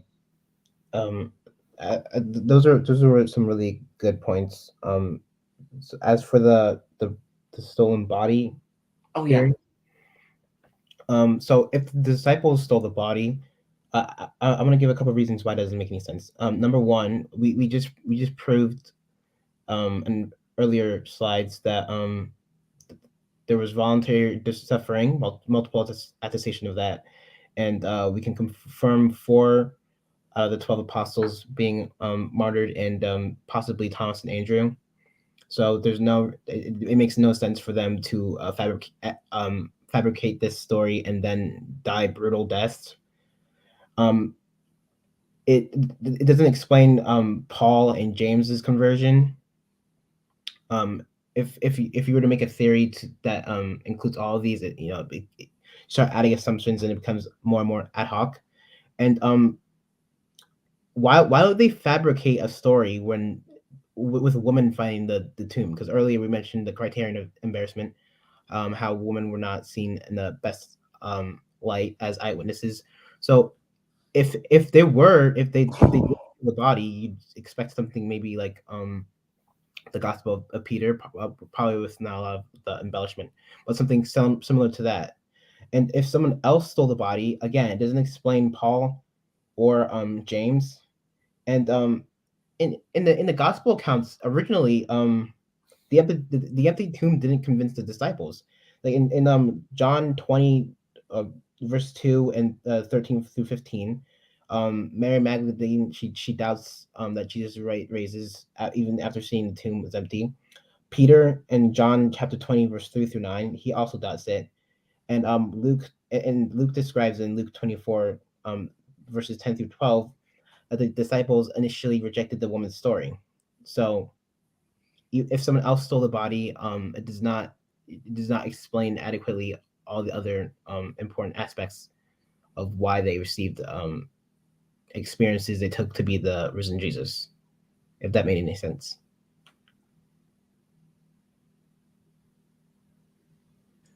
Yep.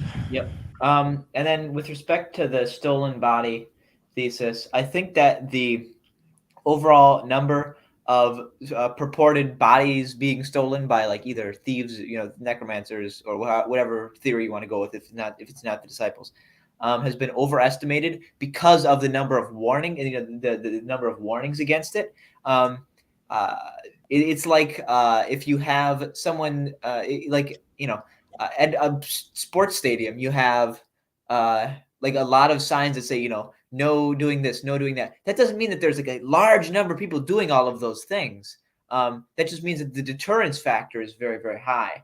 And these strong deterrence signs against body stealings isn't necessarily the case that all kinds of people all over the place were stealing bodies.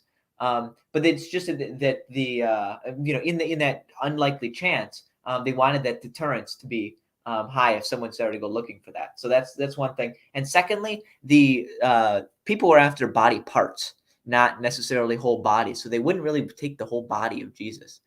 And that's that would not be what we would expect. And one could say, well, in this case it's different, but like, okay, then you're just adding on more and more and more complexity. Yep. And then you've got some problems. And then you've got the details in the Gospels as well surrounding the grave clothes being, neatly put away. And there is, there's a number of other points. The guard at the tomb, I think, is pretty good evidence against the stolen body thesis as well. Given the fact, it's not necessarily the guard itself, but it's the fact that people were keeping their eye out with regards to this particular place. So if one accepts that, they've got more evidence there, but I don't think that's even necessary. And this is during Passover, so like, what are they gonna do with the body? Like, nobody's gonna mention. Yeah, and then no one saw them, and even though they're, this location is known, and it doesn't seem. If you have to, go with the non-resurrection hypothesis, you have to say the body was stolen. But I don't know. There's one hypothesis that I think some German earthquake. The earthquake in Matthew opened up and it fell and then closed again. And so that's why the tomb was rolled away. That's why the stone was rolled away. That's brilliant. I haven't heard that one before. Do we want to do recommendations and then sign off? Yeah. Except I just want to say that the resurrection explains all of this data and predicts this. I think it's both a simple hypothesis in that it has both qualitative and quantitative simplicity. God raised Jesus from the dead, and it predicts the data that we see. An empty tomb on the resurrection hypothesis is basically entailed, while on non-resurrection hypothesis, empty tomb is very surprising and thus constitutes strong evidence for the resurrection.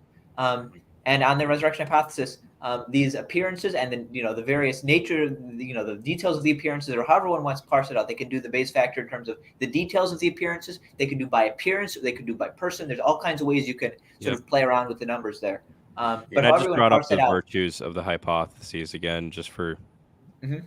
I know you don't have time, Tim, but would you maybe in another stream or something? Do you have a response to Cavan's thing of the resurrection doesn't make predictions and can't explain things? Oh yeah.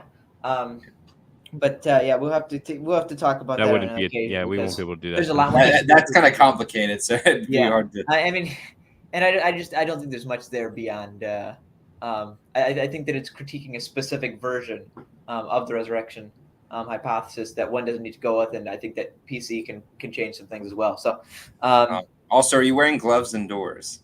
Yes. So the other thing that I am, what was it? Oh yeah. Then the resurrection hypothesis explains.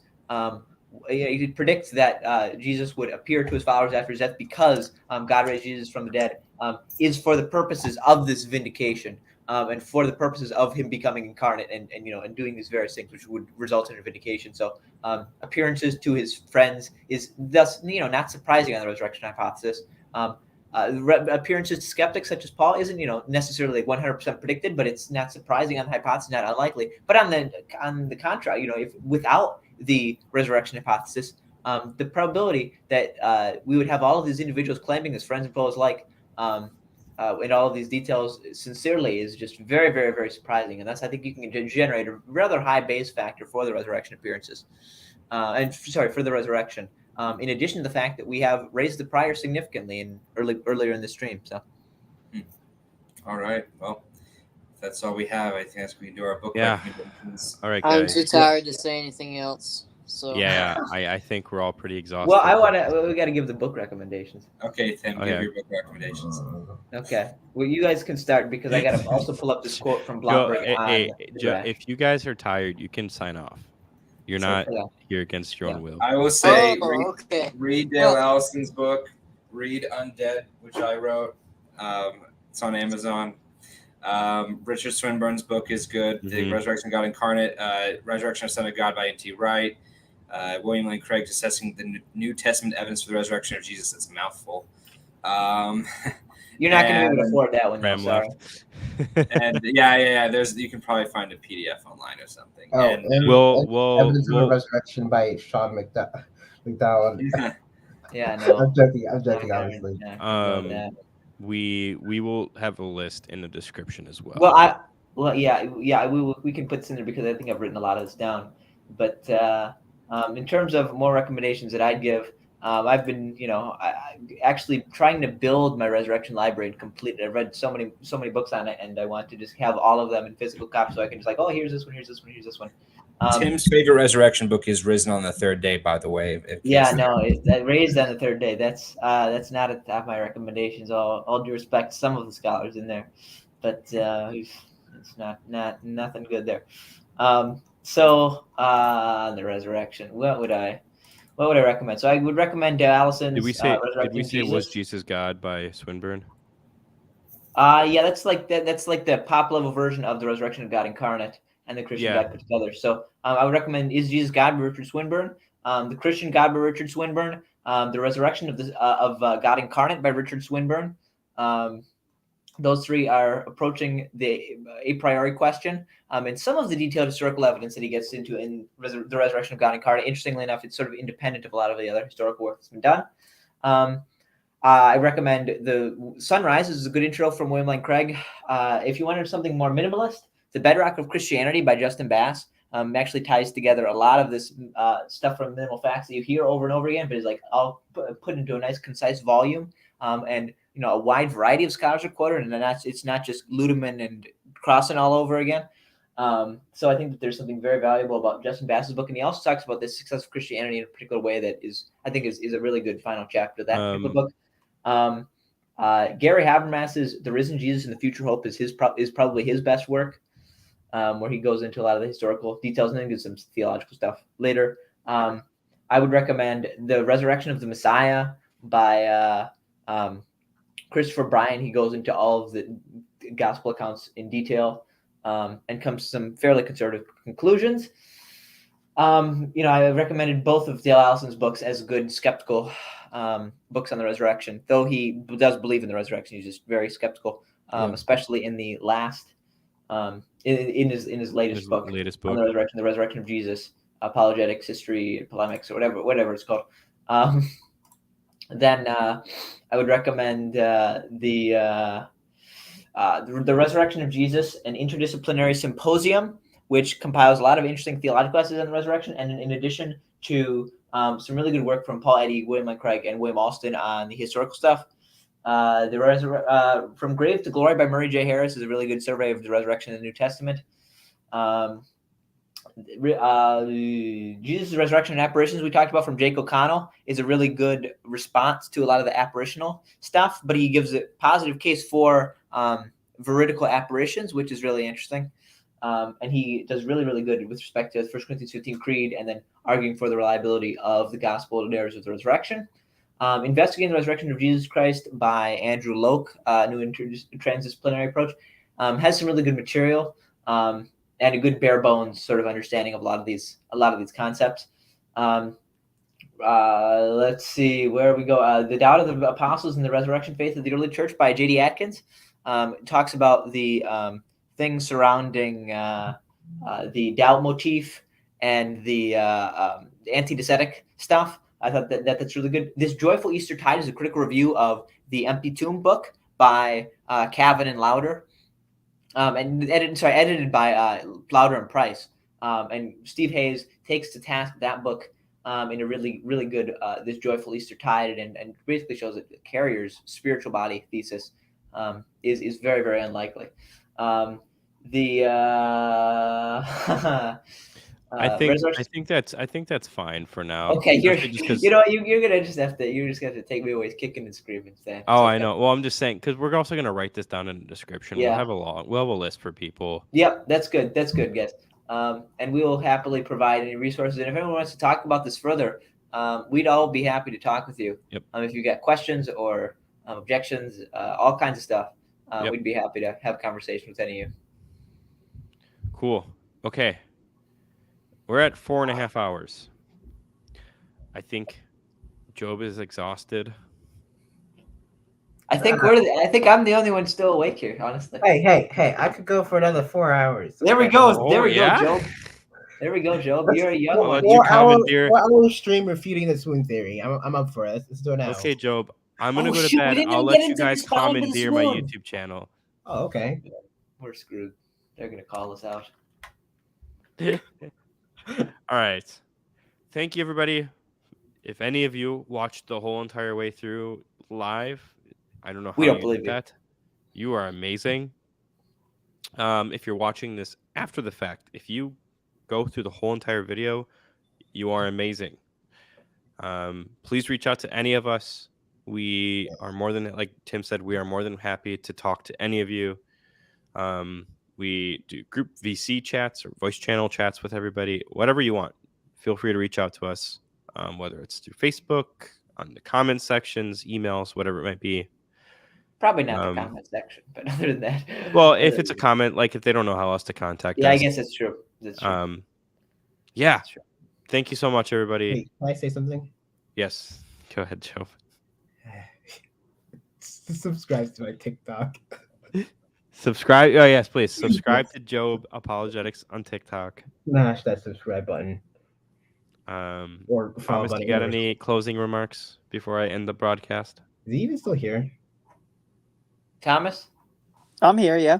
Oh. Closing All right. remarks. Well, Yeah, I actually closing wanted remarks. to pull up one more quote, believe it or not. Oh, jeez. Okay, but chill. It's okay. This gives me time to think of the last word. Yeah, sure. I gotta find you. Someone's gotta buy me a little bit of time here. Come on, we've gone 4.5 hours. We can wait 2 more minutes. I need to eat. I Yeah, know, come on, I'm guys. 4 sorry. hours more, and we'll hit your average digital gnosis stream. So, you know? Okay, I'm here. All right. This is a really good quote from N.T. Wright, sort of putting all of this in perspective with regards to the historical context of all of these debates. I would have pulled something more theological out of all this, but I don't remember exactly where I would have wanted to go. I could have said, I could have said something more profound a while ago, but I'll let N.T. Wright talk about sort of the historical climate and the evolution of these debates and what this means for the current world.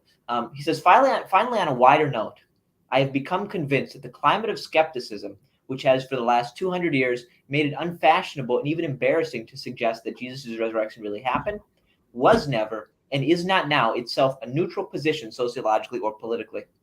The Enlightenment achieved a kind of intellectual coup d'etat that convinced many people that we somehow had new evidence for the fact that dead people do not rise, as though this was a modern discovery rather than simply a reaffirmation of what Homer and others took for granted.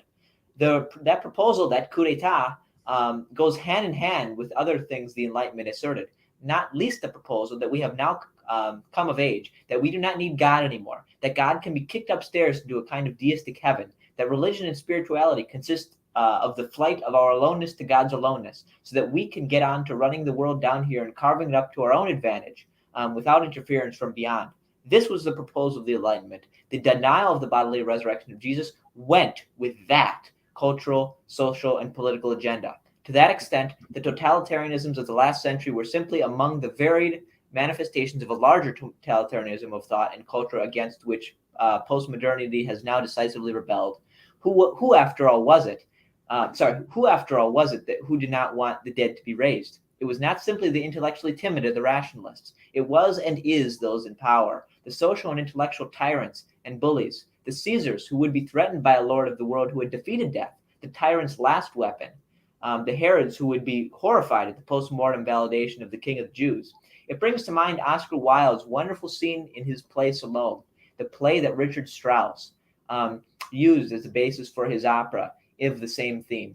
In that play, Herod hears the reports that Jesus of Nazareth has been going around healing people and raising the dead. Herod is quite happy to have Jesus healing people. He quite likes the idea of someone doing healings, but he is horrified at the thought of Jesus raising from the dead. Herod responds by saying, I do not wish him to do that. I forbid him to do that. I allow no man to raise the dead. This man must be found and told that I forbid him to raise the dead. Here we see the bluster of the tyrant who knows his power is threatened. I hear the same tone of the voice of the just politicians who want to carve up the world to their advantage, but in the intellectual traditions have gone along for the ride. Wilde's next line, though, is the real crunch for us, as for Herod. Where is this man? Demands Herod. The courtier replies, he is in every place, my lord, but it is hard to find him. Uh, There we go. What does that All mean? right. Kidding, obviously. Yeah. Wasn't Thomas going to say something after that? Thomas, you got something? I'd like to thank everyone who's tuned in. I hope you've enjoyed getting to listen to Tim and to Caleb and to everyone else who's spoken, as much as I have had the pleasure of doing that in privacy now. And thank you very much. Awesome. All right, guys. Yep. I'm gonna. Well, we gotta get to 4 hours and 30 minutes. We have 5 seconds here. We gotta stretch it out. Okay. Yeah. Oh, this is There we go. There we go. go. I'm turning off the stream. I'm gonna go eat and go to bed. Wow, that was amazing, guys. Yeah, I that hope was everyone good. enjoyed it. Goodbye, everybody. Subscribe Good night. to Joe Apologetics.